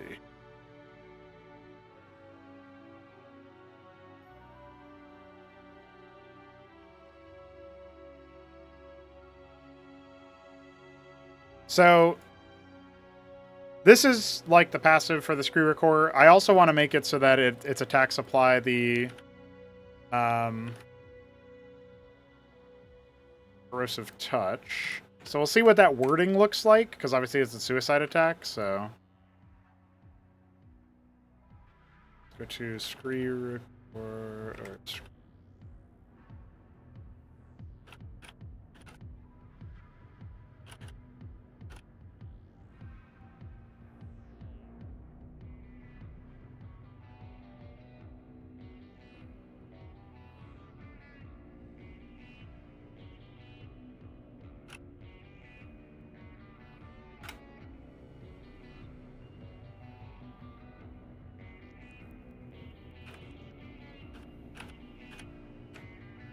We'll say that one is done. Yeah, the Cathrostalore is a pretty, like, epic unit concept, in my opinion. The Acrid Displacement is super cool with the 5 smaller spores. So it's like one projectile initially, and then it splits into 5. I don't know how we'll implement this. This is actually probably the harder of the two things to implement.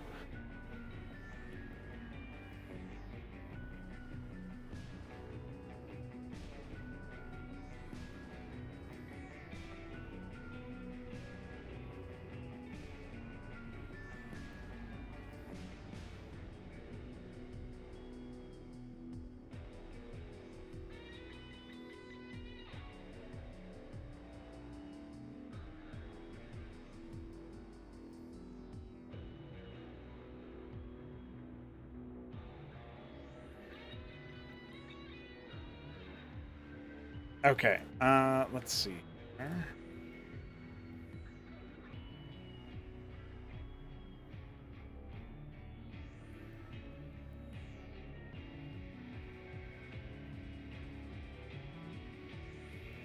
Yeah.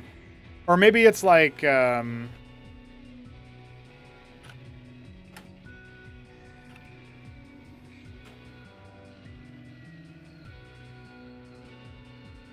Pathogen would be good too, I guess, because it's within 4 range.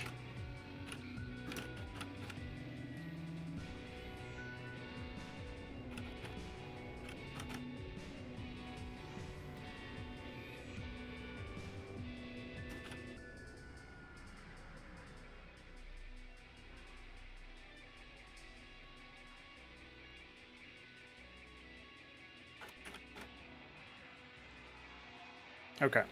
Let's try that. All right. I like that. I think that's pretty cool. Good concepts, good ideas. Very nice. Very nice.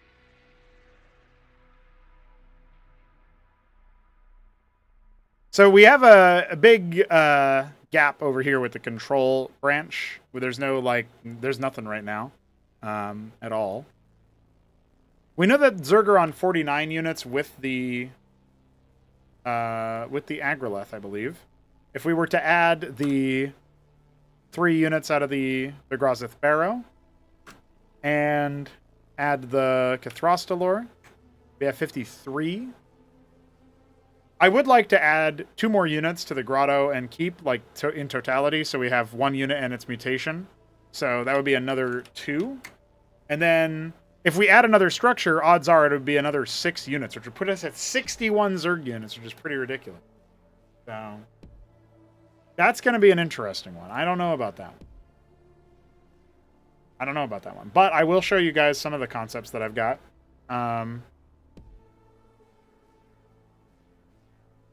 So the Agrozoleth required the Ragzoth Roost, which is pretty fucking epic, in my opinion. So we can go ahead and pull this guy into Zerg. No, that's Protoss. Why do Protoss keep trying to steal the Zerg units, dude? This isn't tyranny time. Rakzalisk. Here.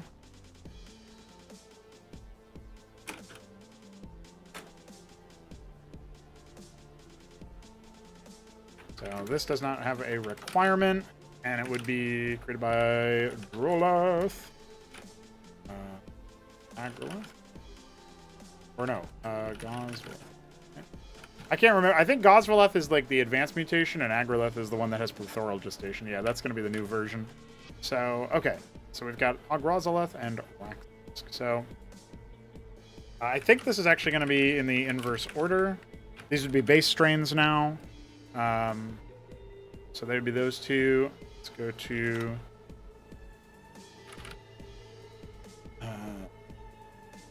Rakzalisk. This is tier 3, suborder 0. Lexoc Roost is 3.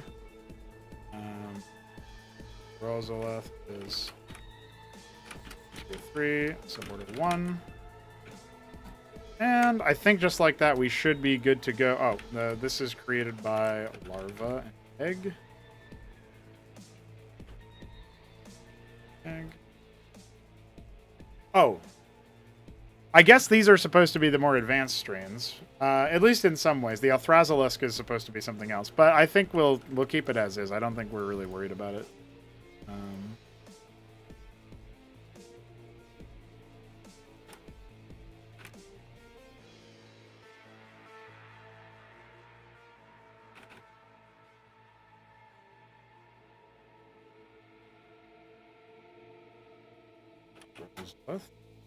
So here.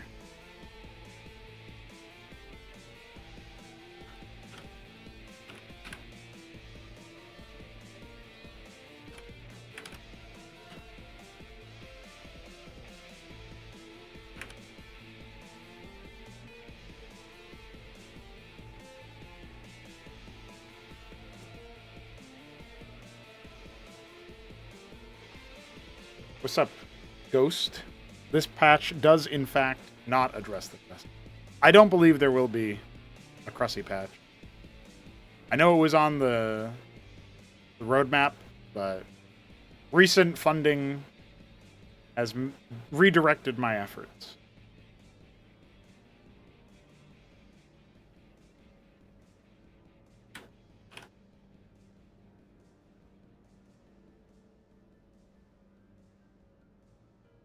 Oh, I guess it would probably have a character that's right? Myan's. I guess we can try that. I think that was actually what the Althrazalisk was supposed to have back in the day. Let's try that.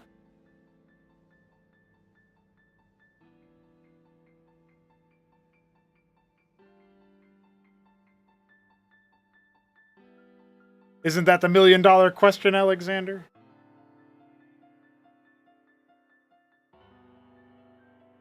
Who is this crucified individual? Who could they be? Coming into my chat? Coming into my crusty?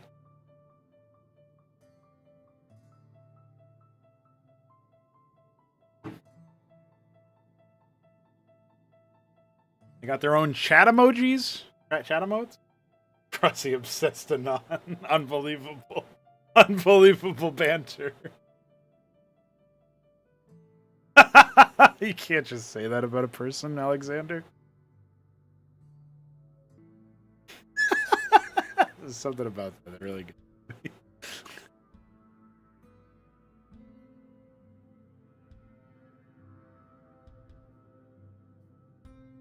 10 armor pen is pretty interesting.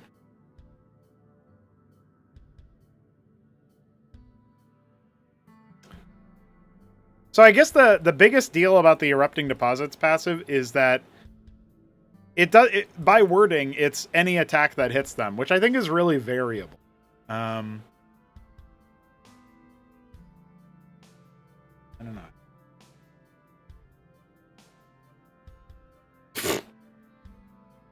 I say, you are one crossing obsessed. Unbelievable. I kind of like the mystery, so I think for now I will not reveal the truth.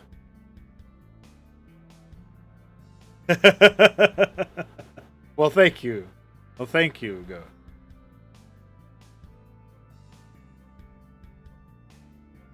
I appreciate it. And your cute emotes. I think we're starting off pretty strong. We already got the goal done and everything. But I'll DM you about it later.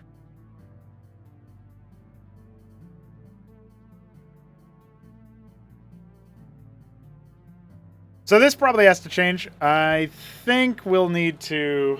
let's see about this. Passive...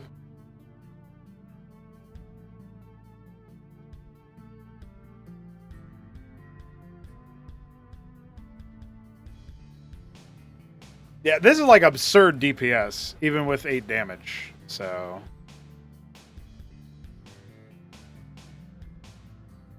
Especially considering it's going to be like Splash. Or it's no fall-off Splash, isn't it? We'll probably need to... this guy is going to be powerful, but, you know, it's mid-range, so I guess it can't be too powerful.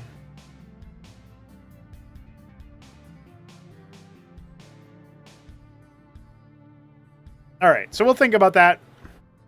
Our initial idea was like 49 plus 3 plus 1 plus 4. So 57 is a bit more of a manageable number, I think. I am not adding in the Malkothric either, so that's 58. Yeah, I think we need, if we're gonna have the Rakzog the Roost upgrade into something else, we're gonna need something else going on. I think there's it's really, that's gonna be very interesting for sure. But this is where we're gonna stop on the Zerg Concepts side. Mark that as done. So I did want to develop the advanced constructors a little bit. I don't think programming them is going to take too much, but let me take a look here. So the Ogun would probably be a little bit time consuming.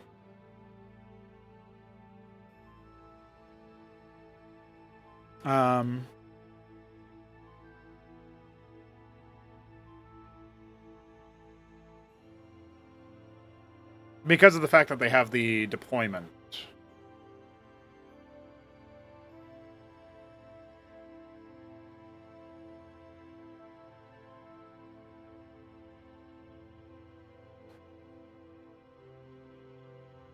We could make the Autocourt a power field easily enough.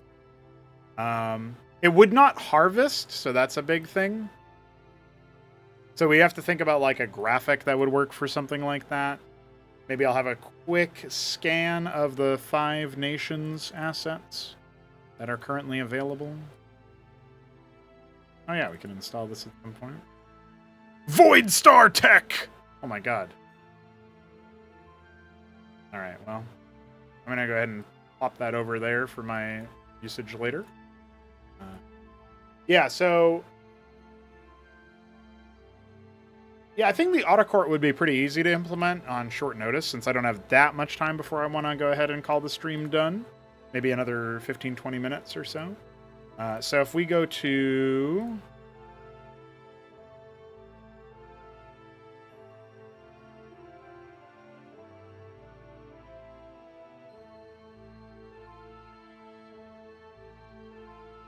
Mathril. I know I have a couple of units in some of the places here for...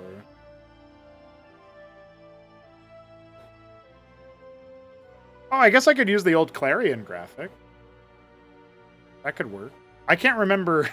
I'm going to have to go back a long way to figure out where that Clarion graphic is, but I can do that. I can just pop open the master changelog.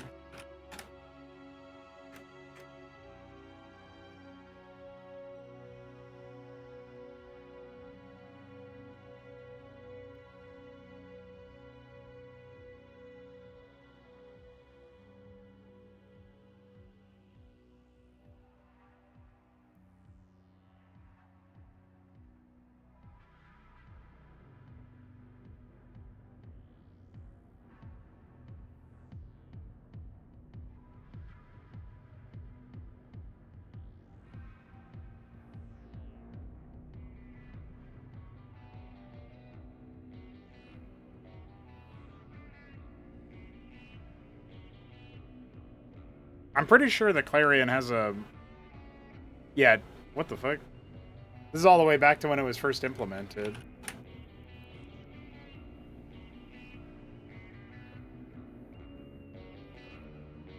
I think by the time it was moved to the Arden Authority, it had its new model. But apparently I didn't note when it got its new model. Scroll up to see where this is. 13 July 2024.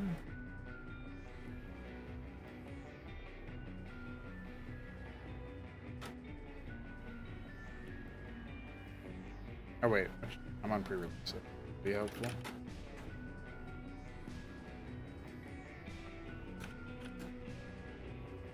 I guess I could open up the new fraud launcher, actually.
I was hoping to find it in pre-release to see if I could figure out when it was updated. All right, well, the other thing we can, of course, do is we can go to release, and we can go to MPQ, unit, CM, Protoss.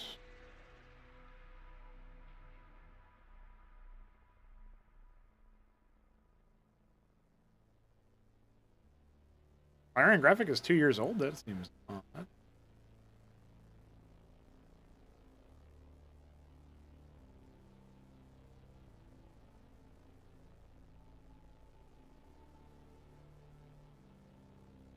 GG Helios. Thanks for hanging out. Wow, okay, apparently it is. That feels very different. Feels very wrong. I felt like that was a more recent invention. Oh, this is a replay from.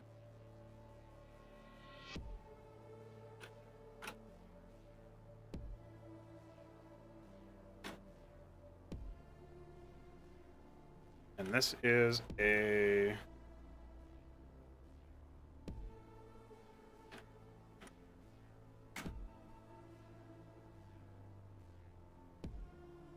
That, okay.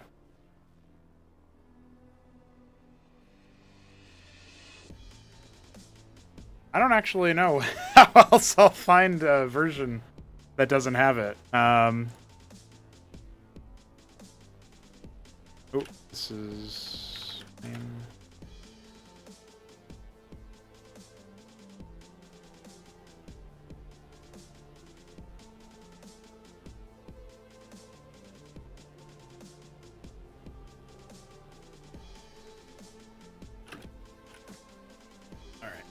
Let's see if we go back this far. If our Clarion graphic is. Well, it's still current. Wild.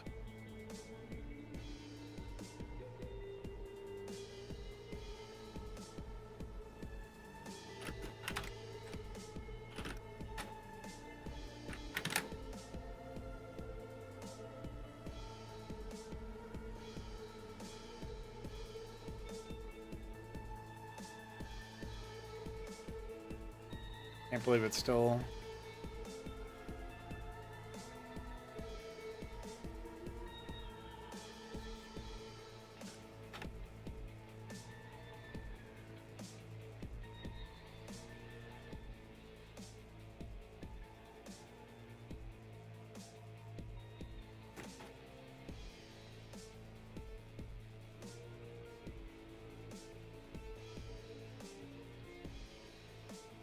Holy shit, how far back does a man gotta go? Oh, well, I guess if it's from the init of the new repository, it doesn't really matter how far back I go, huh? I have to go to, like... What? Oh. See if I can find it on my other monitor real quick.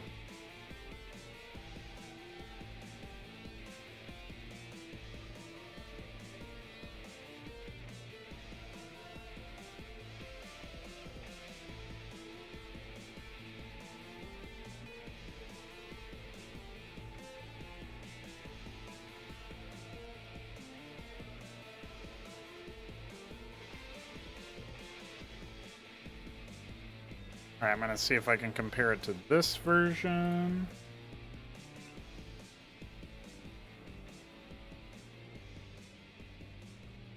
No, it's still like that.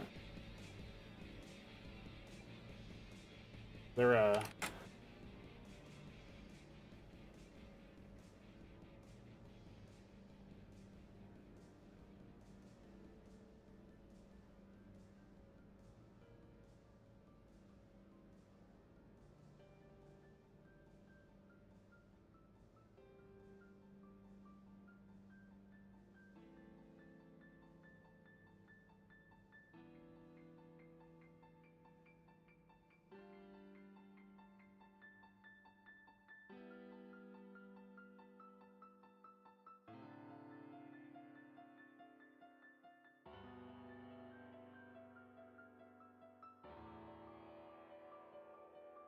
Okay.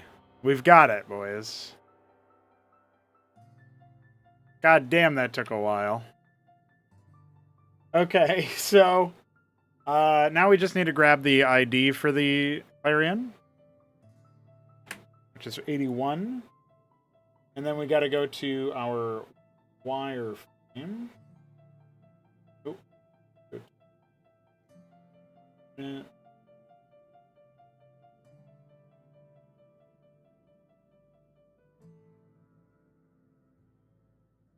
And we just got to grab 81, frame 81 from here.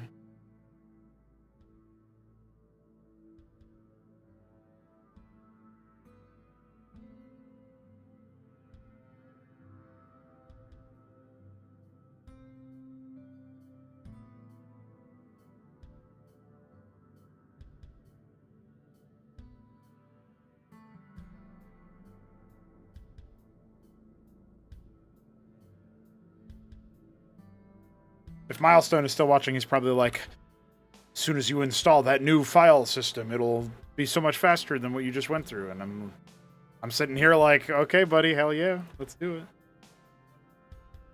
So this is GRP wire and wireframe. Now, do we have the Autocort already listed here as a unit? No. So down here we'll say Protoss. Let's say Terran Ogun, Protoss Autocort, and Zerg Agroleth. Ogun is only here. Agroleth is... Holy shit, Agroleth has so many entries! So 302, 496... Oh no, it's just one. Okay. Weren't ready to give up Extended Unit 269, apparently. So let's go to Scribe.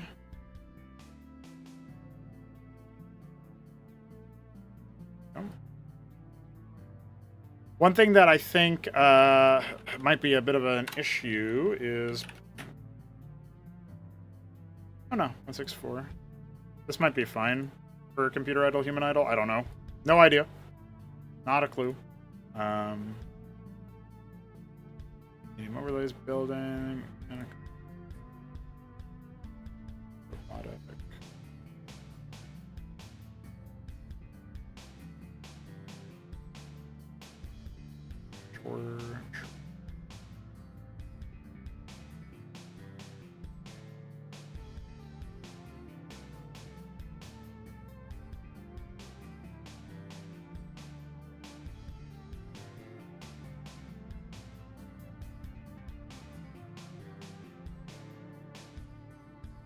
Oh, we have to take worker off? Yeah. So that's fine. And then here, let's go to Protoss Autocort. You know that they are at 185. No. 8040. 125. Time cost of 20. It's supposed to be made by the embassy, right? Yeah, it looks like a... Okay. And it doesn't have a weapon. Oh, it has a particle beam. It looks like it has the same particle beam of the Scribe, so nothing really that big there. Apparently it's 1 transport space. 8 vision range. I don't know how much of that is going to continue, so we'll figure that out later. But I think that's everything that we require to do. Alright, we'll save that. Become a guard. I don't know that AI will ever use the Autocort, by the way, but maybe. Find out.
I see that. No idea how soon those will be fixed, but thank you for posting them, sir.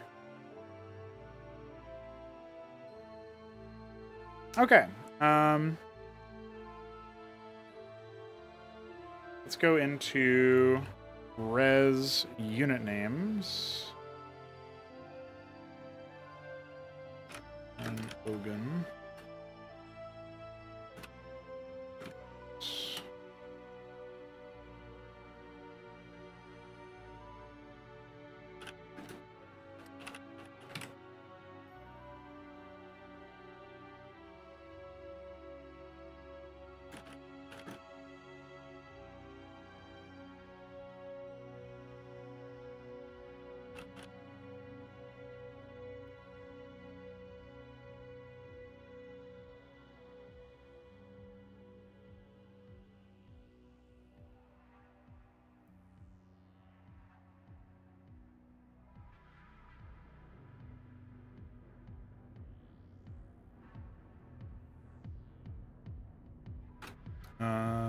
Let's do Terran unit.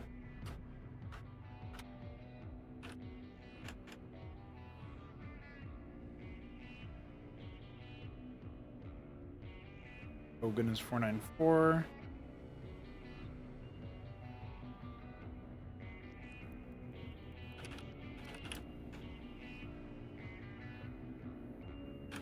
And 5 for the Autocourt.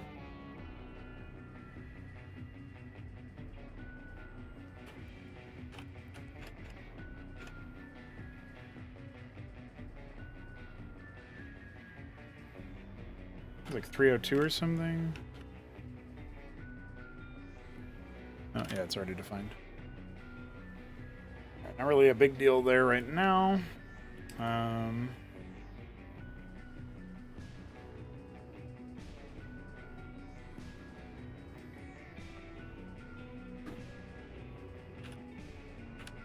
This is for AI section. Yeah, so we're just going to say Protoss Autocourt.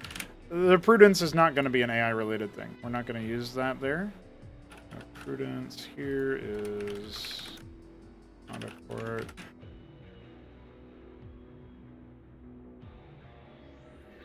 And then we look for Envoy.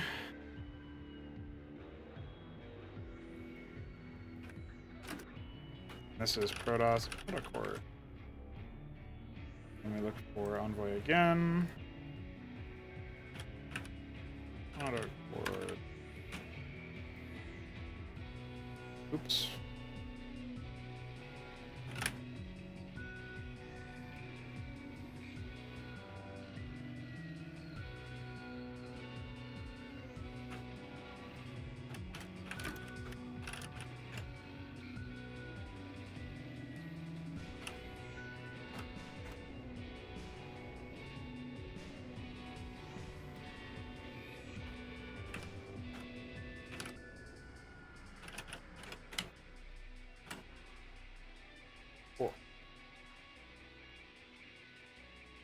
So we haven't actually added the button yet, so the unit is not then trainable.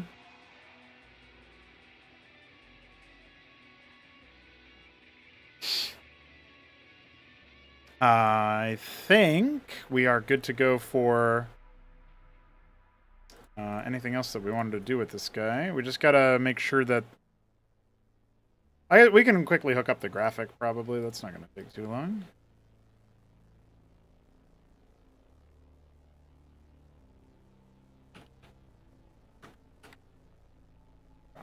And grab this, call it Autocourt. Go here, unit, CM, Protoss.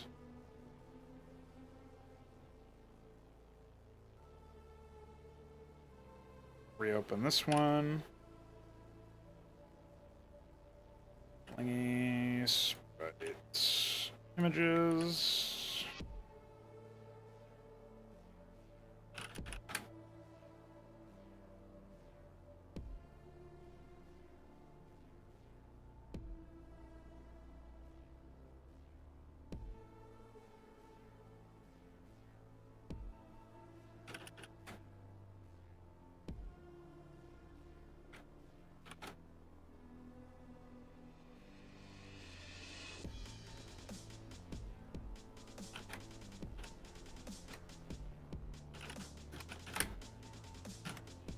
2057 and 16 5 7 4.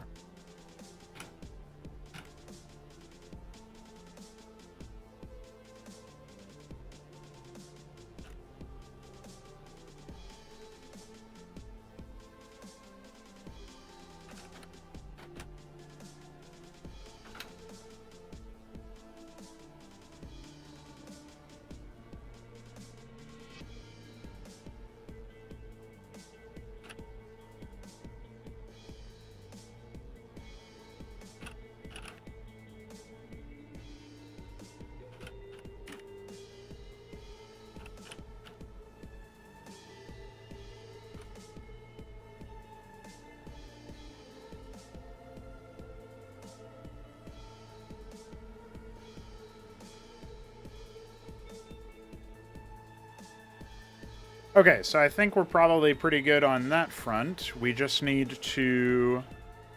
We're going to make a icon at some point, right? So we got to do that. We know that the unit ID is 495. So we plug this guy in there. Oh, and I guess...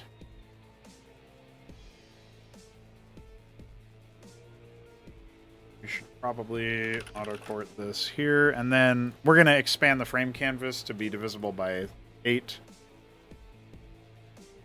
Or probably more likely, we should say... Let's just make it, yeah, 48 by 4, or 64 by 64, I guess.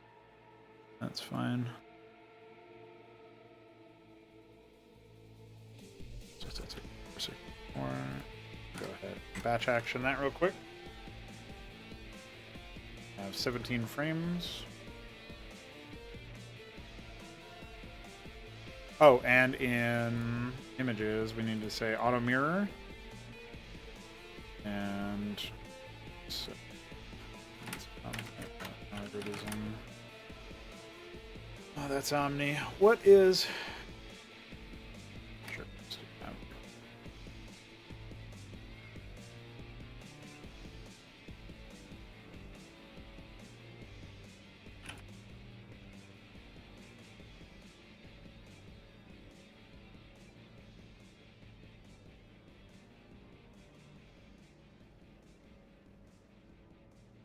Oh.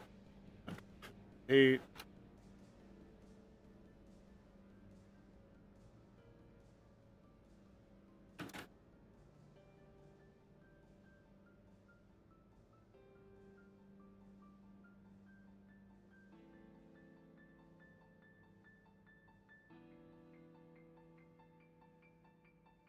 Okay, 2057 is what we're at right now.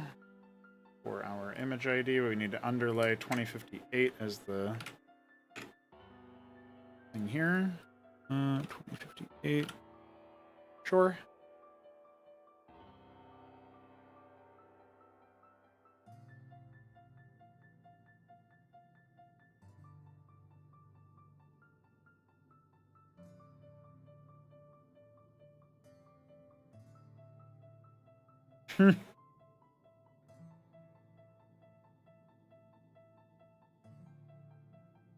Okay, let me see if that is enough for this unit to have its wireframe. Oh, we didn't run that actually, so we should compile that. We'll make its icon, and then I think we'll be all set. We have to do data requirements, actually, so never mind.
So we're going to configure the button for it, but because we're not ready to add the unit yet, we're going to go ahead and just leave it empty, like not actually on the card. That's 495, 495. We don't know about the...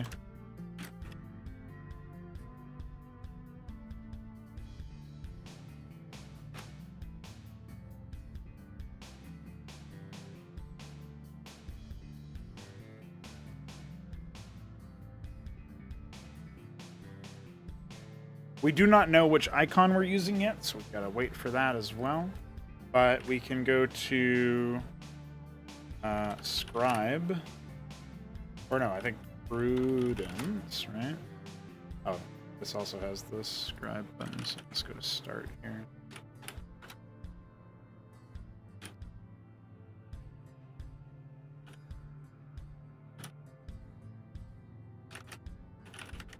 It's 533, or no.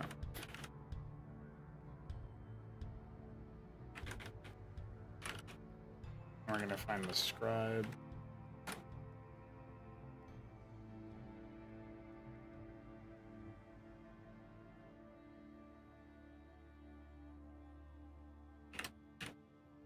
So no gathering or anything like that. If we go to Pylon,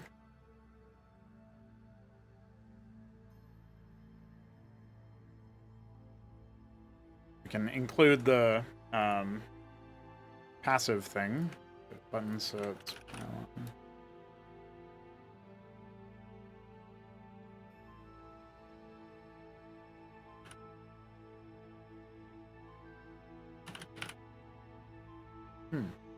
Well, I don't know. I assume the button actually works.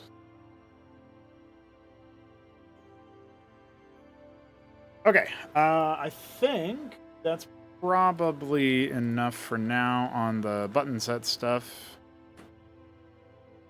Oh, we actually need to go to where Prudence is. We're gonna like copy this and kind of go down here. Say also do this for 495. This is Autoport.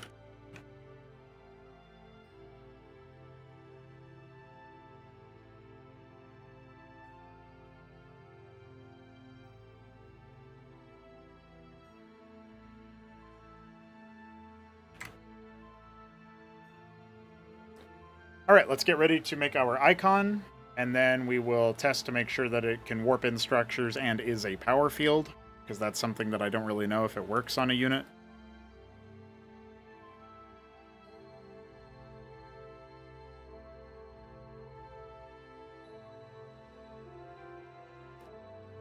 $32 by 27.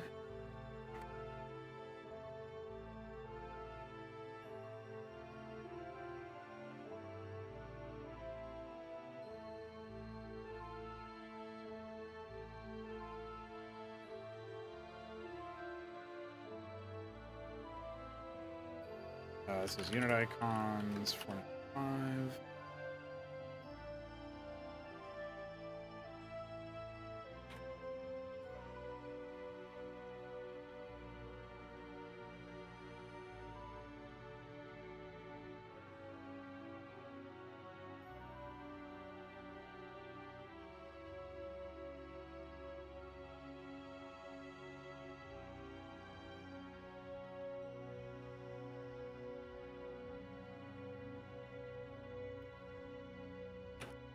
All right. I guess we'll just say it's 814.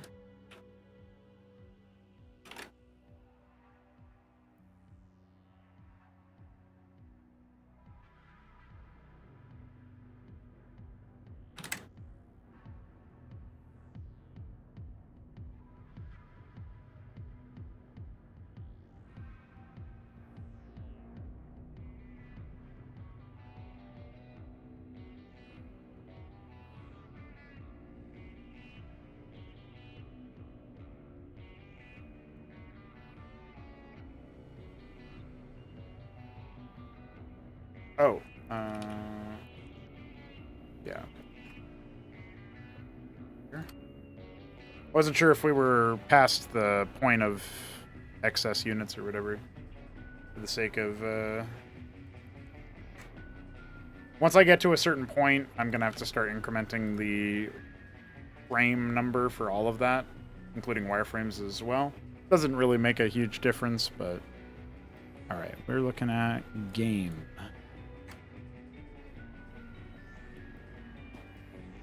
I can't think of anything obviously missing from the implementation of this unit, so let's figure it out together. Okay, the thing that is obviously missing is that the iScript ID is not set to the autocords. And we did not actually compile our iScript with the plugin. So we've done both of those things, handle both of those things now. The other thing is that the ADAR...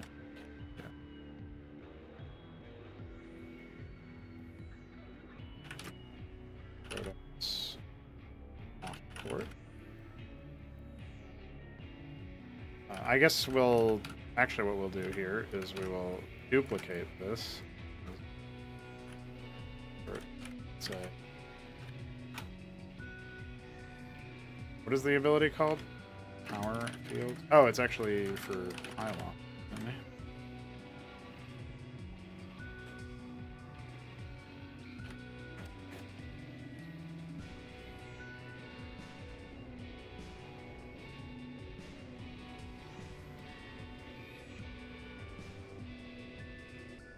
Let's see.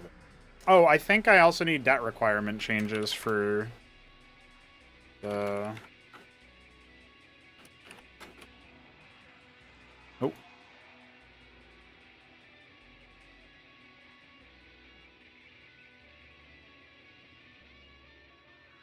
I don't know why I can't move. That's weird.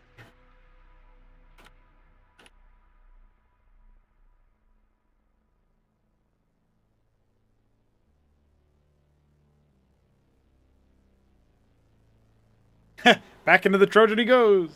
Thanks, Adam. Appreciate you, man.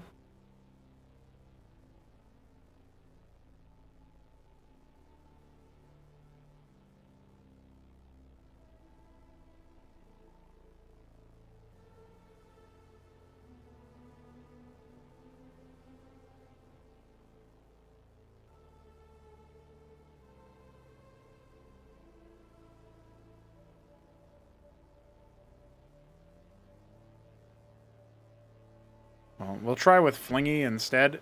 My guess is that there is a chance that it just doesn't work with the side provider stuff to allow movement.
Okay. So we'll try that. Oh, and I guess the other thing is related to orders, right? Describe.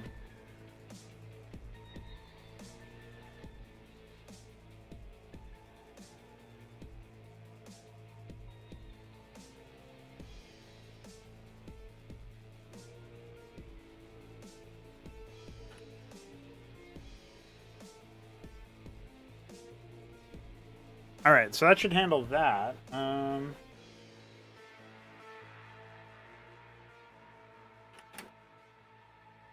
Okay, we do seem to be able to move now.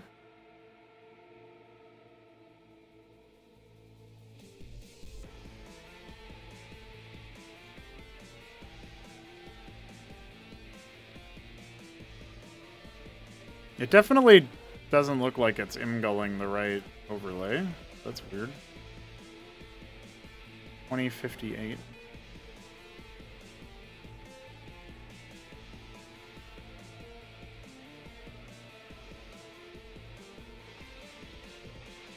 This looks like Servitor Shadow instead or something.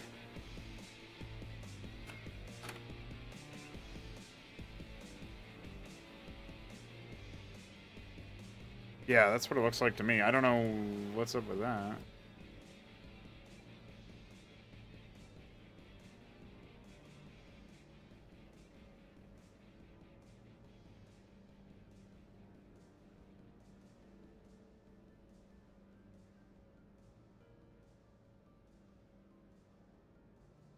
Well, it actually does seem to work gameplay-wise with no problems. However, visually, this part doesn't attach, so I'm going to have to send a screenshot to DF about that and see what he says.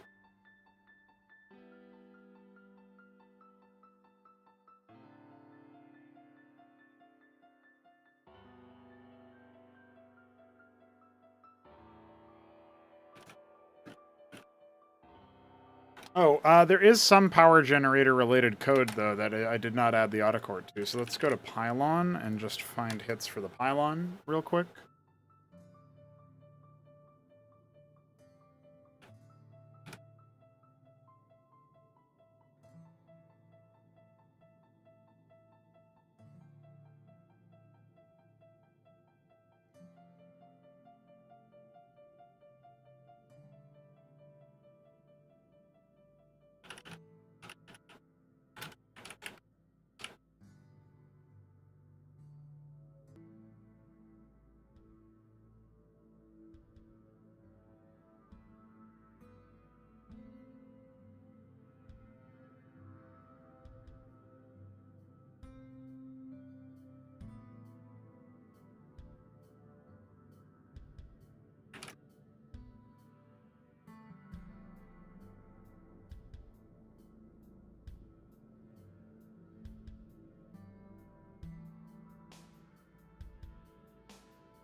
Okay.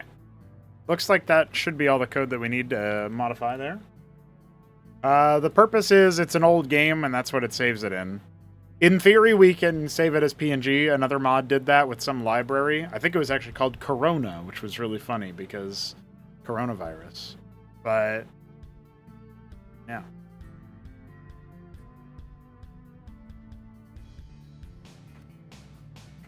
Well, that would be why it's like that.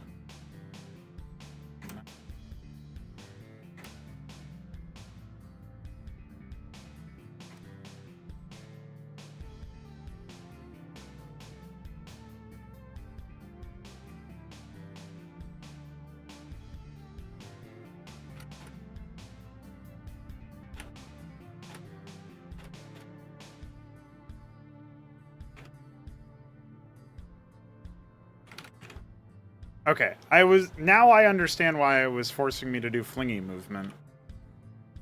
that makes some sense.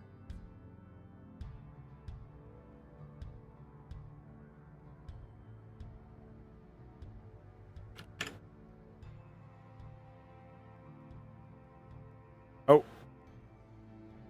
Got to...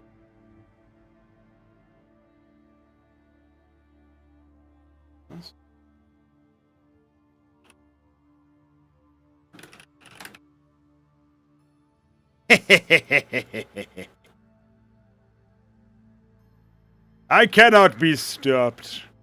I will mod everything. Everything.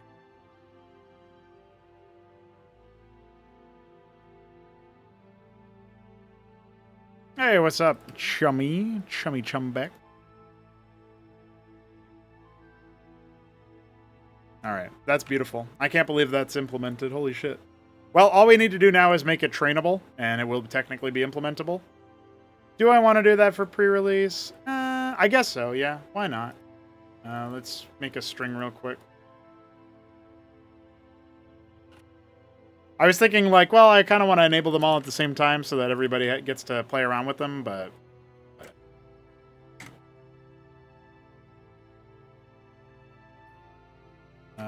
no prudence training string, apparently, so...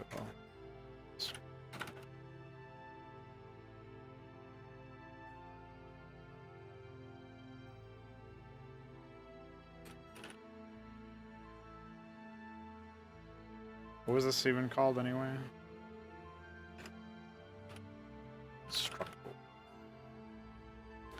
Okay, so we have to find artisan. A. Excuse me. So autocort could be E or it could be C. I guess C is probably more sensible since it's a constructor and port is part of the syllable. Autocort. Could also be T for your auto. Okay. Oh, I should probably figure out autoport is 754 is the string ID. Also, I was thinking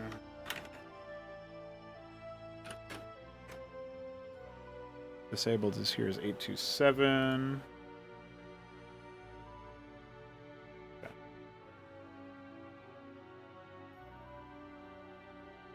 I forgot to actually do the grafting. I just want to quickly take a look at the autocort because... What is this anyway? Oh yeah, that string doesn't exist anymore. So.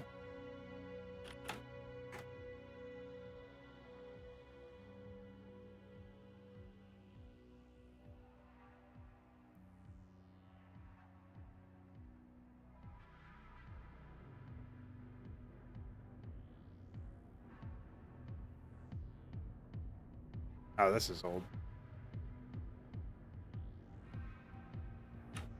Delete that then. Okay. Well, in that case, we don't really need to bother about, oops, having the autocort have a passive icon. It's fine then. Let's do that, and then come to button set, autocort. Delete that. No, doesn't matter that we're doing that. Okay, delete that because we don't need to send that because it doesn't end up being bugged.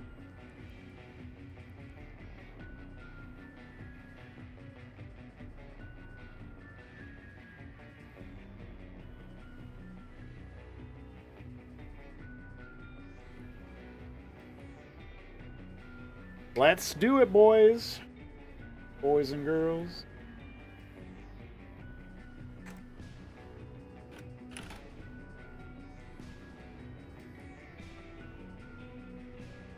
Just gonna go ahead and warp in my embassy with my worker with no pylon. People will make pylons even less now. No, I think actually pylons will be pretty important to use, but... Alright. Okay, so the icon needs to be updated, but it is indeed an autocort, and it does indeed cost 100 minerals and 25 gas.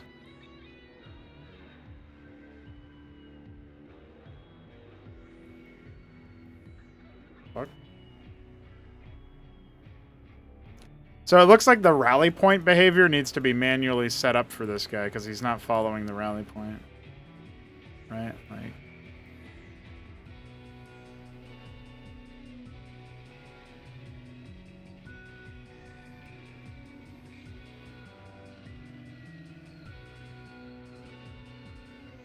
Yeah, he doesn't actually get spawned in, so...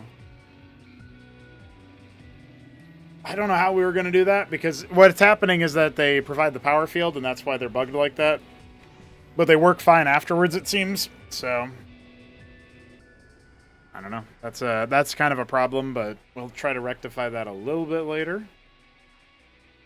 We can probably do like a Unity XT past the rally point there, and then wait until they initialize the side provider stuff, and then... Oh, I guess I can do it in like a really silly way already. Unit train.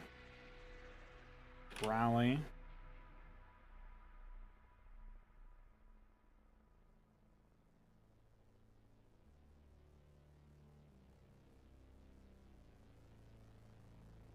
Upper ordered new unit to rally. I'm guessing we do not have this hooked, but that would be where we would want it to be, if possible. So we'll quickly run a search for this.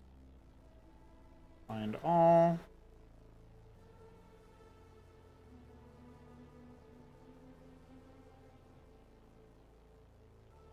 Oh, it's part of rally point.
Okay, so we have to do this a little bit different.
Okay. Let's come down to the bottom of Game Hooks itself.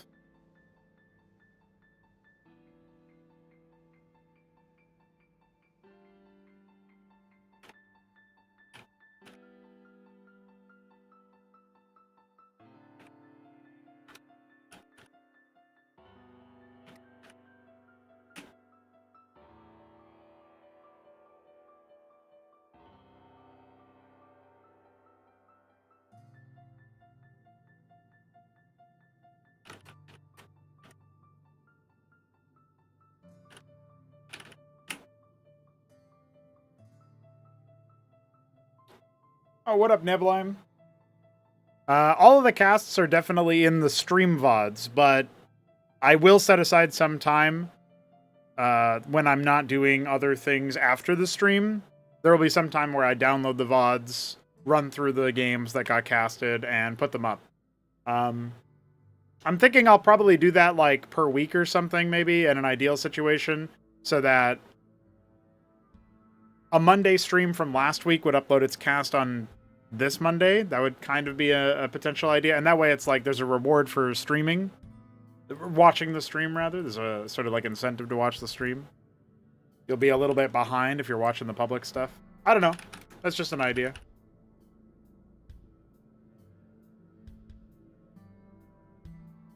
No, it's just that they're all in the stream VODs. Oh, at the lives in the YouTube, the last one is 3 weeks ago. I'm not putting them on public, which is probably a bit of a goofball move. So I'll publicate them at some point soon. Alright, let's see if my scrap cobble move worked. Doesn't seem to have.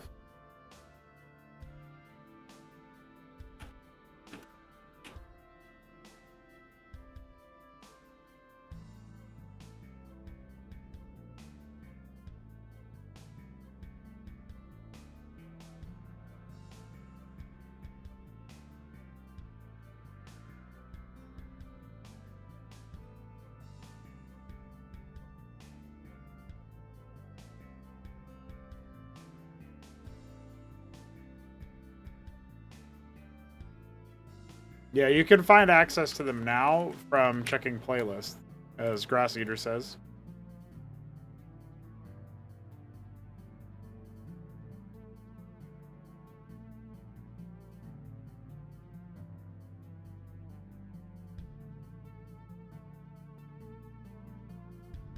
Yeah, all good.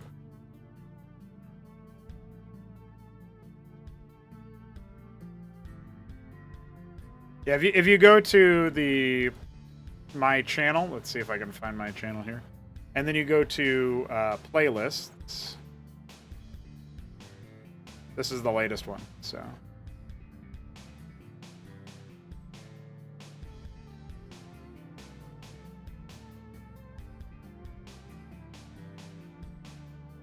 Oh wait, I have to find the. Oh, I think it's just 814.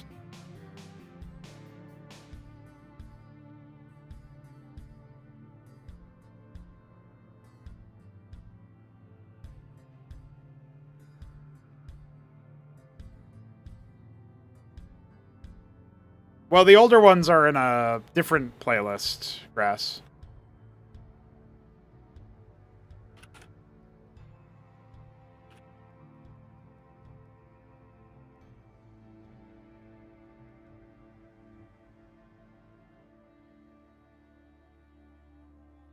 Wondering why it's not working.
Oh, it looks like instead of Unity XT Rally, we just have a unit rally.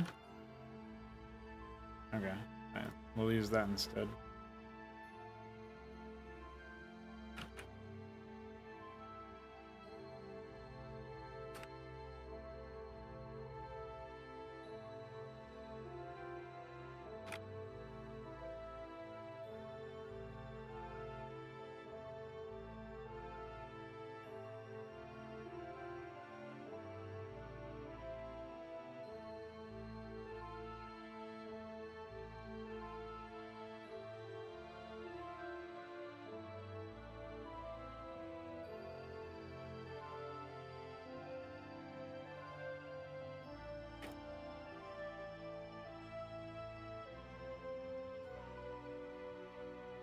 Oh, it's working. Okay.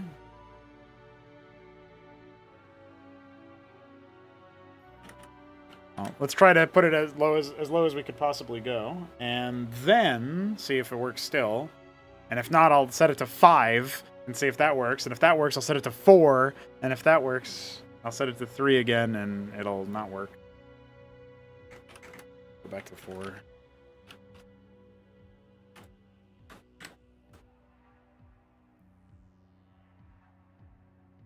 Yeah, so 2 is not enough.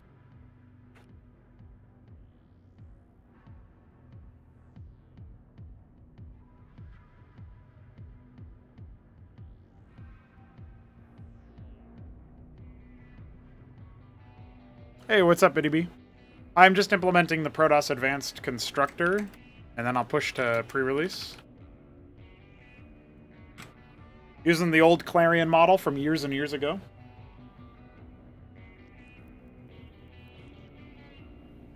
It looks like I have to delay the rally by a few frames because they're initializing the Psi provider stuff. So basically, I'm just making sure that the rally will still work, even though it'll be a bit delayed. Yeah, Artisan doesn't build structures. It hasn't for like a year plus now. But all the races are getting advanced constructors. Okay, 4 is our magic number, apparently.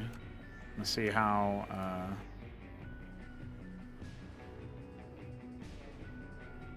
It is notably delayed, but it's not that bad.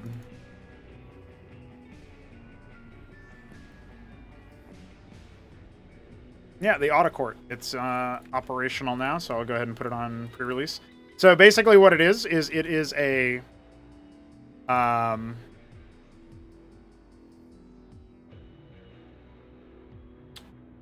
see here. So the autocourt is something that provides power around itself, so you can warp in any structure without waiting for a pylon, nexus, crucible, xenolith, etc. But obviously you'll still want a pylon there, because if the autocourt gets sniped or leaves, then you're in kind of deep doo-doo. Yeah, well, P provides power. The Ogun can siege to repair structures automatically within 4 range. And it's very, very tanky, so it's like a frontline constructor. And the Agroleth for Zerg has the current Gosvaleth passive, and the Gosvaleth will get a different thing that skips the first stage of a production. So you can use it to mutate directly into circuits, for example, and skip the Kagrant. Stuff like that.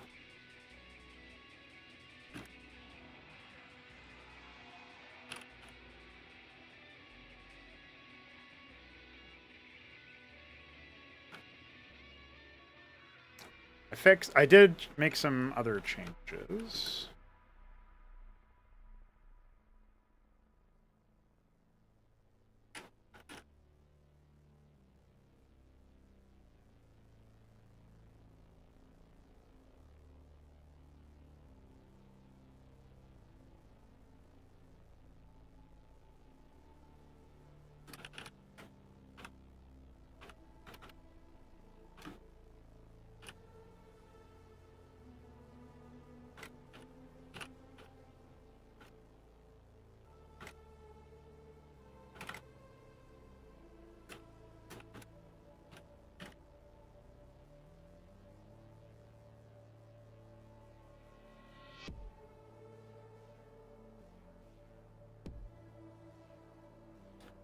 Yeah, so, like, I don't think that the Talos will stop building structures.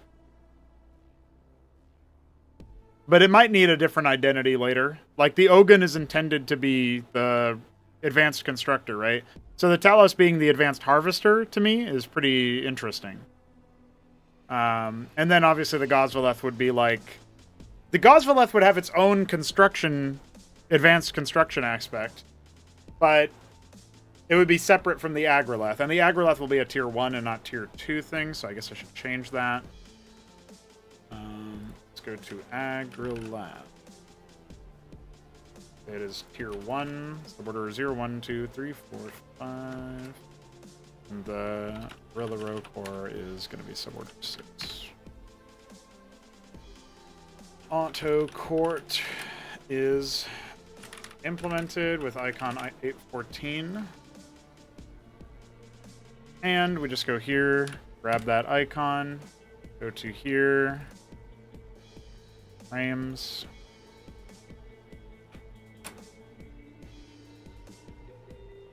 And get ready to sync those changes.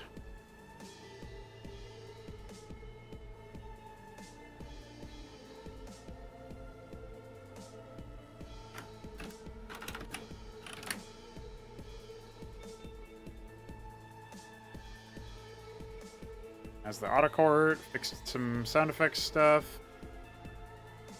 And yeah, made the required changes.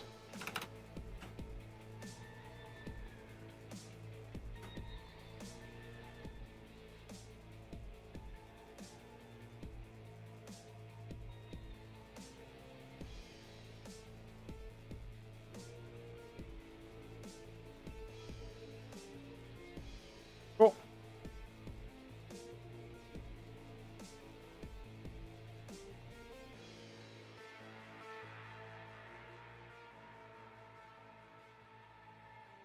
Yeah, it won't require the Iral Iris, so I guess I should probably fix that part too.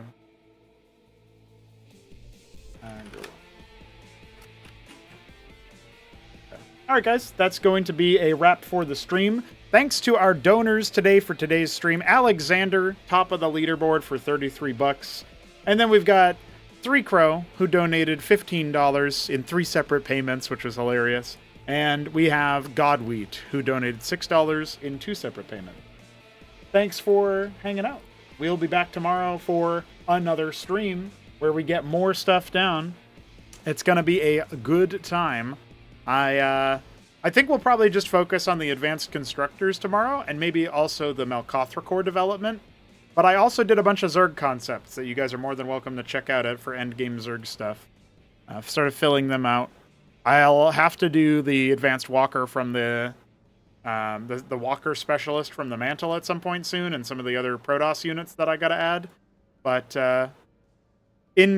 because Terrans have all the add-on stuff they got going on, and because Zerg just got all these juicy new concepts, I've also done the Autocort for Protoss, and it's now available on pre-release, so feel free to play around with it if you want.